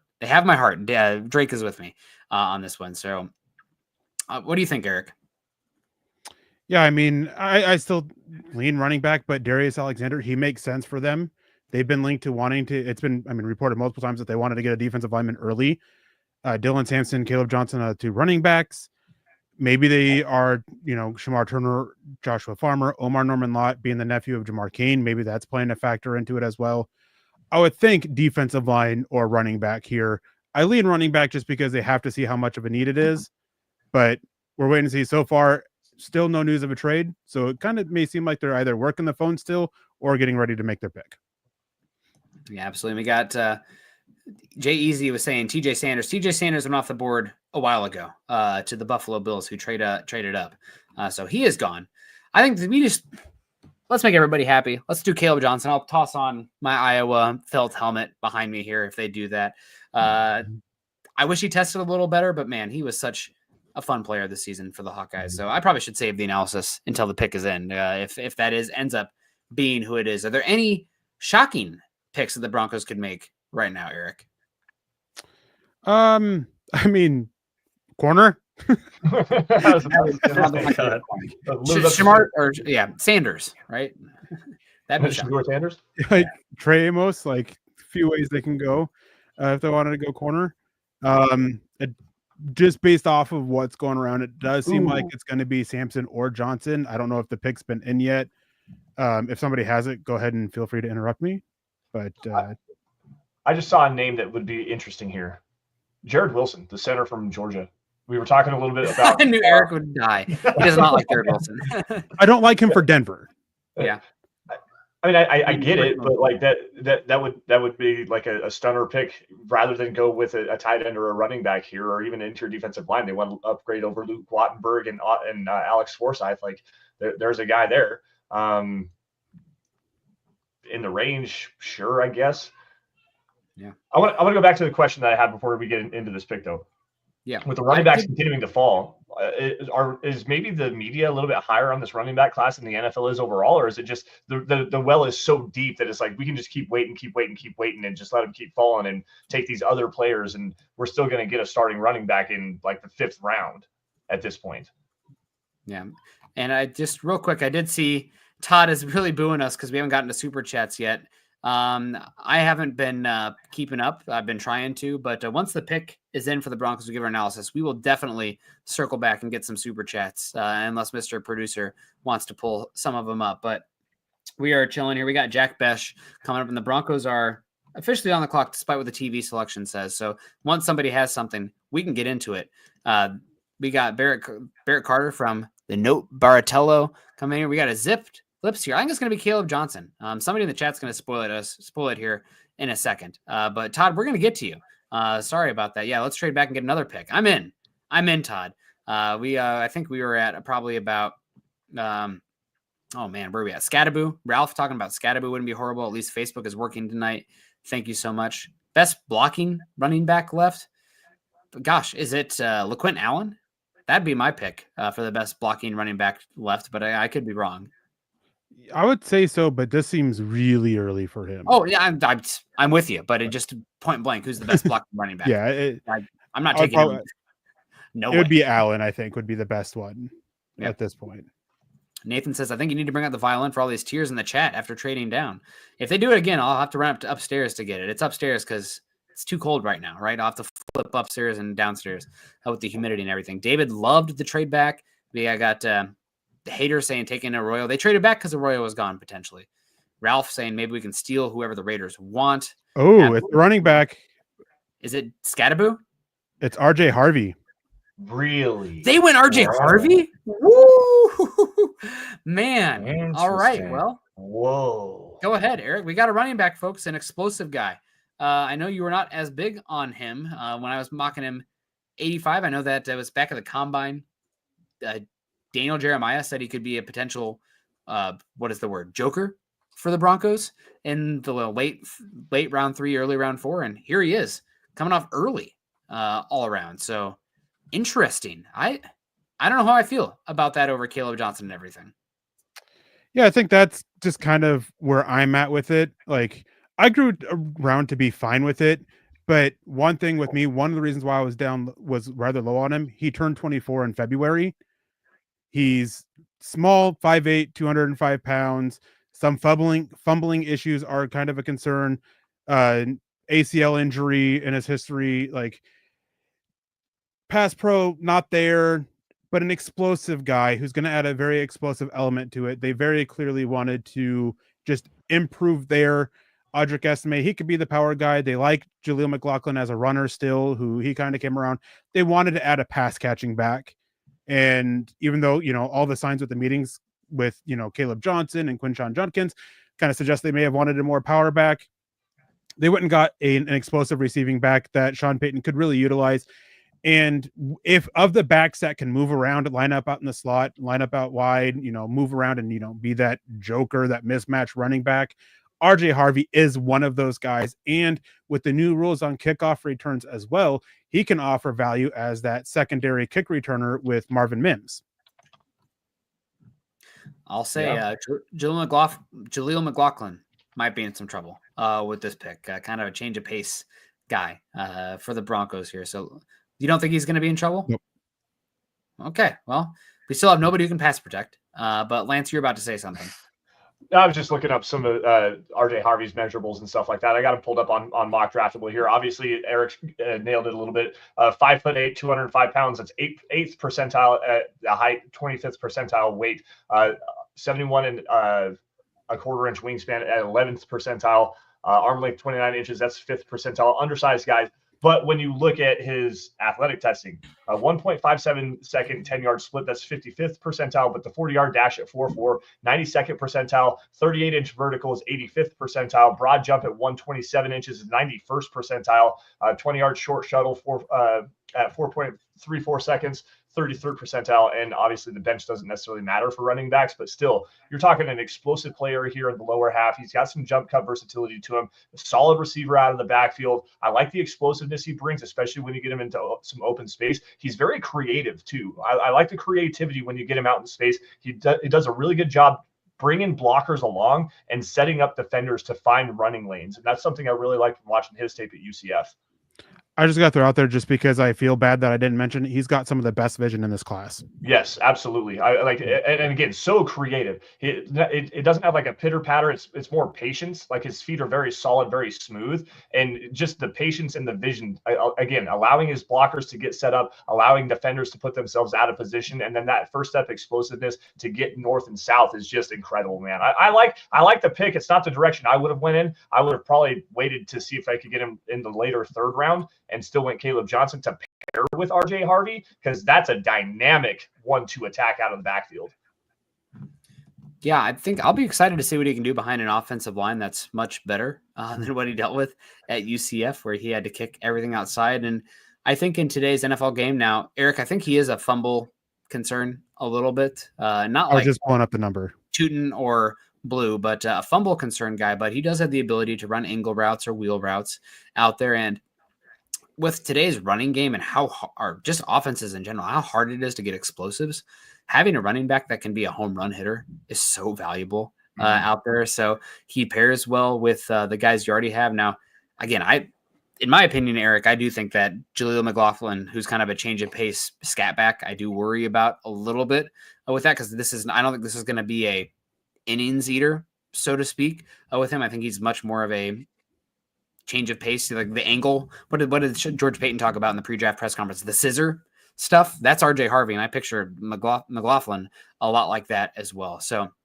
again, not somebody that I ended up actually ever mocking. Never somebody that I thought 85 would be fine. 60 is not egregious by any means for the Broncos. So don't love the age. Don't love the pass protection. I would have preferred Caleb Johnson and Dylan Sampson here, but the athleticism, the explosiveness, solid frame, pass catching ability. The Sean Payton guy, I'll let him prove it wrong. And having pulled up the numbers, RJ Harvey, a fumble every 79.6. That's better than Tootin. It's a little bit under that 1 every 80, 1 every 100 that most teams have. It's better than Ashton Genty. It's better than Cam Scatabo. It isn't as good as Caleb Johnson or Trayvon Henderson or Quinton Judkins, who I believe all of them had every over 100 touches.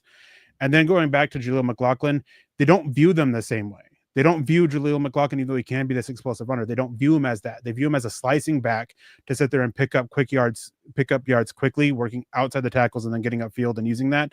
That is some crossover with RJ Harvey, but they view RJ Harvey more explosive, and that should help balance out with the slicing ability that they see in Jaleel McLaughlin. I'm still curious. I do think they'll add another power back and add that competition with Audric Esme. And when you look at Sean Payton's history with them, he has that power back, he has that explosive back, and then he's always had that slicer. And Jaleel McLaughlin's a little bit smaller than the slicer backs that he's typically had, but that's the role that they're envisioning for him. And that's the role they started to use him in late last season, where he started to be more consistent and do a little bit better.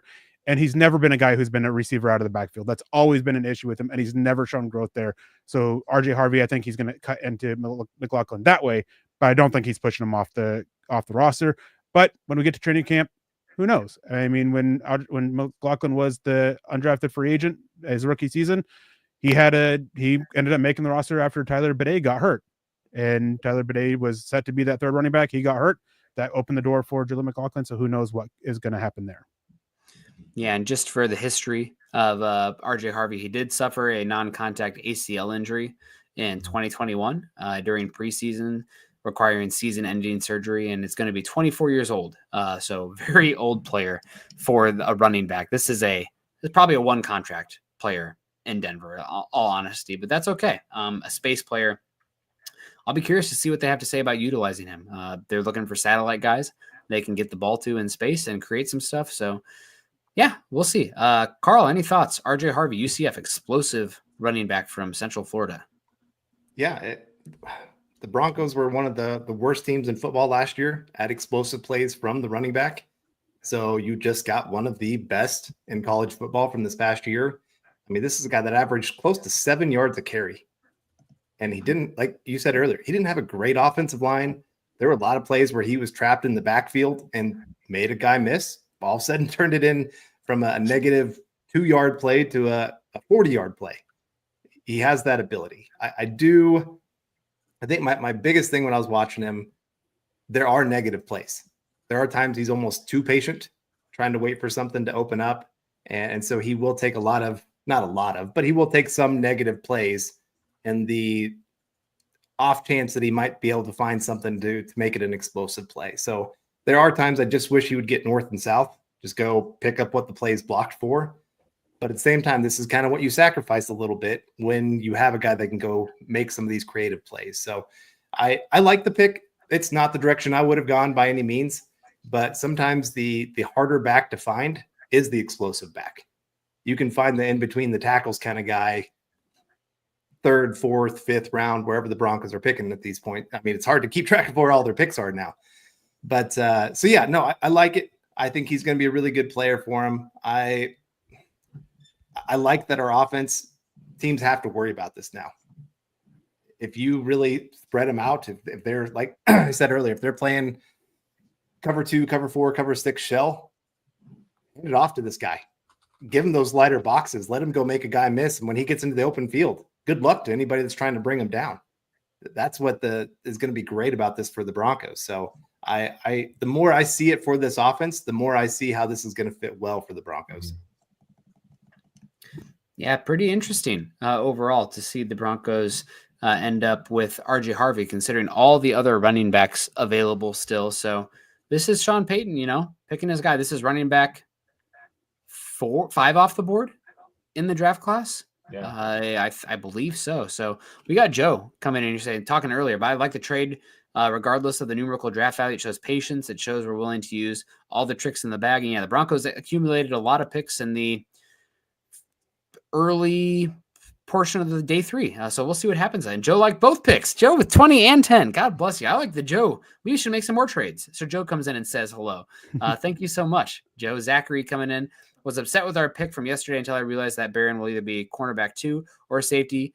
All in all, upgrade to our secondary. Go Broncos. Y'all keep up the good work. I love listening to y'all for everything Broncos. Well, thank you so much, Zachary. Beautiful family picture there. Hope you're doing well.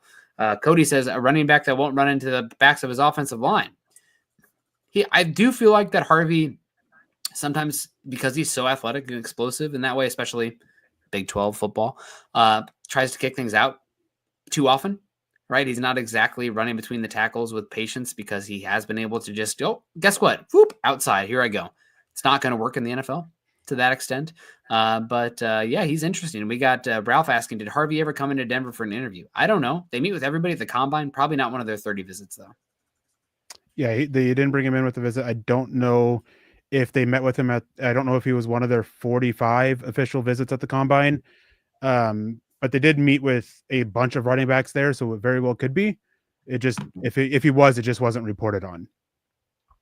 Yeah, that's a good call. We got Trey Amos coming off the board here to the Commanders. Finally, they're 2 value positions there for not a lot of picks. I like that. So I know that Trevor Sikkema for PFF's lead draft analyst has compared RJ Harvey to Bucky Irving, kind of that profile. Still some maybe meat on the bone there for RJ Harvey to be a better pass catcher. They preferred Rachaad White in that situation, but the Denver adds some explosiveness. And I see people kind of, poo-pooing the Broncos taking him because he's 5'8".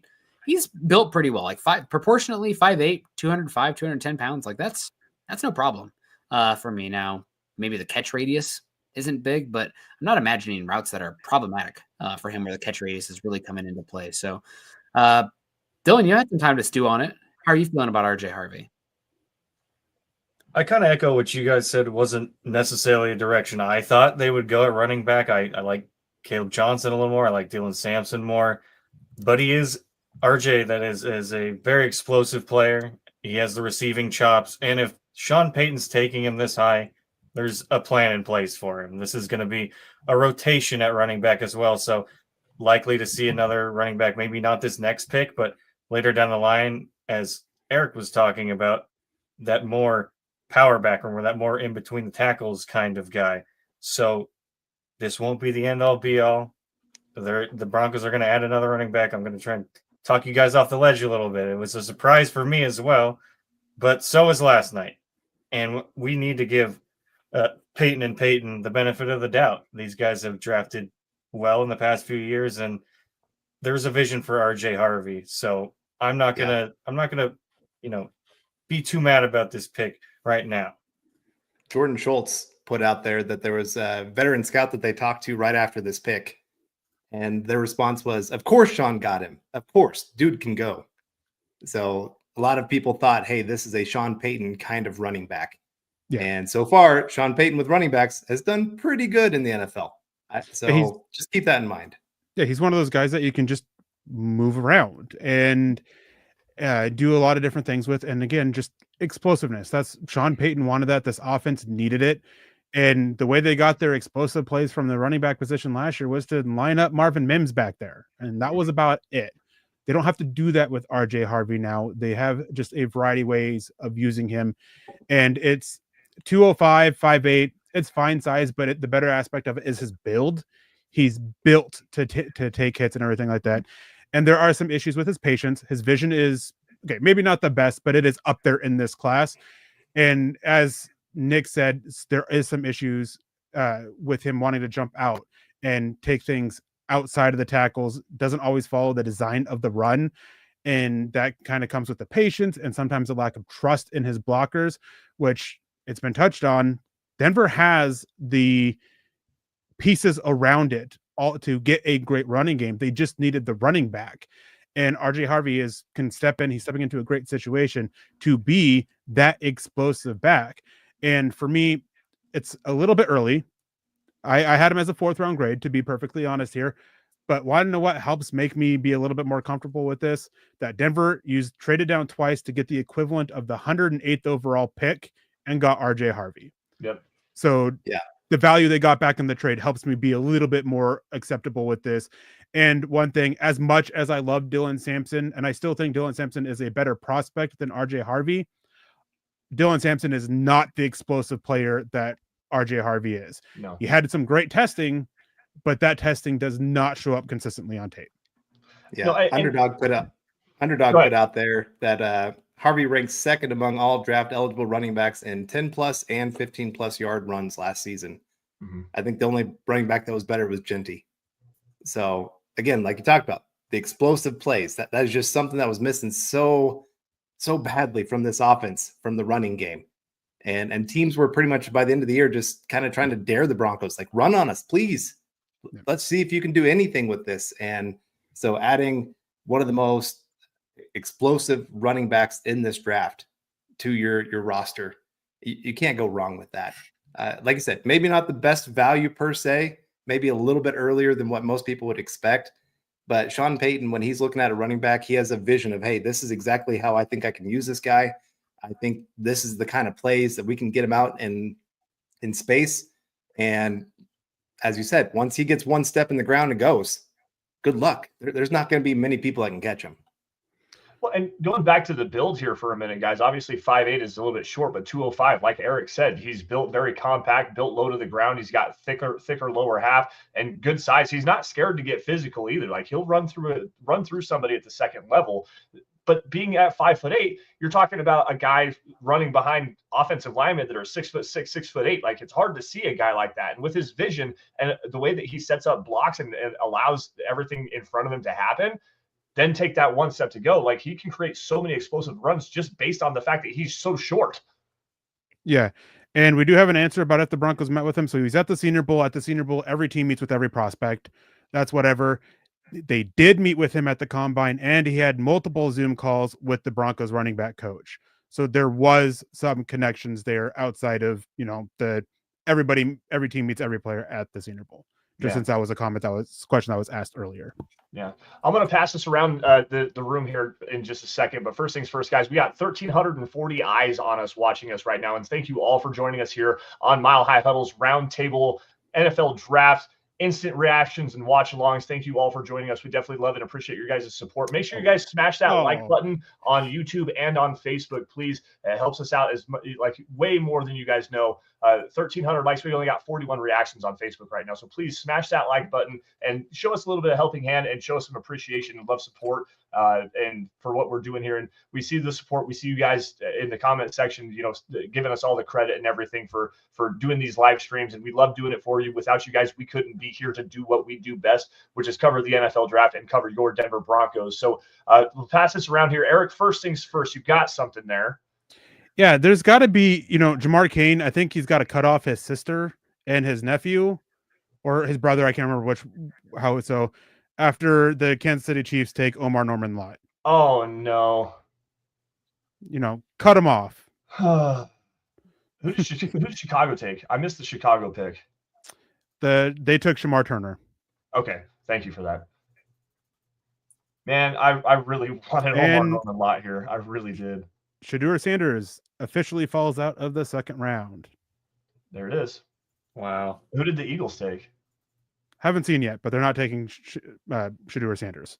Okay, well, let's get back to RJ Harvey here with the Denver Broncos, guys. I'm going to give my grade first. I think this is a solid B. It's not necessarily the direction I would have went in, but you filled the void. You filled the hole. You got a guy that creates a lot of explosive plays, as Carl was talking about, one of the most explosive the best explosive play creator at the position in college football all of last season. So I'm going to pass this off to Dylan first. Real quick.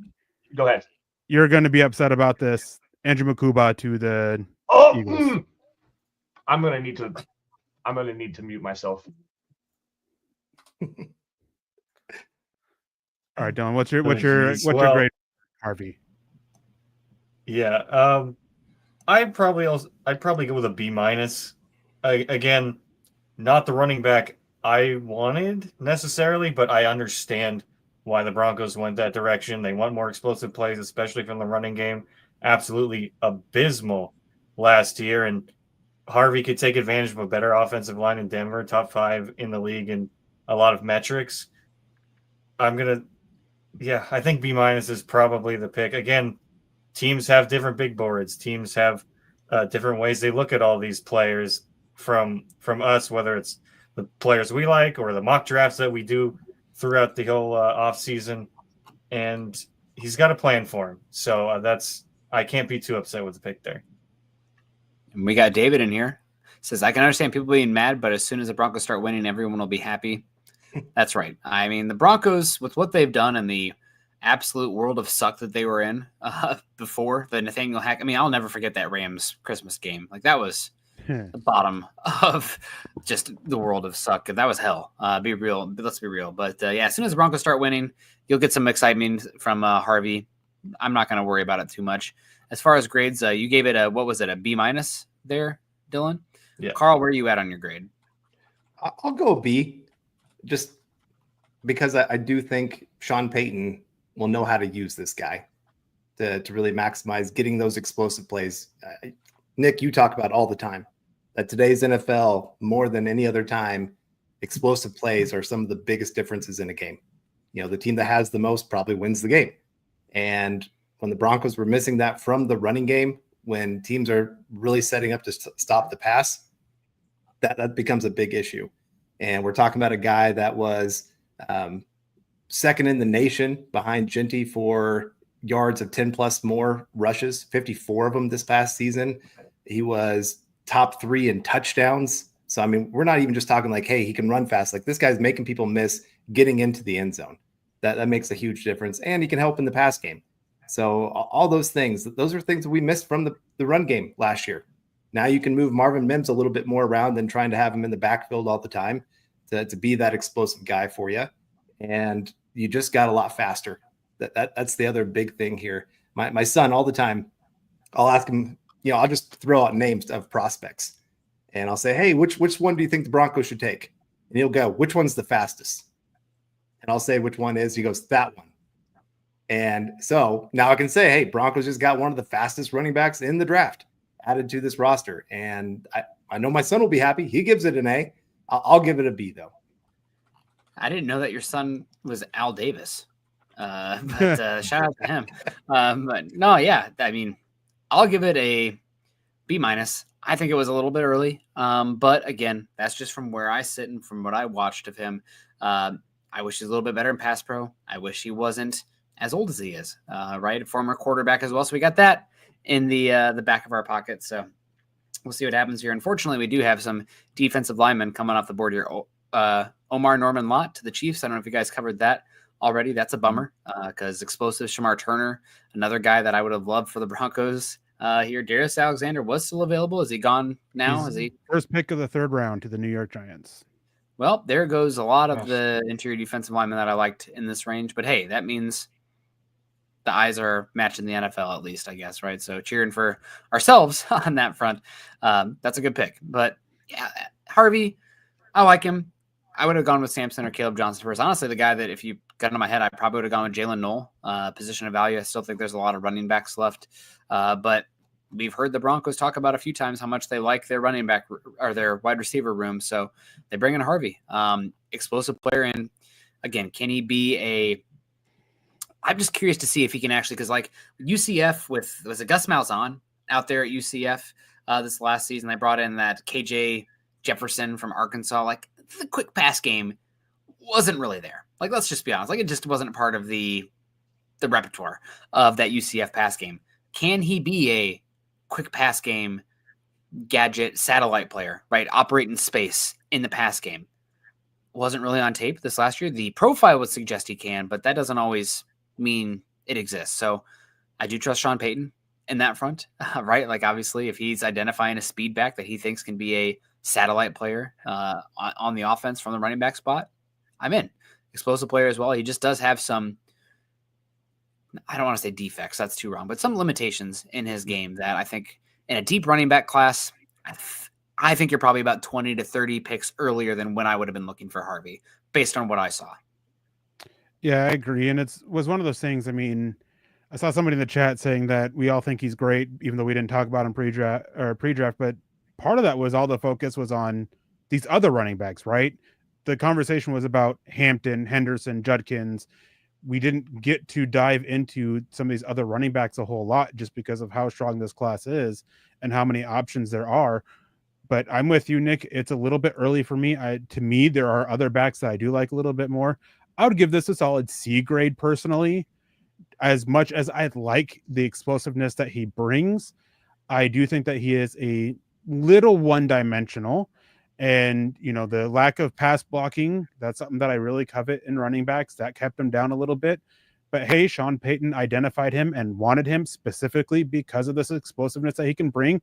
So I'm not going to completely hate on the pick. I think it's a fine one. And as I said earlier, the fact that they got in their trade down, they got that value of that 108 pick basically, and then took him. That helps me be a little bit more okay with this because they at least recouped some of that from taking them a little bit early. They still have some of that because of the value they got for that trade down.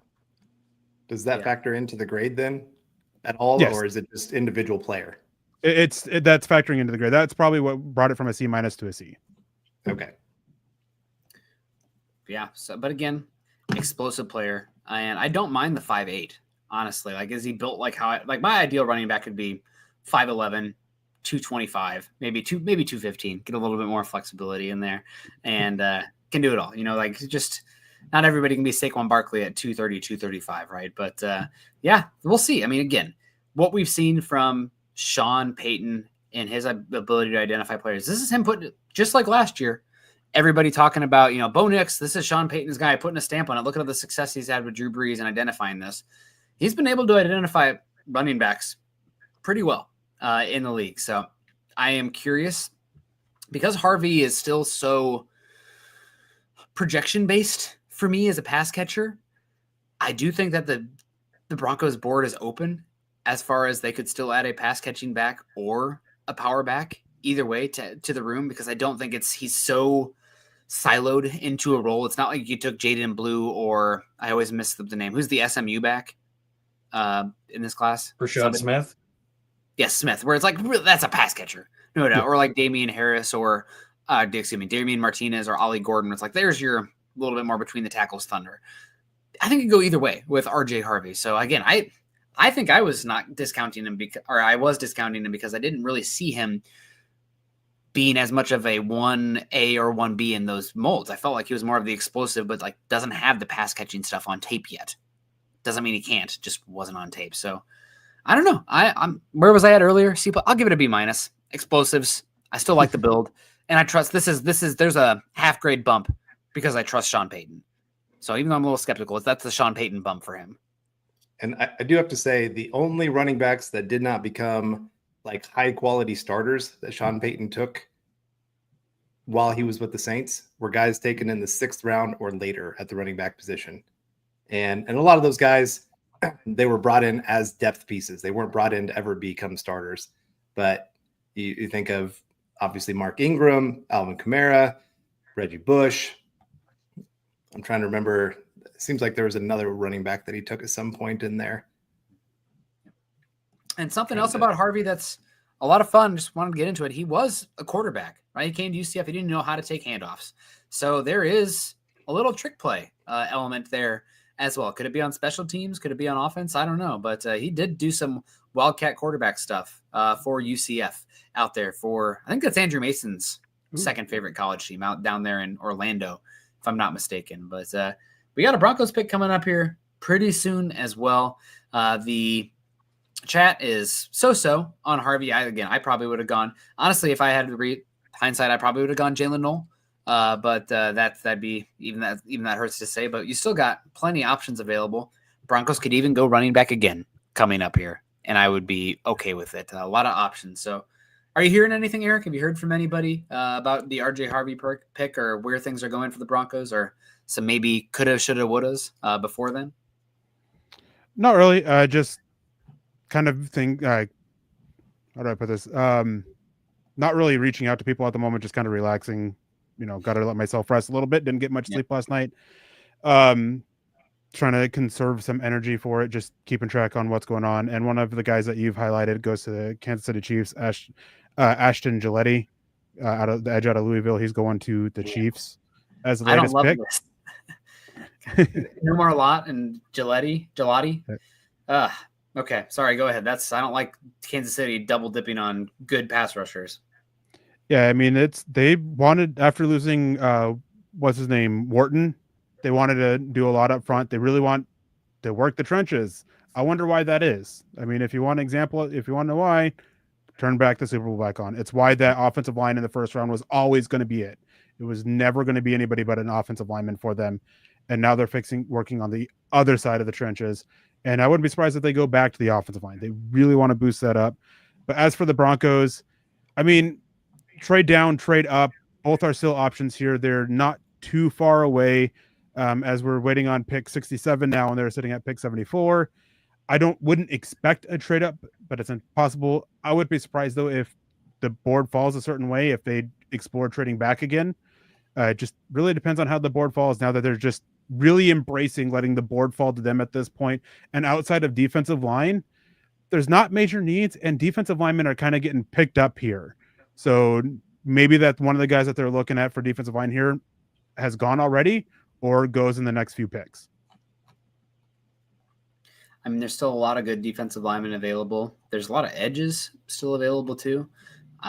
Savon Ravel, gosh, crazy at this point. John's not impressed with the pick. David gives it a B-. You guys let us know. Leroy says, make the Chiefs your team.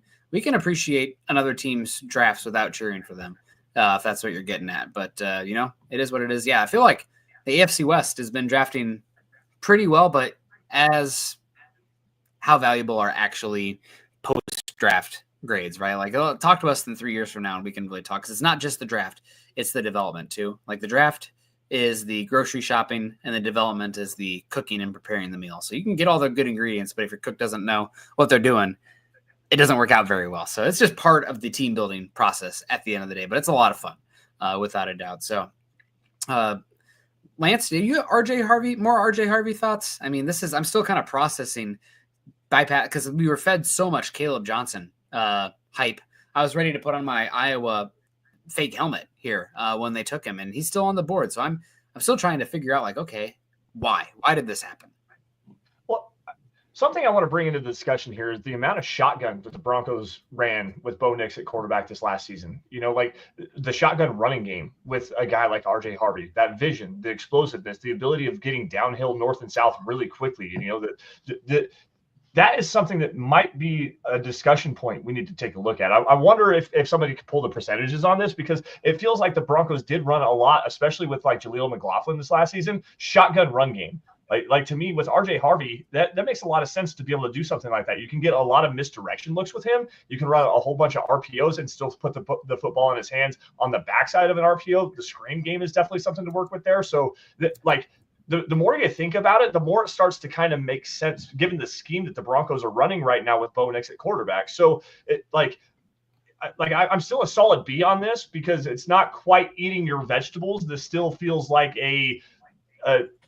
what's like a luxury pick to me. Like I still think you need a guy that's a true 3 down, a guy that can run between the tackles, a guy that can be a true pass protector, and also have that catching versatility out of the backfield.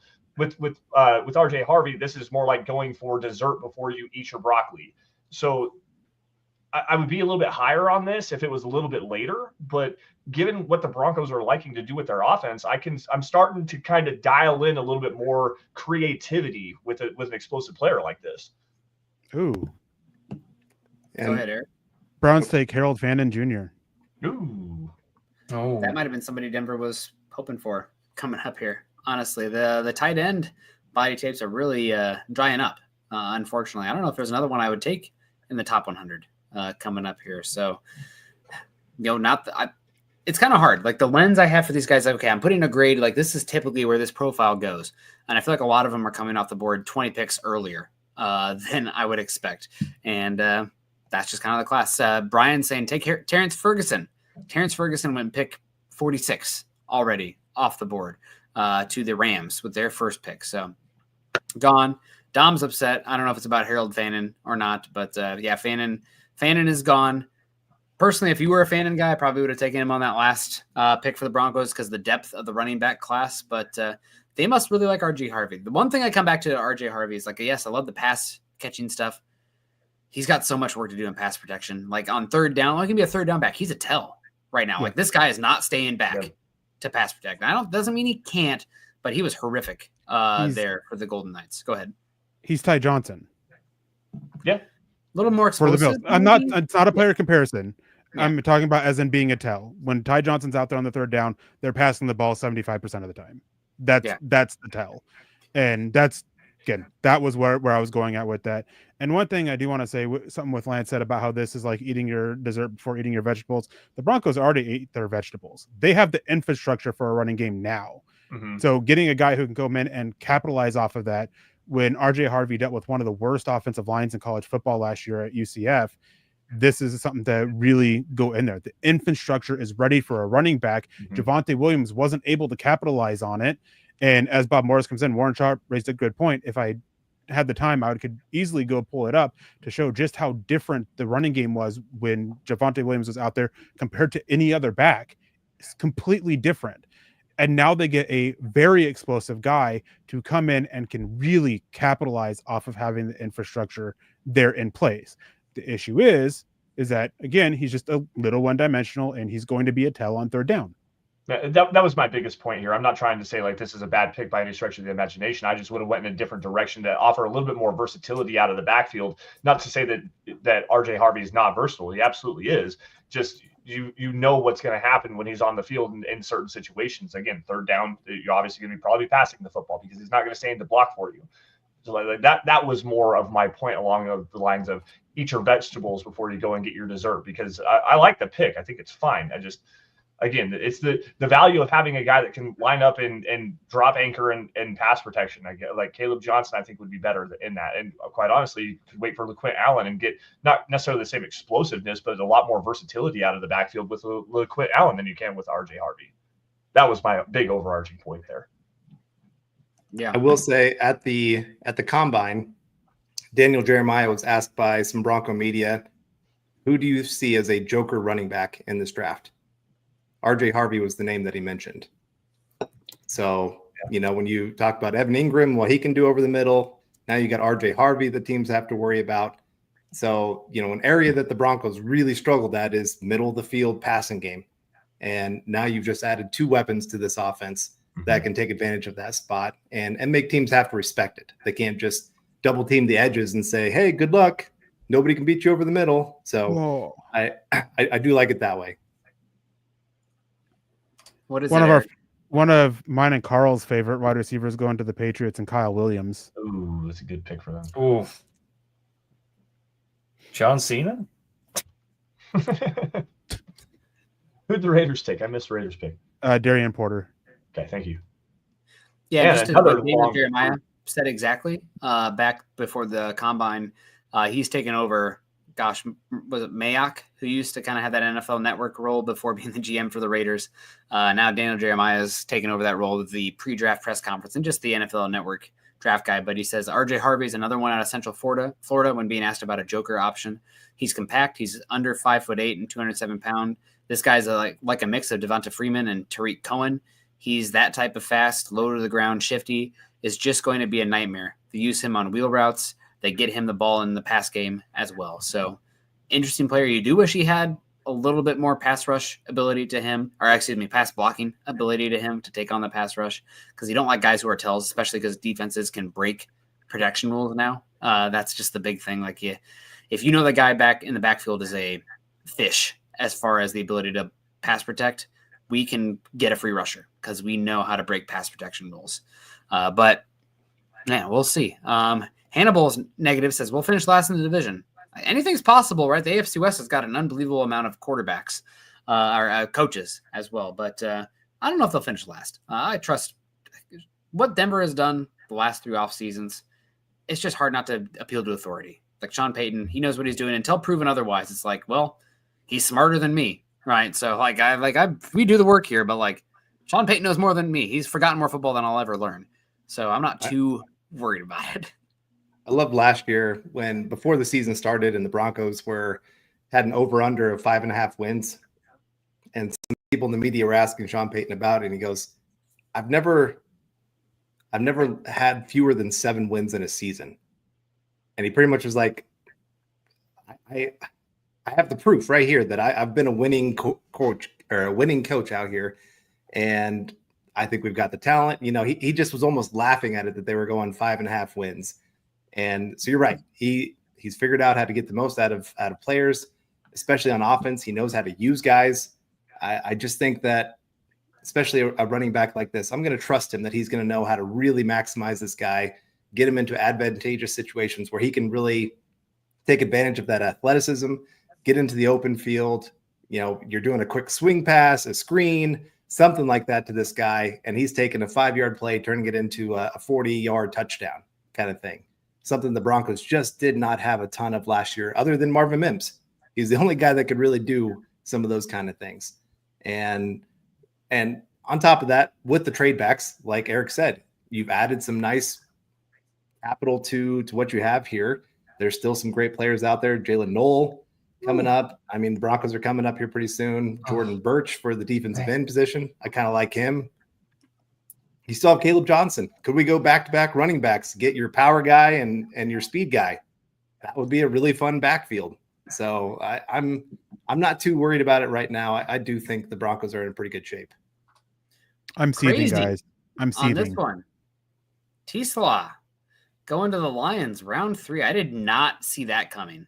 I mean, I knew he was a height, weight, speed kind of guy, can do special teams, blocks his butt off. I didn't see him going pick 70. And they traded up to get him. Yep. Wow. Yeah, that was the Jaguars originally on the clock. I wonder what the compensation was for that. Probably some picks. Well, obviously, good Lord. Man. Sometimes I hate you. I love you to death. You're one of my best friends, but sometimes I hate you. 3 third-rounders? Wow. That's we're getting a little 3 too third-rounders. mushy here, Lance, so need to tone it down a little bit. Do you think this is a Tim Patrick out? Now, the big body guy, special teams, blocker, is Tim Patrick in trouble in Detroit? Could be.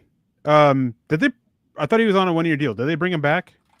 Maybe he's not. I could be completely wrong. I thought maybe he was back. But we got the deal. They got T-Slaw. It's crazy. 2026.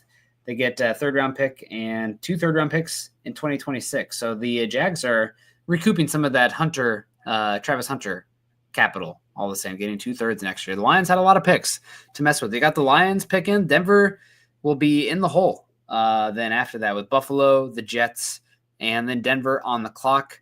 I mean, I have no idea which direction they're going to go. Honestly, the defensive linemen have kind of been flying off the board now.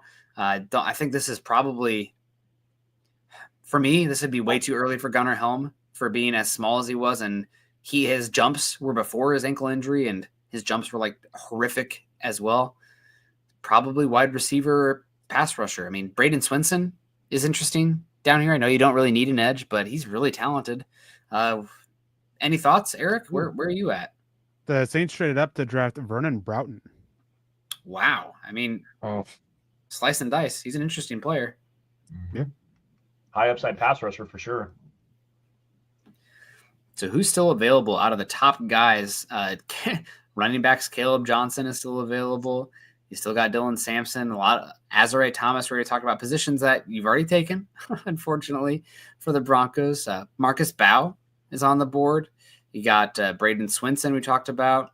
Alec Manor, wide receiver. Jared Wilson, center. Sorry, Eric. You got, just going through the board here. Charles Grant is an interesting offensive tackle. You still got Josiah Stewart, Joshua Farmer, interesting. I don't know if I love the board right now, but where are you at, Eric? I'm sure I'm missing somebody. Let me see here. Got to click over to it. Obviously Caleb Johnson, Siobhan Ravel, Xavier Watts, Jalen Noel is still available unless I missed him go off the board. Dylan Sampson, Joshua Farmer. I wouldn't mind him here among defensive linemen. Damian Martinez, Miles Frazier. He's got that inside. Ty Robinson. He's another defensive lineman. A lot of people have compared him to Zach Allen when he was coming out of Boston College. There's still some guys there. I mean, we've seen tight end kind of get cleaned out a little bit. There's not a single guy here I would take. I would probably wait until like 120 or 111, 130 now, whatever those 2 picks are, and they have in the 4th round. Wait for that range. But Jalen Noel is a very interesting one because he does bring something unique to the Broncos wide receiver room if they want to continue to build around Bo Nix and add another weapon for him. Mm-hmm. Yeah, I mean, I would have been fine with Jalen Noel at the last pick for the Broncos even. So I'm surprised he's still available with how he tested. I mean, it doesn't have the size, but he's definitely talented. So, the board is interesting right now. Yeah, what would be the absolute shock? Jalen Milroe for the Broncos. Birch. Oh, this is a great call from Chris. Birch would be awesome. Thank you, Chris. That's the one. You guys are right. I mean, hopefully you're not saying that he's coming off the board right now because that would be a bummer. But Birch would be good for Denver. Oh, hold on. Got a couple tweets here. The Bills added Landon Jackson. The Jets selected Azariah Thomas. Okay. Wow. Landon Jackson finally coming off the board. So that's good. Man, what do we think about Jordan Birch, though? I mean, Dane Brugler had him going to the Broncos at pick 51. I mean, that would make a lot of sense. And one thing with him is he showed up to the combine light. He plays about 290 pounds, give or take, 285, 290 in that range. And that is where everybody views that he's best at, as that 3-4, 4-I-5 technique. That's where he's viewed best at. Some say he got some bad advice to drop the weight before the combine to test better, and teams wanted to see him there at the heavier weight. So we'll see there. But I really like Jordan Birch's game, especially at the weight that a lot of teams see him. Yeah, absolutely. I'm still shocked that T-Slaw went as early as he did. That's nuts. I'm happy for him, although he did pick Arkansas over Iowa. Smart decision for him in the end, but I'm still mad at him for it. But, man, Vernon Broughton, somebody the Broncos brought in as well. Are there health concerns with Jordan Birch, Eric? Are there medical stuff with him? I haven't heard. He missed a lot of time, or like an ankle injury this season that zapped his ability earlier in the season. Yeah, I mean, there could be. Anytime you miss games with an injury, there obviously can be some red flags there over lingering damage or, concerns over the cartilage and stuff like that, or just longevity with it, durability. So it very well could be some there. I just haven't heard anything specifically about him. But hey, Derek Harmon was a surprise win I heard about that. So who knows? And Broncos are on the clock. Yep. All right. Well, I'm going to say Birch because I want to win. I want some big guys. Dane Brugler compared him directly to John Franklin Myers. That would be a good one. Got a running back and a defensive lineman. I'd feel okay walking out of day 2, although I wouldn't say that we are out of the woods day 2 just yet. Any thoughts, guys? And Jordan Birch, any CJ West, maybe Jamari Caldwell, some defensive tackles. Is it going to be that UCLA one just because the George Payton connection? Who knows? How about safety here? Xavier Watts makes a lot of sense. You need a player on the back end that can play the single high post in the secondary right now. I mean, it might make some people a little bit upset. Kevin Winston Jr. makes a lot of sense here as well. I mean, obviously the injury concerns are very real there, the partially torn ACL, but it sounds like he's probably going to be ready to go. But before we get into anything, we got to jump in here from the big boy, Naj Altaf. Dude, so good to see you in the chat. Off the top rope, $100 super chat here saying, hey, brothers, been too long. Appreciate all you do. Solid draft so far. Road to the Super Bowl begins now. Cheers. Cheers, Naj. It's always great to see you at the meet and greet every single year, man. It's always a great time to talk with you. You're so freaking funny, and you drop the F-bomb way too much, but dang it, it's good to see you, and thank you for the support, buddy. You can drop any F-bombs for $100. You can just you can say whatever you want. I don't care. God bless you, man. Love the Chad's energy. not here to yell at you, Naj. Yeah, no, go for it. Yeah, just all the way. But yeah, man, thank you so much. Broncos are on the clock. made their got pick. a little bit of super. They have a pick in. Yep. Pat Bryant. Okay. They took Pat Bryant here. Wow. Man, shocking. Wide receiver, not a good athlete, but a physical player. Eric, you take the floor. I guess this is your guy. Blocker. Like, he will give it everything and then some. He loves to be physical, and he is physical through his routes. His route running is actually pretty solid overall. He's got good ability to challenge every level of the field, although challenging vertically to take the top off, he doesn't really have the long speed for that. But when you're talking about somebody with, little Jordan Humphrey, he's gone. They had that role still kind of there for somebody to replace him. Evan Ingram fills it to an extent, but they've really valued blocking in the wide receiver room with the wide receiver safety guy that they brought in from the Vikings. He's a blocker as well. Pat Bryant offers a special teams ability as a gunner. He's again, physical blocker. Absolutely love them. It is a little bit early for me. Don't get me wrong. And I just absolutely love what he brings. Very good all-around receiver to help raise the floor of this room when you have Marvin Mims still needing to show consistency and growth, and then Troy Franklin needing to show development as a receiver, that he helps raise the floor of the room. Yeah, I mean, a little bit older. Again, going to be 23 years old this year, 6'2", 204. I think he does have X ability out there, but played mostly Z for Illinois. They had a couple of really good wide receivers this year. Zaire something was the other one. But Illinois, I mean, our guy, oh gosh, can't remember the head coach's name. Big guy. Used to be the Wisconsin head coach, then Arkansas for a number of years. He turned that program around, and Bryant's a physical player. One of the few truly dominant physical players left. I do wonder if Denver had some hopes of Isaac Teaslaw potentially, if you're looking for that blocking big athlete there. But Bryant, I do think this is probably, again, from where I thought he was, a round early. But it's that kind of draft, right? It's not going to, I think we had Tom Pelissaro before the draft before today said, not necessarily going to be the board that people are following, but more so the flavors and the fits.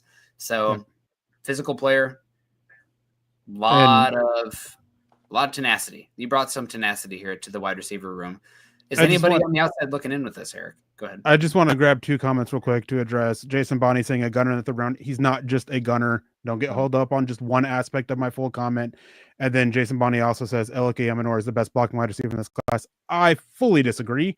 And one thing that Pat Bryant does that Erick Emenor doesn't do, catch the ball. One drop in Pat Bryant's career. Yep. Erick Emenor had 13 this last season. And I want to add one of Bryant's best plays, the slant. Yes. Yeah. He's not the fastest guy long speed, but he has a pretty good first step. 4.61. 4.61. I know. Not okay, fast. but when you watch him though, he's faster in football speed than he is athletic speed like that. He's not the fastest football player either, but he still gets a little bit of separation. So I'm not too worried about that. And like I said, slant plays, Eric, you hit on it. He doesn't drop the ball. So if you throw it into a tight window, he's the guy coming down with it. Mm-hmm. And talking about plays, the Broncos, right now, the Broncos are getting players that fit things that they didn't have last year. You know, maybe they're not the best overall players, but they have a role that they can fit into here in Denver and make an impact. They're going to have plays designed for them. That's what Sean Payton loves to do. I mean, he's that great schemer. He can take average players and scheme them to play to their advantage and make them look better than they probably are on other teams. And so Pat Bryant, I love him. The great thing also, he's improved every single year. Like, this guy works his tail off. You can tell. He wants to go and make a play. He wants to rip somebody's head off at times when he gets the ball in his hands. He's not my favorite receiver by any means. But again, when I'm looking at what the Broncos were missing, he fits a lot of those kind of pieces. And I just want to correct myself. I said 1 drop in Pat Bryant's career, 1 drop this last season. He has 11 in his career, which is over 4 years. Get it right. Still, though, Just wanted to correct myself on that. Still, though, I mean, we got some super chats piling up based on the draft so far from Zach. Who do you feel is going to be an issue for our team? Mine would be Vegas with Genty, Bowers, Geno. I'm not Vegas out of all the teams in the AFC West are the ones that can worry me the least because they have the worst quarterback. It's a new regime, but the AFC West is going to be tough, man. Thank you so much again for another super. David, I understand people being mad, but as soon as the Broncos start winning everything, we got that one. Dustin, this is the dumbest pick yet. I think he's talking about Harvey. So I'm sorry. I'm tired of the loyalists. This coach won 1 Super Bowl with a top 10 quarterback. He reminds me of the Wizard of Oz and the Lollipop Guild. Broncos country, welcome to Munchkin Land. Well, you know what? A little bit of that. I'm not typically the rainbows and sunshine guy, but I am drinking the Sean Payton Kool-Aid because, gosh, all those picks missing for all those years and the getting out of the Russell Wilson stuff. Everything he's touched so far has been gold, but hopefully it's not the Midas touch, right, where can't eat food and can't do anything because it turns to gold. But I mean, I hear you, Dustin. It could end up being an issue. Michaela is not a fan. She says F for our draft so far. Well, you know, it is what it is, Michaela. I hope that you turn that into an A after a year from now. You can look back and be like, oh, A. Thank you so much for the super chat. Cody, I'm not worried at all. Denver hasn't lost any core players from last year and went to a playoffs. Just added a best defensive back in the draft and a good running back. I like the positivity, Cody. Let's keep it rolling. We got Riptide connecting the dots, man. Drafted 2 players who wore number 7 in college. Let's keep finding some more. Appreciate that, Riptide. RJ Harvey, and that's the rest of the story. That's great. And we got Naj caught up there too as well. So thank you, Naj. Great to see you. Big super chat. I'm pretty shocked still about the day 2 so far. I mean, I was hoping a lot of times, like in the simulators, there's been players I've liked and been able to pick, and it feels like the board went pretty barren pretty quickly, unfortunately, with a lot of the ones that I liked. So I was not having Pat Bryant round 3 on my radar. I thought round 4, sure. I was not having RJ Harvey round 2 on my radar. Round 3, fine. So it's just a little bit earlier than I'd like. But if they're your guys, you know, we'll see. Yeah, and one thing too, since Erick Omenor was blocking, just saw somebody put out there that he dealt with multiple knee injuries in college, and that has been apparently was flagged at the combine, which is part of why he's falling. A lot of people felt he would go in the second round. He's still available. Teams are passing on him for Isaac Tisla, for Pat Bryant. Drops are a big issue, but you add in medicals, and that explains it. Yeah. What do you think, Carl? They give me some more Pat Bryant. Big Ten guy that Iowa didn't play Illinois this year. I mean, he is so physical, right? Like that's the big thing I take away. Like he plays despite being 6 foot 204. Is that what he is? 6 foot 210. He plays 6'5". Yeah. He plays like a monster. I mean, he plays so freaking physical. Sean Payton seems excited about it, looking at him on here, but he's a super duper physical player. So they seem to be happy to have him in here. I love, he has this quote. He said, you block, you get the rock. Those kind of guys that understand I have to do the little things to get the better things. And there's a lot of wide receivers out there. I mean, we could talk about Luther Burden earlier. he wasn't really much of a willing blocker. You know, if he's not getting the ball, he's probably not going to be doing much on the play. This is the opposite of that. Now, yes, not the best athlete, not going to be scoring an 80-yard touchdown anytime soon unless a couple guys fall down on the way to try to tackle him. But he's going to do all the little things right for you. As Erick said, only one drop this last year. He's going to make the tough catches when you absolutely need him to be that third down wide receiver that can go make a really big catch for you, help out in the run game. When the Broncos really want to become a good running football team, you need wide receivers like this. So I get it. Probably a little early for me as well. I had a couple other wide receivers that were a little bit higher on my board than him, but you needed a little bit more size in the wide receiver room. You had a lot of kind of skinny, fast guys. Now you need a little bit more size to add with Sutton. And I like the other part of this where he's also going to be great in the red zone. You know, you can throw it up. If he's one-on-one, throw it up to this guy. He's going to be a jump ball guy for you as well. So there's a lot of things to like about his game. There's a lot of weaknesses to his game as well. So he's going to have some limitations that you have to work around. But if you're not taking a wide receiver in the first round, there's probably going to be some limitations to their game.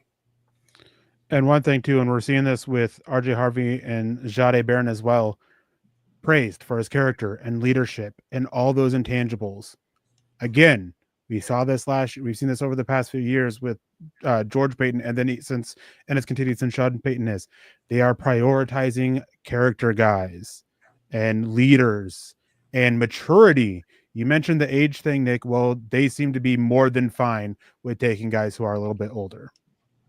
Well, I think a big part of that, not only is it the maturity, it's the passion, love for football. Like College just touched on a little bit with Pat Bryant. He does all of the little things just very well, whether it's being aggressive at the catch point, being aggressive as a run blocker, his release package, especially on the slant route, that like he does a good job creating enough separation, even despite having, you know, lower athletic ability. He does such a great job in the locker room. He's always been, from what I understand, lauded as a locker room guy, a leader in the locker room, a guy that you can just kind of trust to go out there. You know what you're going to get from the guy. I think the big thing here, again, the love of football. But Jahdae Barron, RJ Harvey, those guys love playing football. RJ Harvey was like a wildcat quarterback in high school. He never even started playing running back, I think, until he even got to UCF. Like, these guys love to play the game. They love to learn the game. They're dedicated to their craft, and they make themselves better every single time they step on the football field. Jahdae Barron, another guy, very humble, very like down to earth, very well grounded, also very well rounded in his technique. He's a very technical player. Everything you're seeing from a lot of these guys is the growth, the love of football, the maturity, and just everything they bring raises the floor of the room that they're going into exponentially, just because of their passion and work ethic towards the game of football. Yeah, we do have JJ Zachariason, who does work for fantasy football side of things, talking about the consensus board for the Broncos, and he says, I really like Pat Bryant and Isaac T-Slaw during the prospecting process of the draft, but I'm shocked they went as high as they did. I started analyzing the NFL mock draft database this offseason, and based on the data coming, both T-Slaw and Bryant come in as the two highest overdrafted compared to consensus wide receivers dating back to 2016. So Dane Brugler had Pat Bryant as a 5th round caliber prospect. T-Slaw also 4th round. They were going a lot of times in the 150 to 200 range, and they go early 3rd round. So kind of shocking. There again, Denver's excited. We'll see. They know better than us, but something we'll see. We got some bigger name guys coming off the board here, guys who have seen their names in the 1st round prior. Savon Jones come off the board of the Cowboys, and now we got Princely Umanmielen, Florida transfer to Ole Miss, off to the Carolina Panthers now. So we're on watch now for the Broncos potentially trading back up. We will see if that comes to happen. They have those 2 decently early 4th round picks. I guess not that 130 is not that early, but they do have an early 4th and an additional 4th. So we'll see. But yeah, just kind of talking about some of the stuff out there. Consensus would have Pat Bryant being a day 3 pick, not a early 3rd round pick, but doesn't mean they're going to be right on that. It's just the grade and wild boards this year compared to normal. And there's also that element too, is that even with the consensus boards, there's a lot of elements that go into this that even, Daniel Jeremiah, he gets some stuff, but there is some stuff that even he doesn't hear, that Dane Brugler don't hear. So guys that's why team boards are always so different for it. And we do see this every year. We see these guys that go a lot higher than the consensus board is. And we're just trying to figure out, whoa, what's going on there? Why are they going over this guy? Why are they going over this guy? It happens every single year. Just have to remember, teams have their own board. It is different for a reason. They value different things. They view injuries differently. They view character stuff differently. That's why boards can vary from team to team. I mean, there's teams that, guys who went in the top 10, other teams may not have even had them on their board who are picking in the top 10 just because of scheme fits or just a slight medical issue or whatever the case may be. So I understand for me, RJ Harvey and Pat Bryant, I said this both. Both of them were about a round or two early for me. RJ Harvey, I had both of them as a 4th round grade. A little early for both of them. And that's part of why is I gave RJ Harvey a C. It's Pat Bryant. I'd probably give him a C plus, B minus. I absolutely love his play, but we don't know what it is with the Broncos board, with what Sean Payton has in his mind as to why they valued them so highly. We don't know if maybe that Isaac T-Slaw going as high as he did kind of scared them into making that pick a little bit earlier. It could be a situation where some of these other receivers, Jalen Noel, he's a guy who we've talked about and everything. There could be something there with him that we don't know about that's falling. Again, that happens a lot every single year. Players fall and we don't know why. I understand the panic for it. I understand the hate for it, but there's still plenty of reasons to be optimistic. And I saw a lot of comments about his leadership and everything. Well, he's not talentless. He very much is talentless, or not talentless. He very much has a lot of talent. He is one of the best blockers in this class. To me, he is top 3 in this class at wide receiver. Bring special teams value, the leadership, being one of the best receivers in this class and working the slant route. And he is sneaky good after the catch. He has some quickness and wiggle to him to make defenders miss and pick up yards after the catch. He had 400 yards after the catch last year. There is that ability there for him as well. So yeah, the long speed's not great. That 4.61 obviously is not great. But as Carl said earlier, when you watch him on tape, he does play a little bit faster than that. It's just one of those things. It's the 40 speed doesn't always translate to it. And I can't remember who it was, but I saw somebody tweet out there about his miles per hour, and then his miles per hour where his average is probably more in line with a 4.53 40-yard time than the 4.6. Mm-hmm. Where do you think his role ends up being in Denver this upcoming season? I mean, obviously you have Devon Vele. Where exactly? I mean, this is a 3rd round pick, early 3rd. He's making the roster. Who's out? Where is he playing? He's going to help fill that little Jordan Humphrey role. Okay. He's going to help fill in with Evan Ingram. Okay, so just from a numbers perspective, is somebody out then on the roster? I mean, you brought in that special teams, Sherfield, right? You got Franklin, you got Vele, you got Mims, you got Sutton. Are you keeping 6, 7 wide receivers? 7. Who? Somebody's got to be out. They'll probably keep 7 with Trent Sherfield as a special teams specialist, as a gunner who can come in on certain situations and block. So I think 7, and with how that is, I don't think that necessarily means that anybody's out, right? Because we have Sutton, we have Mims, we have Franklin, we have Vele, we have Bryant now, and we have Sherfield. And unless I'm missing somebody, there's still 1 spot left. Bryant, I mean, typically teams keep 5. Right? 5 or 6. Sean Payton's kind of bucked that trend though recently. Yeah, 6 or 7 for the last couple of years, hasn't it? Yeah, I think so. Okay, I've always thought it was about 5 or 6. And there goes Jordan Birch to the Cardinals. Cardinals are having a dream draft if Will Johnson can stay healthy. Walter Nolan, Birch, Will Johnson, a lot of talent, high recruits on that team out there in Arizona. So happy for Gannon, even though he's kind of a goober, but speaking for all goobers, I'm happy for him. So yeah, good draft for them. Do we expect the Broncos to be picking again today, or do you think it's going to be 2 4th round picks tomorrow? I mean, the board they still have not taken an interior defensive lineman, still have not taken a tight end, although Pat Bryant kind of blurs the lines a little bit, especially if he's playing the little Jordan Humphrey role. The Oh, dog barking on the TV too. That's great.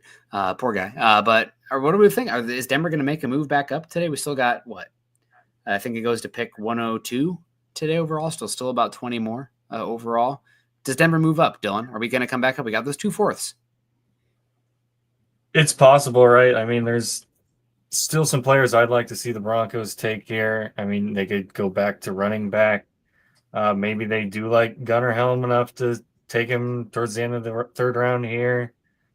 Other guys, I mean, they just went wide receiver. I was going to say Jalen Royals. I actually like him quite a bit, Jalen Knoll, but it's hard to see them going back-to-back wide receiver picks there unless they truly don't like their wide receiver room. I know they talked at length about that this offseason, especially Sean Payton, but I've been pretty adamant that Troy Franklin, not sure if he's going to develop. I know it's only been one season, but he had some character issues coming out of Oregon, and that could be popping up again here.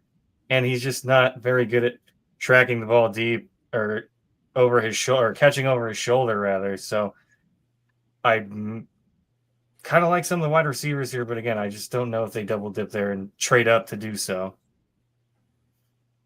Yeah, have you heard anything, Eric, or do you have any idea what's going on for the Broncos with potentially moving back up? We got the Colts pick in now. Texans take Jalen Knoll. So there goes Knoll to the Texans. They go both Iowa State guys. That's fun. Nice. That's great for CJ Stroud. Offensive line's still going to be problematic, but also cool to see Nick Martin come off the board. Had a lot of injury this season, smaller guy, but I think a lot of people had him pegged, round 5, round 6, and he comes off the board mid-round 3. So board is going to be very scattershot. I mean, this feels kind of like how the board starts to feel round 5, typically late round 4, round 5, and we're here with these like, well, that's a huge breach. Well, these are the type of talents that typically go a little bit later anyway. So the reality of the class, and there goes Justin Wally, somebody we talked about a lot for that Broncos in the war room, to the Indianapolis Colts, plays every position in the backfield. The discount Jahdae Barron, if you will, Jahdae Barron. So Eric, where are we at? How are we doing? Big board. How are we feeling? No volcanoes erupting yet. Right? I'm feeling good. No volcanoes are erupting yet, thankfully. And yeah, I mean, it's just the way the board is falling. We've talked about it with the way this class is. Boards are going to look more different from team to team than probably any year in at least the last 5 to 10, because just, again, you like that talent at the top, and it just creates a weird domino effect when you get to the late second and third round. And we're probably going to continue to see it. I wouldn't be surprised if we get to round 5 and we start seeing teams trying to trade away picks this year for future picks, just because they don't want to touch the back end of this class outside of a couple positions that may end up having players fall. I am curious about some guys who are falling, guys that we all thought would go by now. Caleb Johnson being one of them. I just got round to, after the 2 Broncos picks, I just started getting back into reaching out to some people, seeing if I can't get anything onto that and see if anything's going on. Haven't heard anything back yet, but when I do, I'll let you know. Well, awesome. Well, we got Jason coming in, says, I live in the Illini market. So Peoria? Are you out there in Peoria, Jason? What's going on? He says, Pat Bryant role is Tim Patrick role they never filled. It's a good pick, clutch character. He will win everyone over. Reach, maybe they got what they wanted. Yeah, I mean, ball production, touchdowns. I do love he's also clutch. He had like 3 touchdowns this last season in overtime or in the last minute of regulation. So they went to him when things mattered and they needed so to speak, a bucket, right? They would throw it up to Pat Bryant. So will be fun to see. He did not play a lot of special teams, which does, I mean, for his profile is interesting. And there you got Dylan Fairchild, another Georgia offensive lineman, interior guy off the board here to the Bengals, pick 81. But overall, I mean, I guess I'll say I am a little underwhelmed with today's haul overall. I'm not going to be try to be too negative about it, but Harvey and Pat Bryant, I mean, I'm happy that, they got Bo Nix some weaponry around him, but these aren't guys that I was overly infatuated with where they came off the board personally. But also, looking at the board, the guys I liked are pretty much picked pretty thin already. So I don't even know what direction I'd exactly go. Also, while trying to run the chat and everything. Do you have any other hindsight picks here, Carl? Any other guys that you're like, man, I would have liked to go in this direction instead? I mean, there's plenty of those. Knoll here, of course, for wide receiver. I like Bryant. but he definitely was not my top wide receiver. I'm kind of with you where it's definitely an underwhelming day at this point with the players that they took. And we got right wing nut job coming in saying $5 with the $5 super saying we've had the worst draft of the AFC West so far. In my opinion, it's been super underwhelming, especially in rounds 2 and 3. We'll have to see. I guess I could probably mostly agree with that, but I still want to go see these players on the field. RJ Harvey, of the running backs taken, he might be in the best situation to actually go make a real impact this year. Genty with Raiders right now, they're still missing a couple pieces on that offensive line. I think they got their wide receiver, they got the tight end, of course, and we'll have to see. They might have the worst quarterback in the situation as well. So, and then Chargers with Hampton. Again, they don't have quite all the pieces that the Broncos do of the offensive line, especially to take advantage. And he's going to have his carries cut in half because they have Harris there. Yeah. So RJ Harvey really might have the best opportunity to go make one of the bigger impacts. Genty's going to probably make the biggest impact just because he is that guy, but he's a top 6 pick too. So you'd expect a little bit more compared to the guy that's picked at 60. And so I think Harvey's really going to be a big part of this offense. And I'm excited to see how the Broncos plan to use him. And then, like I said, Pat Bryant, he helps in the run game. He can be a nice target for Bo Nix when they absolutely need a catch. Like you said earlier, this is the guy. When they needed a catch in the most pivotal moments of the game, they went to Pat Bryant. And so I definitely like that. I like that they got a little bit bigger in the wide receiver room. They had a lot of speed with Mims and Franklin. They had the downfield guys. They needed the guys that could make the tough catches over the middle. Mm-hmm. I got to throw in, Steelers have made their pick. It's not Shadeur Sanders. And coming into the day, people believe that 83 was where Shadeur Sanders would fall if he got past the Raiders. The Steelers took Caleb Johnson. Wow. Who did the Titans take? I haven't seen who the Titans took yet. Man. Hold on, I can reload really fast. Cody W. Again, another super chat for Cody. I can see it now. Bryant lays a guy out for Harvey to take it. Did we get this one already? Oh, wow. No? Cody, thank you so much for the super chat. He's talking about all the players. Bryant lays out a guy for Harvey to take it to the house and Barron getting them interceptions. Well, Cody, manifest that stuff. We love it. We got Christ Reigns in here. I was making sure I read it correctly. I actually like the picks today. Need a tight end now. They need defensive line as well. But that's okay. We got Patriot Text, George Payton showing us why his contract should not be renewed. This draft is a dud. I mean, gosh, guys, this is, like I said earlier, this is the going out and grabbing the groceries. We still got to cook after that. So they talked about it. George Payton and Sean Payton saying that they were as entwined step for step with everything they've done leading up to this draft. So these are guys that they liked. And I would be willing to give them, as long as they keep winning, give them a few years. We'll wait and see how it plays out. But I don't think it's just, just because they weren't higher on the consensus board doesn't exactly mean that these aren't going to work out. And Pat Bryant, underrated player. I mean, great hands. Just looking at the board and how things fell apart, Eric, my tinfoil hat is the Broncos might have loved Jack Besh there with that one. And then they go like Jack Besh goes, 1 or 2 picks before they take RJ Harvey? Because Pat Bryant and kind of the do everything blocker role, catches everything. Besh is a 2-round better version of that on my board personally. But do you have any thoughts on that? Do you think they got sniped for Besh there? Maybe after also getting sniped round 1 for Emeka Egbuka? I don't think they got sniped for Besh personally, because that was what they traded down and that was the next pick, right? Yeah. So yeah, I think if they wanted Besh, I think that they would have just taken him there. I think that they just had a lot of guys that they had very similar on their board, and they just kind of moved down there, got that value, and then just see how things kind of cleared up a little bit, and then took the guys that they had their best left out of that group of 5 to 10 guys with those 2 picks. That makes sense. I mean, I would have loved to have Besh and maybe Caleb Johnson. Flip that at probably a higher grade, but again, Broncos seemed excited about on their war room getting those guys. So happy to see Caleb Johnson in Pittsburgh with all the offensive line picks that they've made out there over the recent years. So hopefully a good infrastructure for them, replacing Najee Harris. They don't like, speed with their running back anyway. They took Najee Harris. So, get another guy in there. You don't have to have sub 4.5 speed. Dylan, how are we feeling right now? Day 2 right now for me feels a little bit underwhelming, but, he got some weapons still and, some explosiveness, some physicality. I like the profiles that they brought in for the offense. Yeah, I agree with you there. A little underwhelming. There was guys I really liked, like Mason Taylor. You would have had to trade up to get him. Jack Besh as well, Jalen Knoll. I don't love it necessarily, but I'm willing to see this through, right? We've given both Paytons the benefit of the doubt before. They know how to maximize the players on this roster. I mean, did anyone see us almost making the playoffs with Russell Wilson and the roster we had then? Not at all.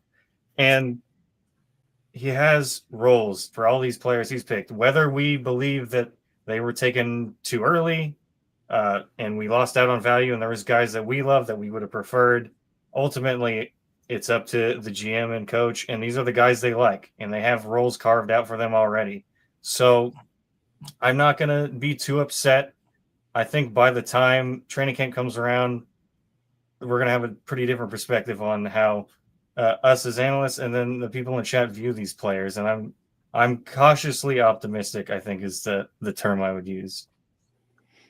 Yeah, I mean, other wide receivers that were still available. Was Williams still available when they took Brian, or did he go off right before? I can't He went recall. off before. Yeah, Kyle Williams went off. Yeah, Kyle Williams. Yep. Jalen Royals was somebody that was interesting. Jalen Royals. Oh, no, but Royals from Nevada. Yeah, would have been. He's still available. Noel came a little bit later, but Bryant brings a physicality and ball skills, catch point stuff. He's a go getter in the red zone, right? In the gold zone. I mean that does matter. And if you're looking for somebody who can kind of be a little bit of a wide receiver, tight end hybrid type, who's the guy from San Francisco? Juwan Jennings. Yes. Jennings is a little bit bigger, but I think you talk about not the overall explosiveness, but the blocking profile, the slot, and the yak also for that size, not as big, but I think Jennings might have gone 3rd round as well in that draft. So I think that's kind of what you're talking about here. Cody W. Again, man. Go ahead. I was just going to say one of your favorites goes to the 49ers here, and Jacob Parrish. Love Jacob Parrish. Yep, good player. 49ers are having a heck of a draft. Alfred Collins, Michael Williams. Buccaneers. What was that? Buccaneers, not 49ers. I don't like it as much then. Screw them. No, I'm just kidding. Cody W. When George and Sean show they can't draft, I'll stop trusting until then. I see a bunch of keyboard warriors in the chat. People, say what you want, especially if you're dropping super chats. You say that we don't know anything. Call me a buffoon. I don't care for money. That's great. But I'm willing to let it play out. Typically, I'm out here trying to be honest with it. I think both these picks were a little earlier than I would have liked, but I like the profiles added to the offense. But I really do believe that George Payton and Sean Payton, with the miraculous turnaround of this roster, I mean, biblical turnaround of this roster for where they were at, deserve the benefit of the doubt. But you can feel free to disagree, and I'll not fight you on it too much. Deanna Hendry, I'm not going to fight you at all. $50 super chat, Deanna, one of our big time contributors, helping us out so much. A super chat superstar, keeping the lights on here. The Broncos picks are potentially over for the day. We got the hated Chiefs pick is in as well. But Deanna says, evening guys, I'm not understanding today's picks at all. What happened today? What am I missing? So disappointed. I'm usually with the GM and coach, but today, well, I mean, I keep saying it on here. I keep looking at the board like, I don't love this one, but is there an obvious direction I would have gone? There's other ways I would have gone, but Alfred Collins going, all the tight ends going, Jack Besh going, at the top of the wide receivers going, the defensive linemen I like going. I don't know. What do you think, Dylan? Offer Deanna some solace here. Make him feel a little better. Yeah, like I was mentioning earlier, Sean Payton has a plan in mind for these guys, especially RJ Harvey. I know we mentioned we were a little surprised there as well, but he's a very explosive player. He fits that receiving back role, and this offense in general just lacked explosive plays, and he brings that. Whether he was lower on our boards or whoever's, it's who Sean Payton wanted to pick, and that's who he got, and he has a specific role carved up for him. Same with Pat Bryant, like you mentioned. Little Jordan Humphrey wasn't great. Everyone hated him last season. So to get a player for specifically that role, and Pat Bryant, is very reliable, catching the ball. He's bigger. He's a stronger receiver. I can get behind it. I might not be outwardly loving it and just gushing over them, but I see the vision, and I'm not going to be too ho-hum about the whole situation there now, because again, these are players they have roles carved out for. Yeah, and that's the big thing, I think, for me as well. They talked about in the pre-draft press conference the vision and what are these roles for each of these players. And as far as like maybe they're getting a little cute, right? A little bit like thinking they're so smart. We'll find out years from now. But they do have visions and roles for these guys coming forward. So we haven't kicked it to Lance in a bit. I always like to hear what Lance has to say. Thank you for still being with us, Lance. I know you got work and everything going on a lot of time. So what are you thinking? How are you feeling right now at day 2? And we're still here because Denver still might trade up. Well, I understand why fans are a little bit frustrated, because it wasn't like the fireworks and just the shock and awe of all these great players that everyone had these visions for, like Omarion Hampton or like a Caleb Johnson or Jalen Noel or whoever these players that have went off the board. And the Broncos are sitting here with Jahdae Barron, who is a top 10 pick on the Broncos board. They're sitting here with R.J. Harvey, one of the most explosive running backs in the class. They're sitting here with Pat Bryant, one of the most consistent players at the wide receiver position in the class. And like Dylan just got done saying, you can see the roles kind of fit themselves out. If you really sit back and like peel the layers of the onion back and get to the baseline of what this draft class actually is looking like, you're starting to see another set of foundation here. And I'm going to go to Pat Bryant here quickly, because I think that you're starting to see the end of the Courtland Sutton era in Denver right now. And maybe they do continue want to extend him and keep him as a part of this roster. But Pat Bryant brings a lot of that same profile. He's a better slant receiver, more consistent receiver, brings some physicality. He's a better blocker than Courtland Sutton is. He shows that clutch gene. He can go and make some of these spectacular contested catches. And one thing that I liked that I don't think anybody's ever really talked about yet is his ability to use the length that he has. While he doesn't have the longest arms, he still has the body control and the positioning available to go and snag the football out of the air, away and outside of his chest plate. He does such a great job of going and using smooth hands to bring the football in, and then has tight hands. And also, like Erick said, a little bit of wiggle in some space. You get him the ball, let him just kind of use that big body, use that physicality, use some creativity with the football in his hands. He can actually be a yak separator for you at the wide receiver position. So the way that this room is starting to kind of develop at the wide receiver position leads me to believe that, yeah, they've got Devon Bailey, another guy that's just reliable. You know what you're going to get with him. He may not be the most explosive player, but he's going to go out there. He's going to do the dirty work for you. He's going to be a grinder in the running game. Pat Bryant, opposite side of that, 2 years, that might be your wide receiver room at 1 and 2. Like it sounds lackluster, but when you know what you're going to get out of these players every time they set foot on the football field, you can trust them to be reliable and just help this offense have a baseline of success that you just know what you're going to get week in and week out. That to me is something that we need to be a little bit more grounded. It's not the most flashy thing in the world, but just to be able to get yourself into a situation where you know what you're going to get, that is actually more securing for a quarterback, more securing for a franchise moving forward. Yeah. And next, gotta jump out of here. We have some super chats still that we gotta grab. Let me scroll up in here so we can get this. Let's see. We have Christ Reigns coming in. Glad nobody bought into Sanders hype. #bust with a $2 donation. Thank you for that. We have Patriot Text with a $10 donation saying they had a chance in this draft to get impact players. Instead, they have traded back. And how many of these guys start on day 1? What am I missing? Has this made the team better than 20 wins? One thing with this class that I think it's kind of been touched on, they had a vision in mind. They had the roles in mind. They're sticking to their board for the guys that they have identified to fill these specific roles.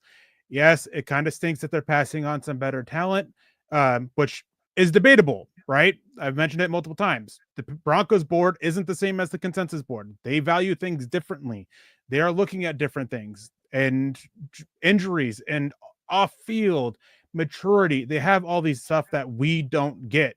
And some analysts, draft analysts who are at bigger companies than us, don't get as well. So they get all this information and they've built their board. But the biggest thing is Sean Payton does have a vision for this team. Doesn't mean it's going to work out. No, we don't know. But they're drafting to fill what Sean Payton has identified that they needed specifically to get this offense to the next level, to build around Bo Nix, and most importantly, to do what Sean Payton wants to do offensively with his guy at quarterback. Yep. And then we have James coming in saying, got to wait and see what this team as a whole will do. Individually, this draft is just kind of meh, but as a team, they could be amazing. And before I pass it off to you, Dylan, I just want to say, it's like, don't get me wrong. I have my issues with both RJ Harvey and Pat Bryant. As I've said, they are a little bit early for me for both picks, but I at least understand what Sean Payton and George Payton are doing because of what they have said leading up to this draft about having the roles in mind and specific roles. And with the way this draft is, it's not like this overall outstanding draft with a bunch of top talent that's falling, right? It's kind of muddied a little bit. The meat on the bone was here in the second, third, and fourth round draft. And so they're getting these guys who are a little bit niche, in my opinion, but they're guys that, again, Sean Payton identified to fill these roles specifically. Dylan, I mean, we can keep talking about this. I think we've all kind of said it, but Dylan, go ahead. Draft is amazing, but as a team, they could be amazing. What's your thoughts? Absolutely. And again, I'm going to sound like a broken record, but they drafted them because they fit a role. And I'm going to keep saying it. You know, I'm seeing over in the chat too, wide receivers with no speed. Did we lose Mims? Did we lose Troy Franklin? I don't think so. Obviously, like, these guys are a little slow, right? But you mentioned these are guys that are reliable, and that's what Sean Payton wants. I think that's what Bo Nix wants. How many drops did we see in that Bills game? And even before that, with Sutton dropping some of the easier passes, and he'll go out and, you know, make a spectacular play, but not make certain plays that, hey, I just need you to catch a 3-yard pass here, and he bricks it off his hands. And that's, I'm not trying to poo-poo on Sutton that much because I do very much like him, but I think we're getting a little bit ahead of ourselves with all this hate in this draft. There's been plenty of players that I didn't care for and we took the past years. Nick Bonito, I was like, who's this freaking guy? And he comes out, and while he still has some deficiencies in the run game, overall, he's become a very good player for this team. Conga come in. Sorry, Conga coming in saying every person in chat probably has their own preference on players, and odds are less than 1% the team drafts them all. That's it too. I mean, over the years, we've had it where Denver drafts the guy that we really like. I mean, my reaction to Aoma Uwazurike is a literal meme and all that. And like, it happens. And then there's the picks that we're not overly sold on, but I wasn't overly sold on Bo Nix, but I was cautiously optimistic. I'm cautiously optimistic about these picks. And the biggest thing is they haven't played a single snap of NFL football yet. Mm-hmm. We can't sit here and say this draft is awful, that these guys are going to fail, that this should get these guys, that should get Sean Payton and George Payton fired. We just can't say that yet because they haven't taken a snap. We haven't seen how it panned out yet. And, you know, we always we give our grades, but grades are a thing of like 3-4 years down the road. How are we looking now? Because guess what? The year we took Jerry Jeudy, KJ Hamler, everybody praised that draft class. And where are we at now with it? Yeah, just something to keep in mind. Well, like you said, you know, Jerry Jeudy drafted 15th overall. KJ Hamler drafted 40th overall. The first time that back-to-back wide receivers have been taken by the same team in like 40 years or something like that, or at least by the Denver Broncos. It's never happened in like 40 years. Those guys aren't even on the roster anymore. KJ Hamler's like fighting to try to find a place to even play after the devastating ACL injury and the dislocated hip that he suffered against the Jets.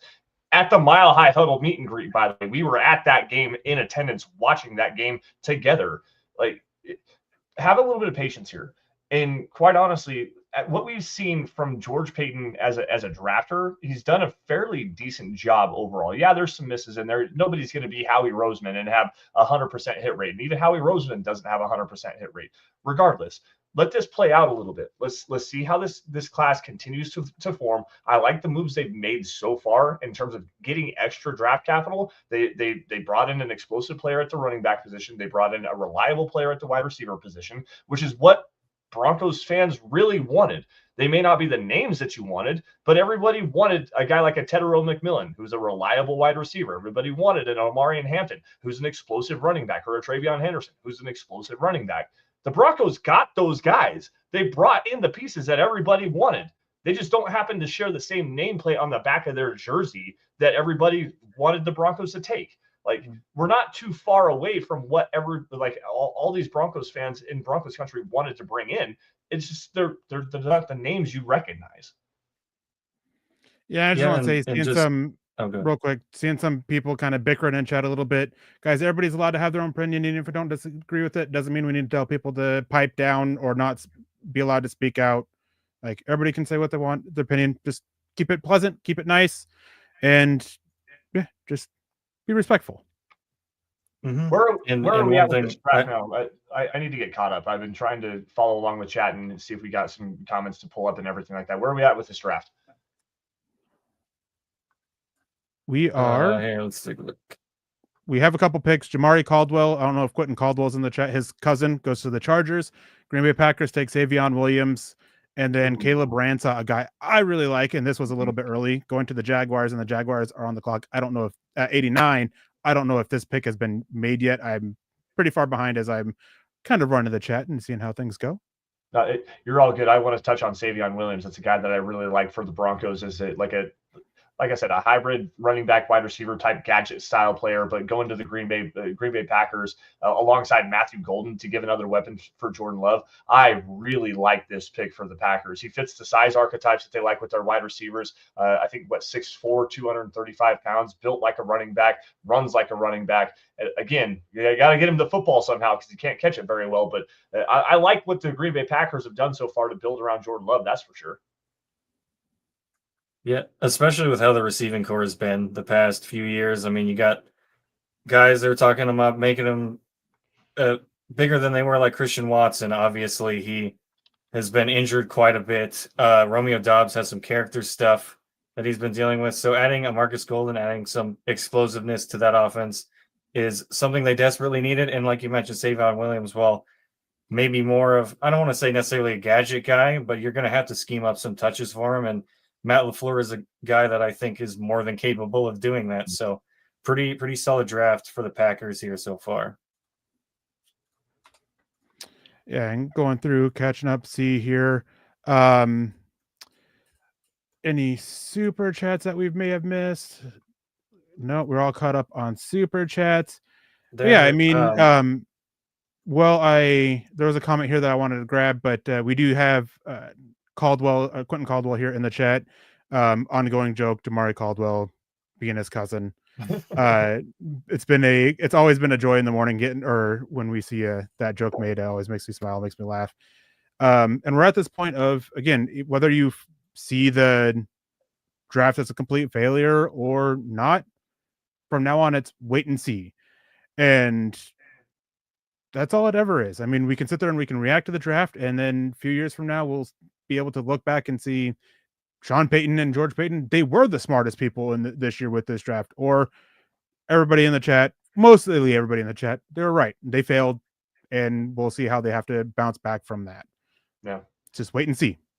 So, Eric, let's go to your big board really fast. Where are you sitting at with your top 10 available players overall? And is there somebody that you could see falling into day 3 that the Broncos could potentially be maybe wanting to move up for if they're willing to do so here to round out day 2? I'm not saying this to be a butthead, but let's not, because I haven't had a chance to update it yet. Oh. I'm like 10 picks behind. Okay, well, I'll just go back to the I have the PFF mock draft simulator pulled up here, and the PFF board is obviously different from the consensus board, obviously different from Erick's board, but Alec Ilomaner still on the board here, Xavier Watts, Shadeur Sanders, obviously the big story of the day, continuing to slip out of the 3rd round. Now, Braden Swinson, the edge rusher from LSU, still on the board, Cam Scatterbu, halfback from Arizona State, Dylan Sampson still on the board, Jalen Royals, Jared Ivey from Mississippi, and CJ West, interior defensive lineman from Indiana. That rounds out about the top 10 or so players. An interesting guy still on the board here that the Broncos could potentially pair with RJ Harvey at the running back position. Damian Martinez, the running back out of Florida, again, big physical bruising style runner. I believe the pro comparison for him that Nick was talking about was Marshawn Lynch, and I like that comparison a lot. Let's go to Carl. Has just got jumped back in here for a minute. Good to see you back in the chat, Carl. I want to go back. We kind of talked while you were gone about just the way that the Broncos draft board has gone. We're seeing a lot of it's kind of meh, D minus F people in the chat and whatnot. Dylan's brought up a couple of different salient points about Sean Payton having roles for these specific players. And going to Pat Bryant, I kind of brought up the situation with Cortland Sutton. Obviously going into, I believe, the last year of his contract, needing a contract extension. But with Pat Bryant, you're bringing a guy that's more reliable on slants, brings a big body, kind of a contested catch mentality, physical player, a better blocker than Cortland Sutton. Is this potentially the end of the Cortland Sutton era? And what is your thoughts overall on the draft class as it stands so far? I don't think it means the end of Sutton by any means. I wouldn't be shocked if they signed him to a 3-year deal after the draft gets over. You know, he's still a very, very productive guy.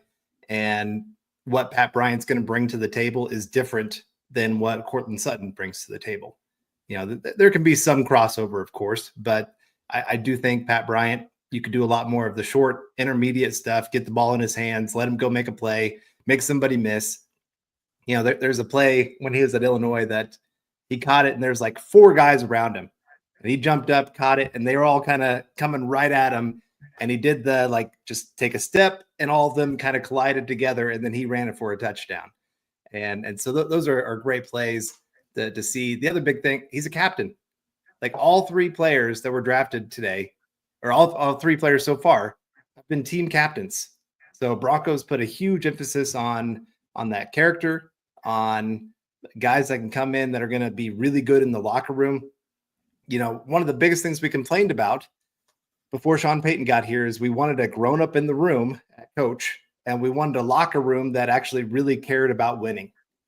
And, you know, that's part of why they had to do a lot of, you know, getting rid of some of those veterans that had just been around during the whole losing culture here in Denver. And it sucked to see some of those guys go because I did like them. But at the same time, like, you've got to change how you view the game.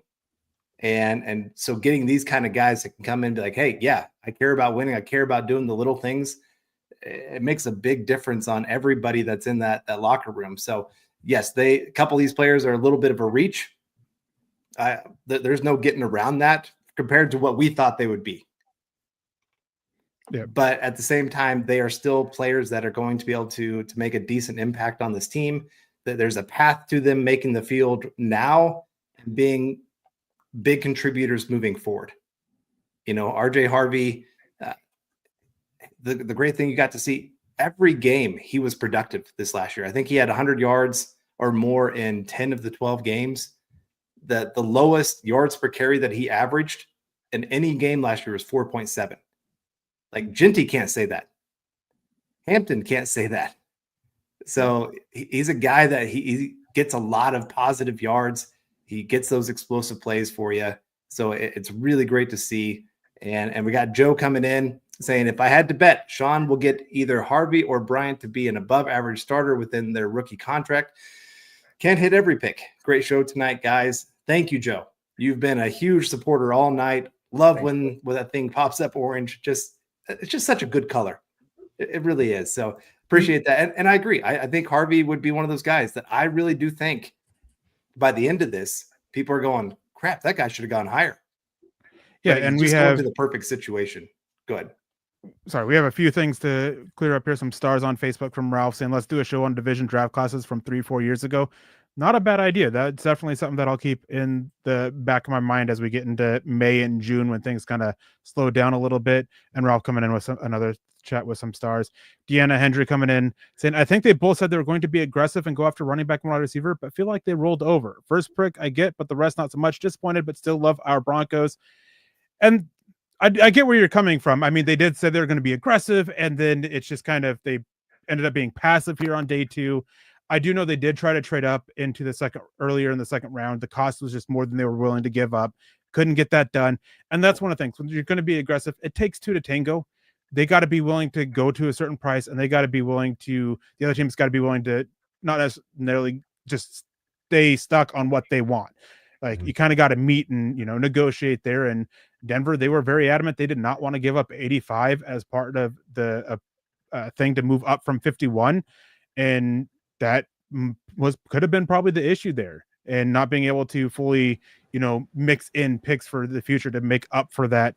So just takes two to tango, and then they trade down. It really screams that there were guys that they were wanting that just kind of didn't fall the way they wanted, and then they end up with a cluster of guys that they still had on there, and they traded back, let it clear it up, and then took what was left. So I get where you're coming from. I definitely do get a little bit disappointed of it. And like, let's not confuse the fact that we are trying to be cautiously optimistic about these picks as a thing of that we absolutely love these picks. It's not the case. And it's just being cautiously optimistic about it, because George Paton and Sean Payton, with what they've managed to do over the last 2-3 years, after what we had with Nathaniel Hackett and Russell Wilson, they deserve our trust and faith in their ability to turn it around and see what they're doing and what they're envisioning and all that. And as you said, at the end of the day, we still love our Broncos. Well, I'm back. If you notice, I'm in a different shirt. Changing a diaper had a incident, so we're all good. But luckily enough, it didn't get hit in the eye with anything. But we're here. Got the little guy down, so that's what counts. What did I miss? Eric, did you spell any information? Did the Denver miss out on some people, or are you just talking in platitudes there? I'm just saying is that with how things turned out, it seems to suggest that they did miss out on some guys. There was a lot of linking to Trayvon Henderson. They brought in him and Quinshon Judkins, Mason Taylor. There was a lot of linking there. George Paton, he's good friends with Mason Taylor's dad and uncle, Jason Taylor and Zach Thomas, both of them Hall of Famers. So it's just one of those things of the board doesn't always fall the way they want. And another thing to remember too with this is there are 260 players that are going to get drafted. Teams have maybe 100 players on their draft board. That is how narrowed down things are. So a lot of these guys that, we're wanting, us here on this, or some of you guys in the chat watching, doesn't necessarily mean they were even on Denver's board. Could have been pulled off for multiple different reasons. So another thing to keep in mind, especially in a year where the draft is strong in lesser valued positions and just overall lacking the talent at the top. Again, mentioned it multiple times, typically 20 to 25 first round grades. This year, a lot of teams had under 15. Yep. Well, first round grade for me, Ralph coming. We got Jalen Milroe off to the Seahawks, if that's what you guys are indicating. So that's a fun one. We also got Jonas Sanker off the board to the Saints at 93 as well. Jonas Sanker, great player. Very smart player. I know that some people talked about him going to the Broncos, but yeah, I mean, gosh, Sam Darnold and Jalen Milroe and Drew Lock and Sam Howell. Who is not going to stick around? I don't know. Maybe Jalen Milroe gets moved to a different position. Maybe Drew Lock's back to Canada. God bless him. We got Ralph coming into the super chat. Thank you so much. Joe coming in said, if I had to bet, Sean will get either Harvey or Bryant to be an above average starter with their rookie contract. Can't hit every pick. Great show tonight, guys. Yeah, that's, again, as much as you don't love the appeal to authority stuff at the end of the day, Sean has the benefit of the doubt for me. He's turned things to gold. So maybe they overdrafted some guys, but I mean, maybe they found unheralded players as well. It's not that I didn't like each of the players. Also, I do like the players. It's just man, from where I typically see that skill set, we're probably 30 picks earlier than I would have expected. But if they end up hitting, then won't obviously have any problem with it. And Joe, you're a hit. $20. Thank you so much, Eric. I know you got something, but we needed to glaze Joe a little bit for the very generous super chat. No, you needed to. We already did. Yeah. Oh, well, God bless you, Joe. No, I was just going to say is one thing to remember too. You kind of touched on that with Sean Payton. Sean Payton has forgotten more about football than any of us in this room doing the show and everybody in the chat combined has ever known about football. Dude has forgotten that much.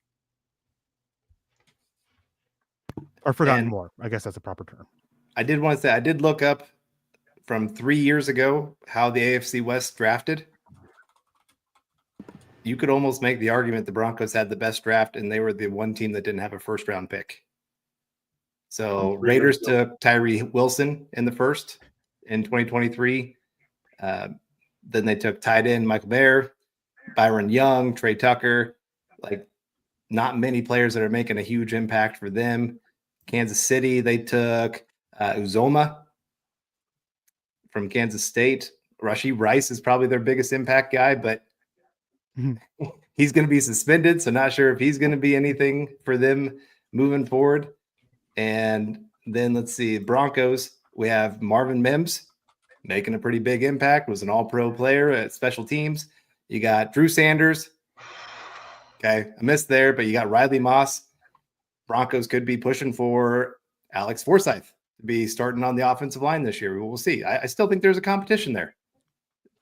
I don't think Wattenberg's got it completely secured down at this point. So, that's the thing is you look back at those drafts and a lot of people were praising, especially like the Raiders taking Tyree Wilson. Oh, look at this athletic freak and what he's going to be able to do for them. And he hasn't really done a whole lot so far in his career. So right now, like I said, I still trust our guys in the draft room. These guys love the draft.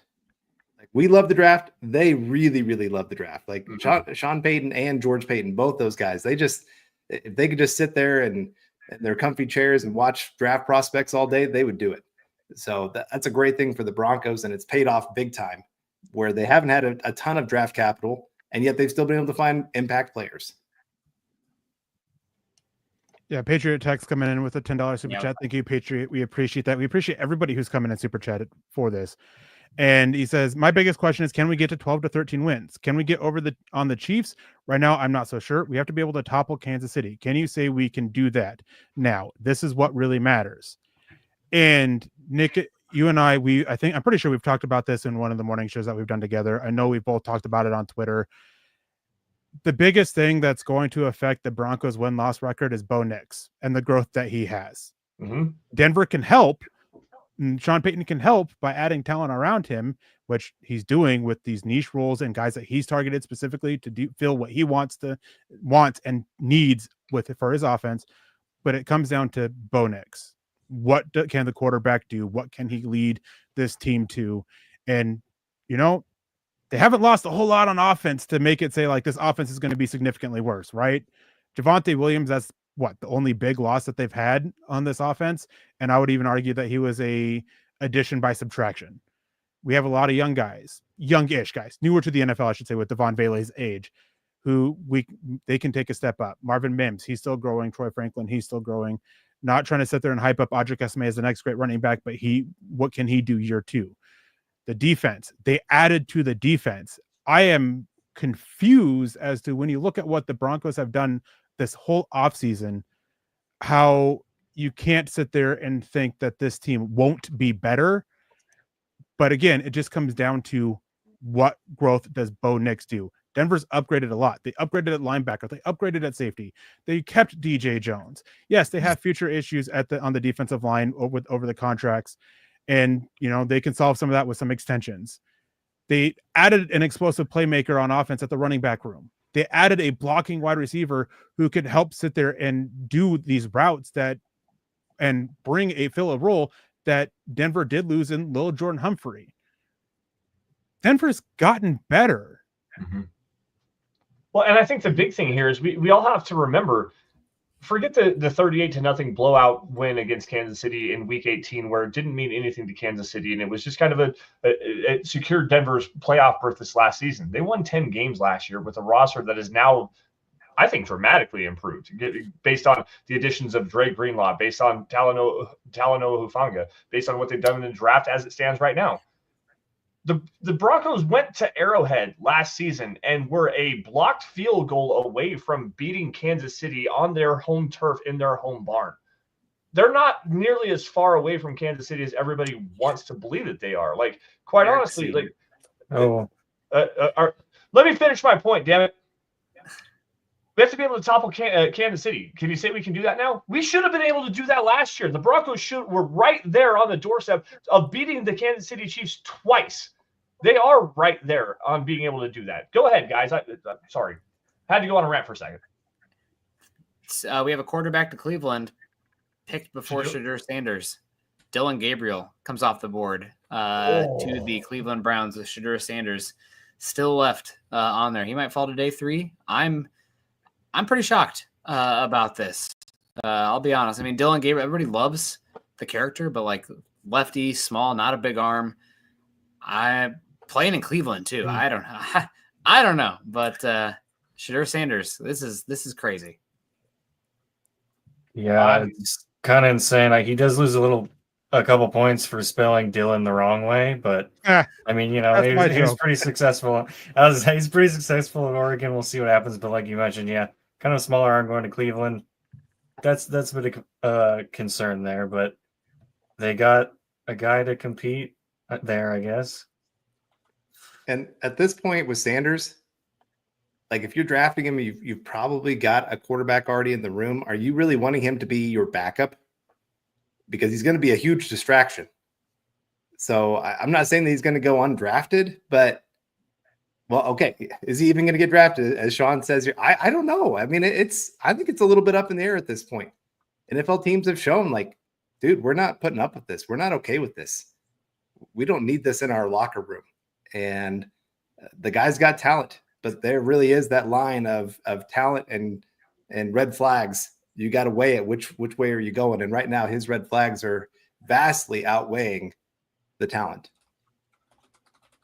Well, let's go through it really fast. You're at Colorado, flashing the watch and doing all the big highlight flashy stuff and just creating a whole bunch of attention for yourself. Then in the offseason, throughout the offseason program, you go to Paris and go to the Louis Vuitton runway and go be a model for Louis Vuitton. Then you have everything else going on, riding around in like a gold Tesla or whatever it is up in Colorado. Then you have the draft room that he had made for himself that he was supposed to be sitting in to go on night 1 or night 2. And all of these red flags, the article that came out from Tom Pelissero saying, you know, it was one of the worst interviews, like a me guy. And Carl, you touched on it a little bit earlier, like all of these issues, they continue to just compound themselves over and over and over again. And is the juice really worth the squeeze? And then you also have on the upside of that, even higher above that, Deion Sanders pushing his finger down on things, saying that, you know, I'll talk to people behind the scenes and this and this and this and this, or maybe a coach could get fired so that Deion could be the head coach for Shadeur. It's gotten to the point now where the scales are definitely tipped. Is he even a draftable player at this point? That's a legitimate question. Yeah.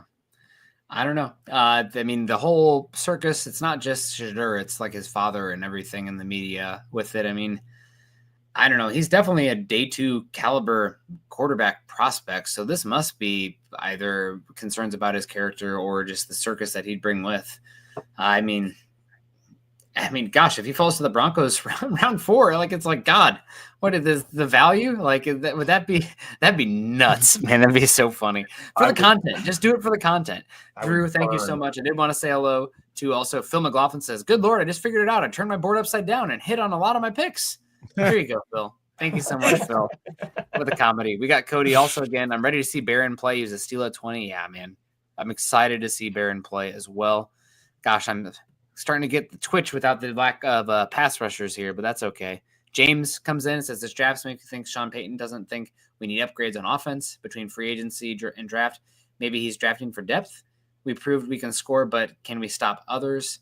I think we proved we can stop others, but he's finding some niche pieces here on, and there goes Jared Wilson to the Patriots. So that's pretty good for them overall. Good athlete, and they need offensive line help. So I like that. I don't have to worry about him in Denver. But yeah, no, I mean, these feel like niche weapons.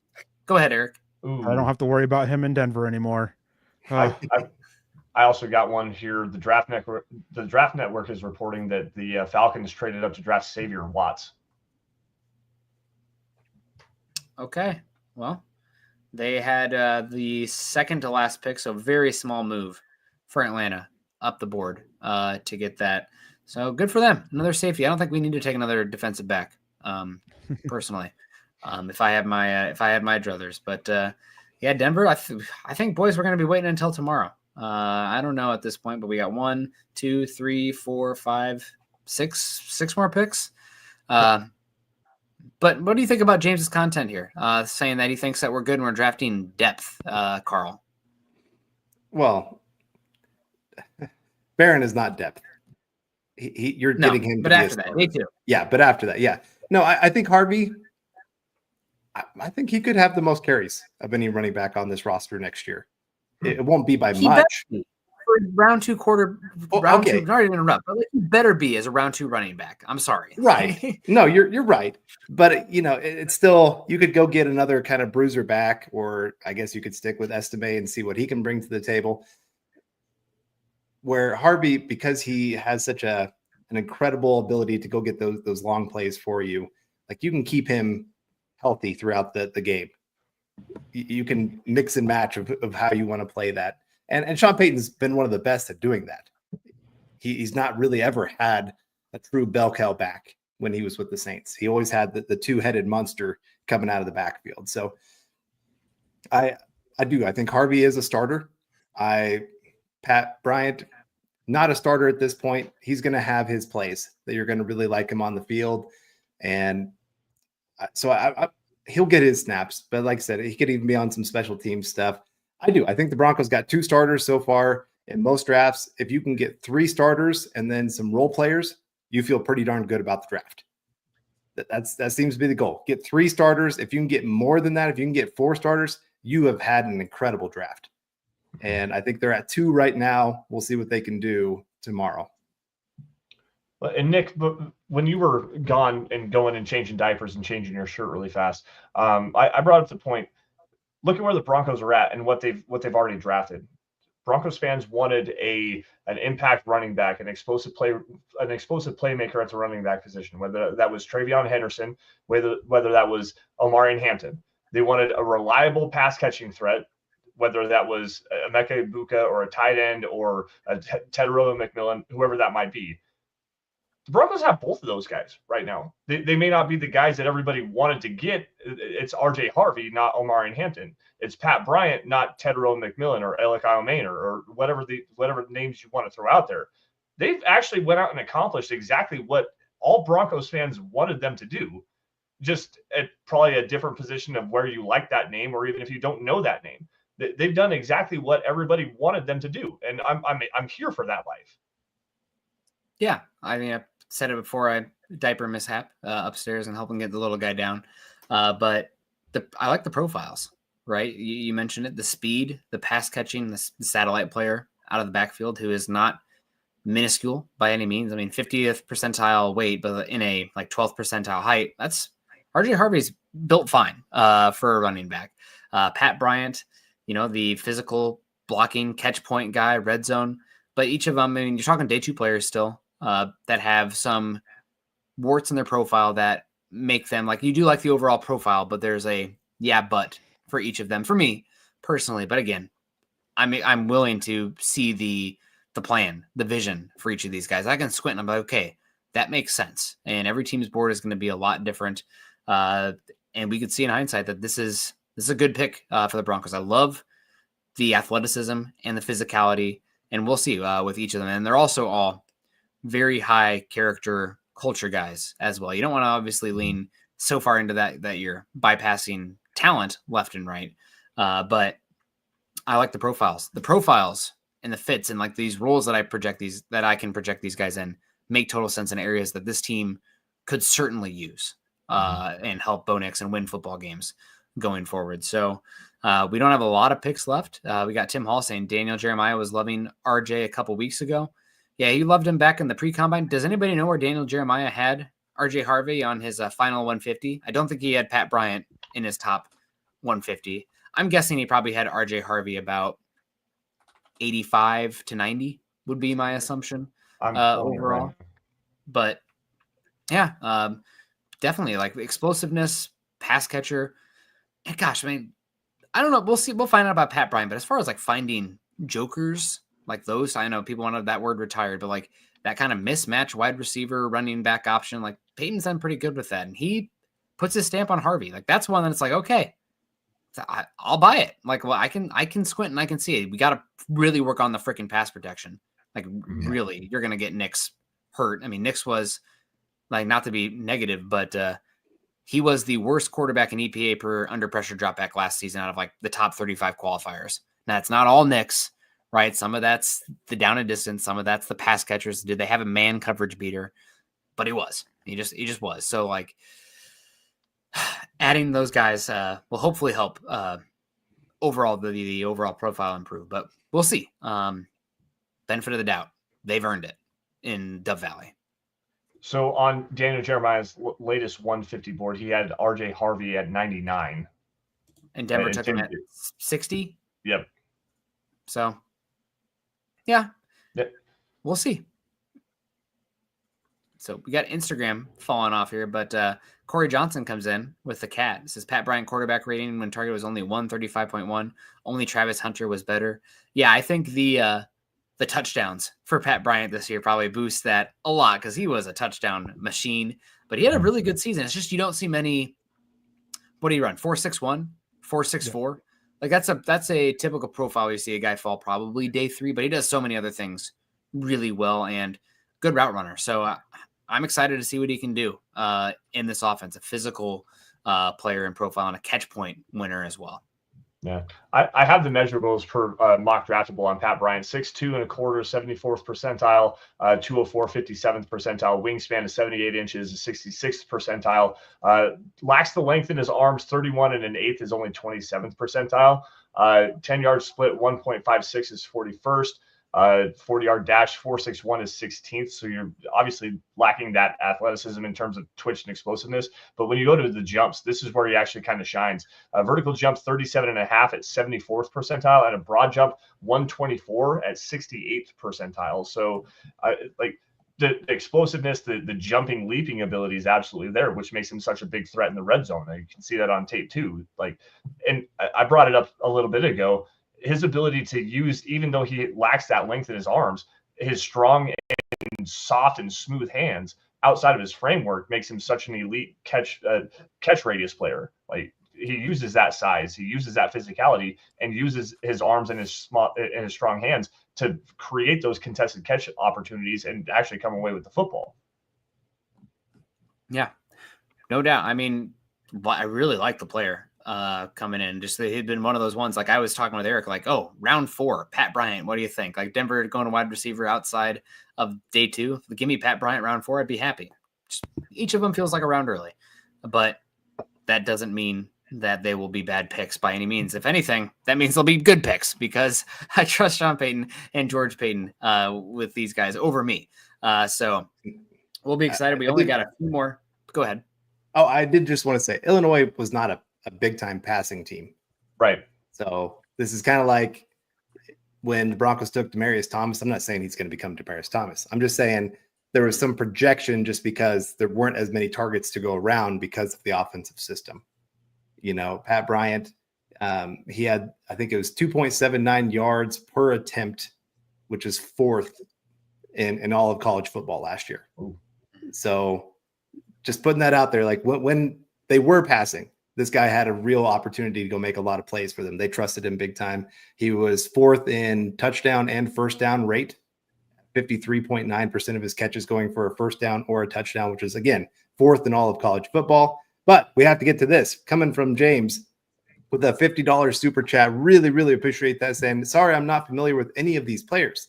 Haven't kept up for a while because of medical stuff. I just found out we signed Ingram. Hope all is well. And yes, we can all disagree on the draft, but we can all agree we are Broncos fans. Yeah, that's exactly right. And I know Eric said it kind of earlier. You know, part of what we love about this whole thing of getting to come here with you guys is getting here in the chat, reading with you guys.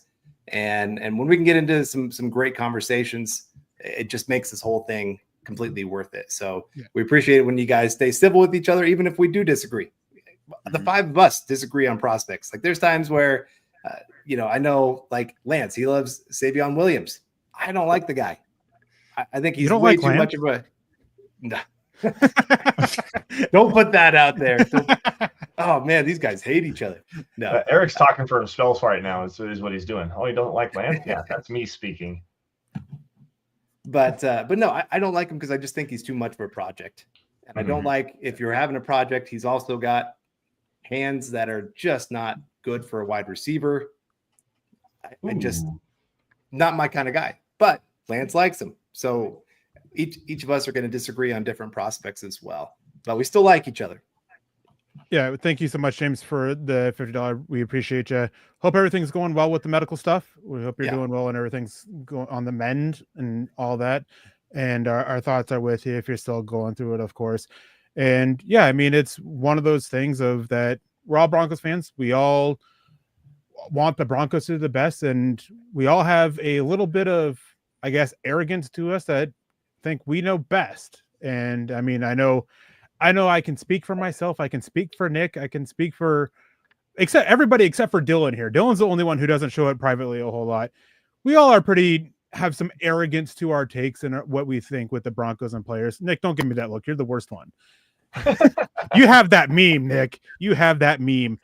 But we do appreciate you all. And Chucko coming and saying, thank you, gentlemen, for putting this chat together and letting us fans vent. Really feels like a bunch of missed opportunities, though. Good night, everyone.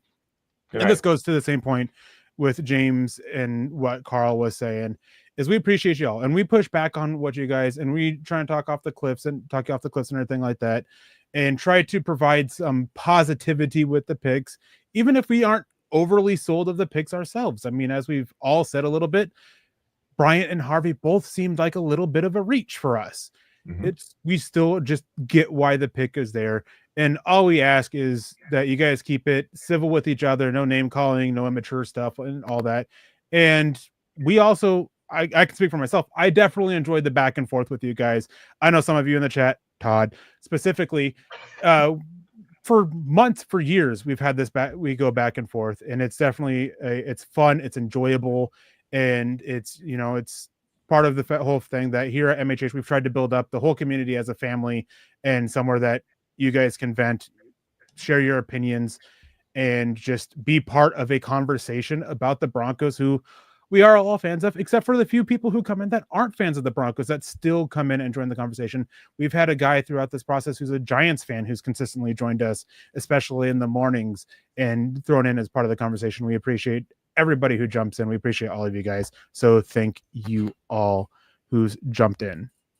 Jeremy says, get back into the draft. Gosh, all this lovey-dovey stuff. No, it's been a lot of fun. Appreciate it. We got 2 picks by the Raiders that got me a little bit bummed, honestly. Charles Grant going there, Carl Rogers, also a tackle guard from Texas Tech. I think those are 2 really good picks. They're not going to help the Raiders, I don't think, in 2025, but 2026, 2027.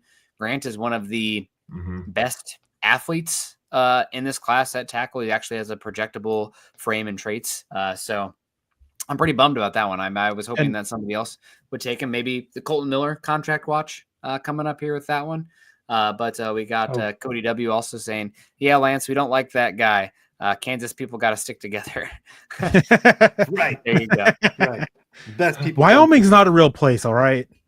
It's a figment of your imagination. Do not come here. You don't want it. I promise you. Guys, Broncos have traded back into the third round with the Eagles. Whoa, look at this. Mike Garafolo, they trade 111, 130, 199 to get 101 and 134. Wow. Well, who are we going for, guys? Shadeur Sanders, right? I would die. No. I would laugh so hard. It would be hilarious. Gunnar Helm makes a lot of sense here. Maybe a bigger back like Martinez. Maybe it's a guy like Savon Jones, defensive lineman that I like a lot. Brandon Swinson still available as well, edge rusher. What are you thinking, Eric? Yeah, I mean, I make the joke about Shadeur Sanders. It's not going to be Shadeur Sanders, but they really can go almost any way. They have Marcus Bow, who's on the board. They brought him in for a visit. I reached out to somebody, and they brought in, there's some serious temperament issues, both, on the field and off the field, even in team meetings of teams getting under his skin in interviews. Ty Robinson, they still need that defensive end type. Then Ty Robinson, he's up there. Braden Swinson, Savon Jones, he's still around. Joshua Farmer. Like there's a lot of ways they can go. And with that, it's going to be probably the person we least expect. I got it right here. It's Savon Jones. Is it really? Yep. According to Benjamin. My guy today's been salvaged. Savon Jones. That's been my guy. George Payton, you beautiful man. That's been my dude. That's great. I love Savon Jones. Man, you go to the if that's confirmed, are you just pulling my? No, I'm this is according to Benjamin Albright. 27 seconds ago, the Broncos select Savon Jones. Oh, that is my dude. Okay, well, Savon Jones played edge rusher, but was moved around a little bit for LSU. Has the profile you're looking for a 3-4 defensive end, 4-eye, 6'6", 280, 290 pounds, almost 34-inch arm length. Great 10-yard split, really good jumps as well. And at the Senior Bowl, he played mostly like big edge for the LSU Tigers, but he moved inside. Lance is joking with you. It's not Savon Jones. Oh my gosh. No, I'm dead serious. It's Savon Jones. It is. Oh, I just had to turn you down a little bit. Oh my gosh. Okay, man, I was really upset. I was going on I was on a roll, man. Just stop it. Did we give up when the Germans bombed Pearl Harbor? No. Stop it. He's rolling. Let him go. No, so Animal House reference for the kids at home. If you got to check it out for sure. Little maybe 18 plus, I don't know. But yeah, Jones, I like him a lot. I'm not sure about his ability to anchor against double teams. The run defense stuff is going to be a work in progress. But man, I really do like Savon Jones. He's been one of my favorite prospects through this process, especially at the Senior Bowl. I mean, if you go back, if you have time, right, the Senior Bowl actual game itself, Savon Jones was one of the best players on the field. He was in the backfield constantly. So I think it's a projection because what they do in college football is not the NFL with the hash marks and the spacing. The more condensed game, though, lining up, B-gap dominator. I love Savon Jones. So I'm really happy with this pick. Eric, do you have more? Sorry. I was just going to add in there, too, of the connection to the Broncos. Yes, go ahead. Marcane. Oh, yep. Really? Yep. Recruited him to LSU, right? Yes. That actually, I think that math checks. Yeah. So yeah, I mean, I like him. He's one of the guys at the Senior Bowl. Gray Zabel, went to the Seahawks. Savon Jones is the only guy who gave Gray Zabel fits throughout the whole process there. So yeah, I really like Savon Jones, and he's a guy who he helps at the edge, he helps inside, and he's kind of a little bit of a tweener, and it's going to be curious to see. For me personally, I think his best body type is being about 280, 285, and really that guy to try to get as a replacement for John Franklin Myers if they are unable to develop or unable to extend him or decide they don't want to extend him. And yeah, I mean, Nick was higher on him than I am, but it's not a thing of where this is a reach for him. This is about where I had Savon Jones, late third, early fourth. So I really do like the pick. Nick was just a little bit higher on him than I was. I liked him. I thought 85 was a little early. I was like 90 to 110, which we're at pick 101. So like I was in that area for him as well, but I mocked him in one of my 3-round mocks to the Broncos there because I had to get him in. I just liked his profile too much.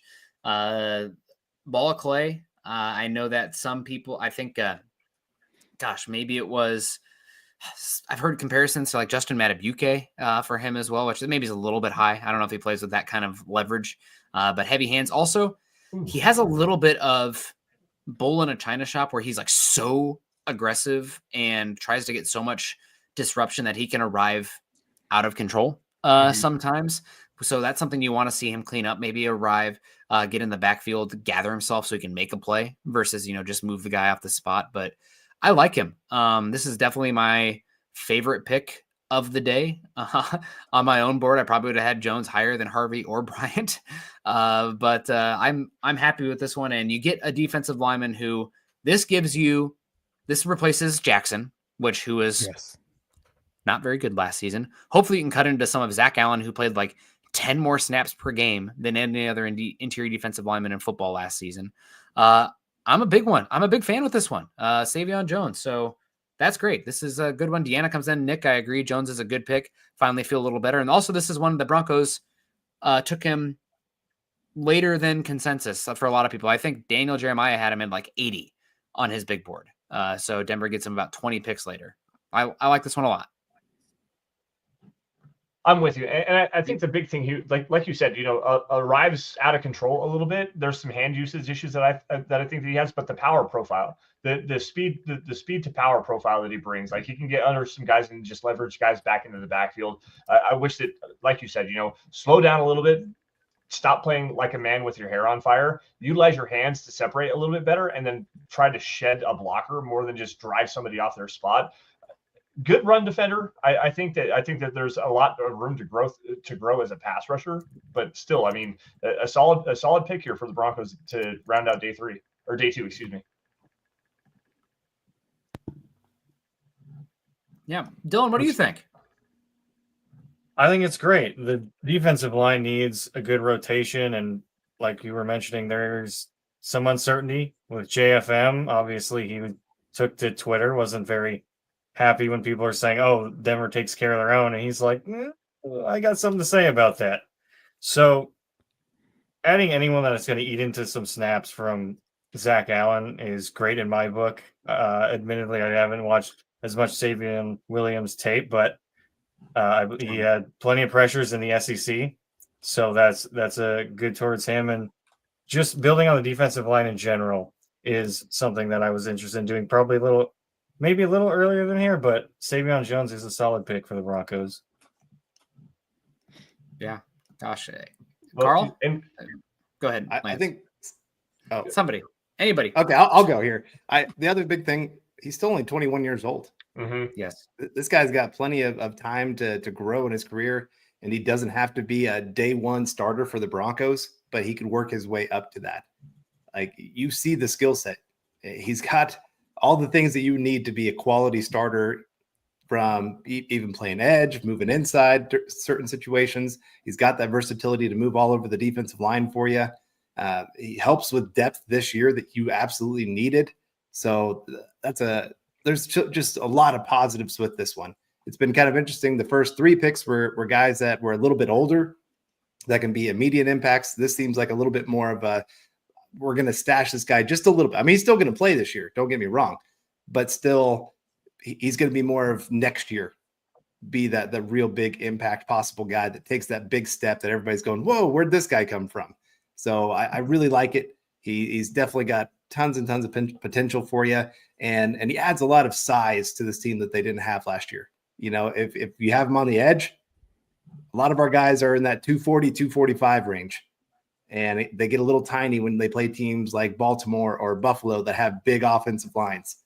Now you can stick this guy at the edge in those kind of situations and think that he could hold up a little bit better in some of those situations. So that's another reason I really like this pick.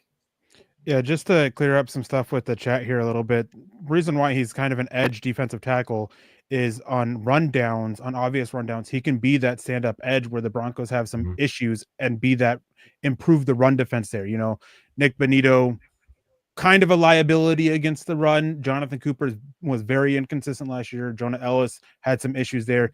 He's a little bit on that bigger side, adds that strength to set the edge and be that run defender in obvious running downs. And he can also drop his hand in the dirt as a pass rusher and get from 0-1 even with the quickness that he does have to try to catch centers and guards off guard a little bit.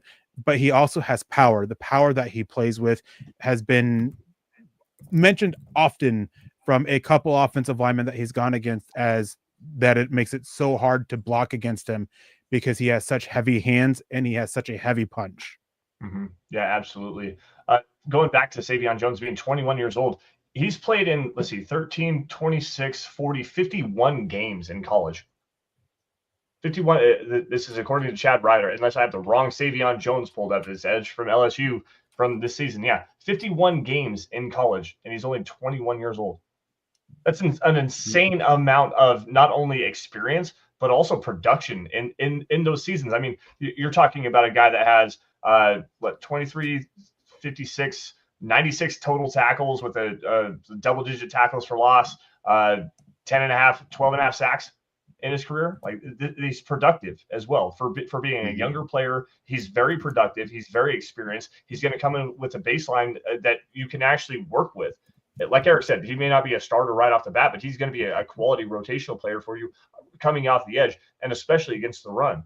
That him standing up as a 6 technique, 7 technique, absolutely. I'm here for this. And then you can slide him back inside, play him as a 4-eye, let that explosiveness, speed to power work. Just go be a bull in a china shop and go wreck shop it in the pocket. Like this is a good get for the Broncos this late.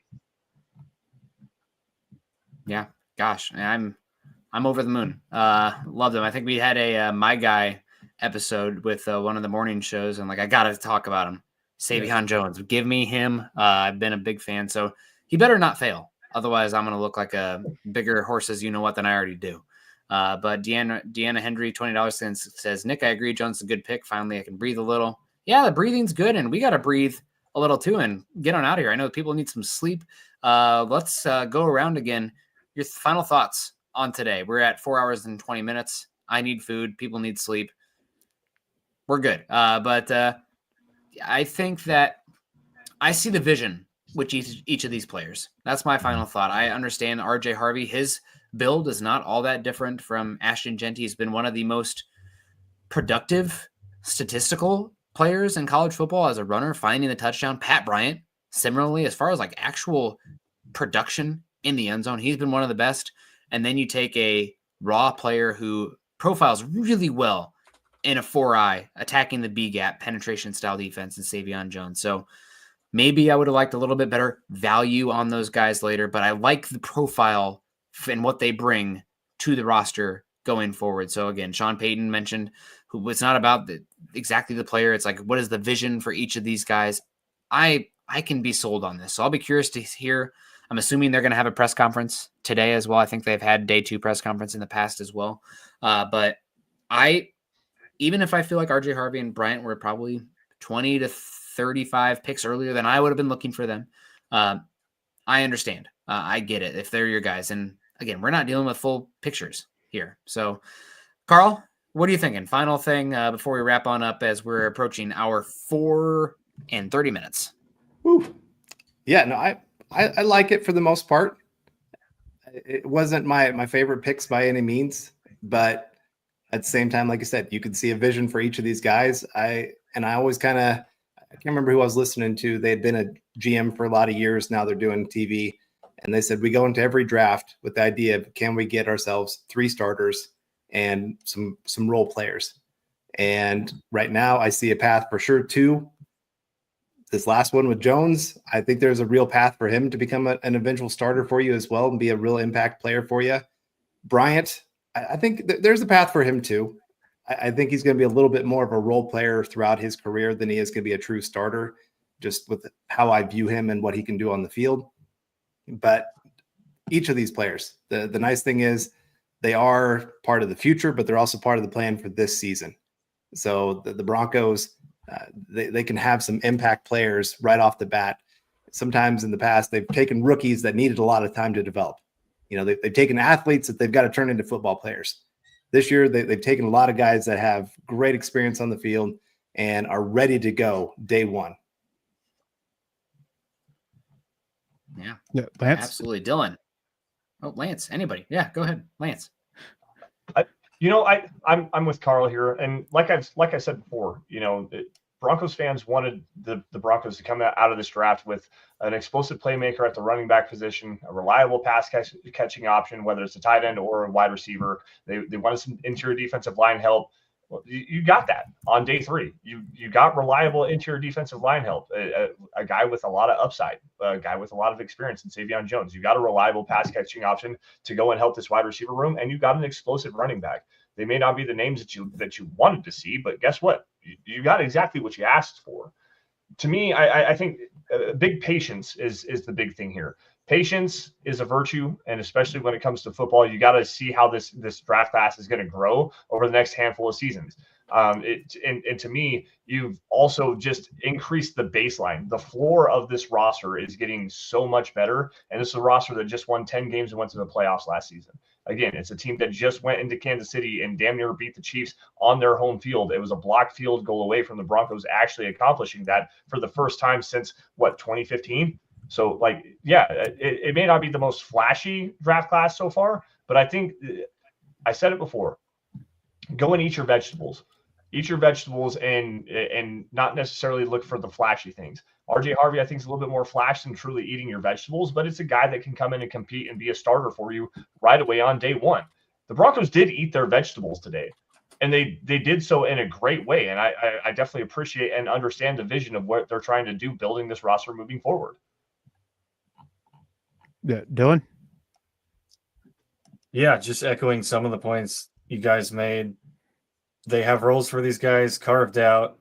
Are they the players we wanted at those specific positions? No, not necessarily. Did they get taken a little earlier than we wanted? Yeah, certainly.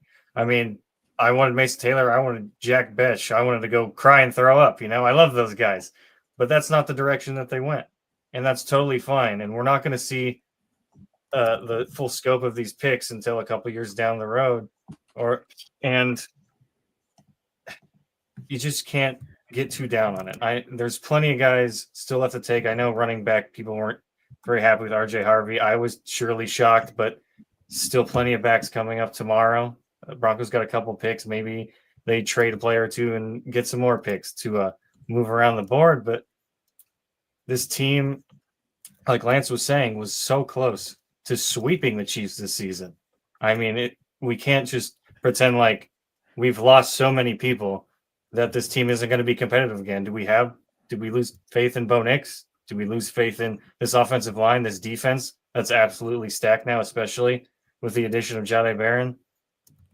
We just need to have a little faith, and I understand being upset. Trust me, I'm not ecstatic about this draft either, but we do need to keep our tempers down here just a little bit and just have a little more faith in Sean Payton. I think he's really earned that from us. Yeah, I gotta say It's kind of funny seeing George Payton open his press conference congratulating Sean Payton on his first trade down since 2006. That is kind of funny a way to open that. But I mean, it's repeating just what we've said before. They came into this draft with identifying what they needed, and they went and targeted those. Is it necessarily fit with what our boards know, but it fit with what their board looked like and what they were wanting to do. And every now and then, coaches and teams, they have these kinds of drafts where they just kind of focus on specific niche roles and stuff like that, and to build up the roster around where they need it, preparing for future losses, preparing for getting what they need now to take to finalize the picture they're painting with their offense or defense or whatever. Could be both in this case. So it's a lot, and there's a lot to like. Doesn't mean that Harvey and Bryant weren't a little bit of a reach. I do like the trade up for Savon Jones, and then kind of touch on it. Denver could potentially trade players away tomorrow. They could also trade for players. I don't think last year when we were entering the third day of the draft, we weren't expecting John Franklin-Myers to be traded for. Right. That kind of caught us all off guard. Not saying they'll trade for these guys, but some names that at positions that Denver could be looking at that are said to be available. Mark Andrews, Dallas Goedert at tight end. Do I think Denver does that? No, but that could be something that they could explore at least. Running back, we've talked about the running backs that are available. If guys that they wanted to fall haven't fallen, well, Tyler Algier, Zach Charbonnet, though Seattle seems to want to keep him. Kenneth Walker seems more likely on his way out there. A couple other guys out there that could potentially be on the move as well. And so they have options going into it. And who knows, we could open day 3 with them also trying to trade up, using that last other 4th round pick and 6th round pick and going and getting up there, and then shifting focus to what are we doing with our undrafted free agents? Because we already actually know one target that they have as an undrafted free agent if he goes undrafted. Fentrell Cypress. He's come out and said it, and it's been reported on. Denver's told him if he goes undrafted, they'll have a lot of interest in signing him. So they could look at clearing out their board, clearing out their picks, and shifting focus to that, starting to make those calls well in advance of other things. There's a lot available for it. Was an interesting day. Not necessarily what I would have done, but I get it. And it's before we get out of here, we kind of skipped over it. Deanna Hendry coming in with the $20 donation saying, Nick, I agree. Jones is a good pick. Finally, I can breathe a little. I think that this is probably my favorite pick Denver's made. And I liked Jahdae Barron a lot, but I think I like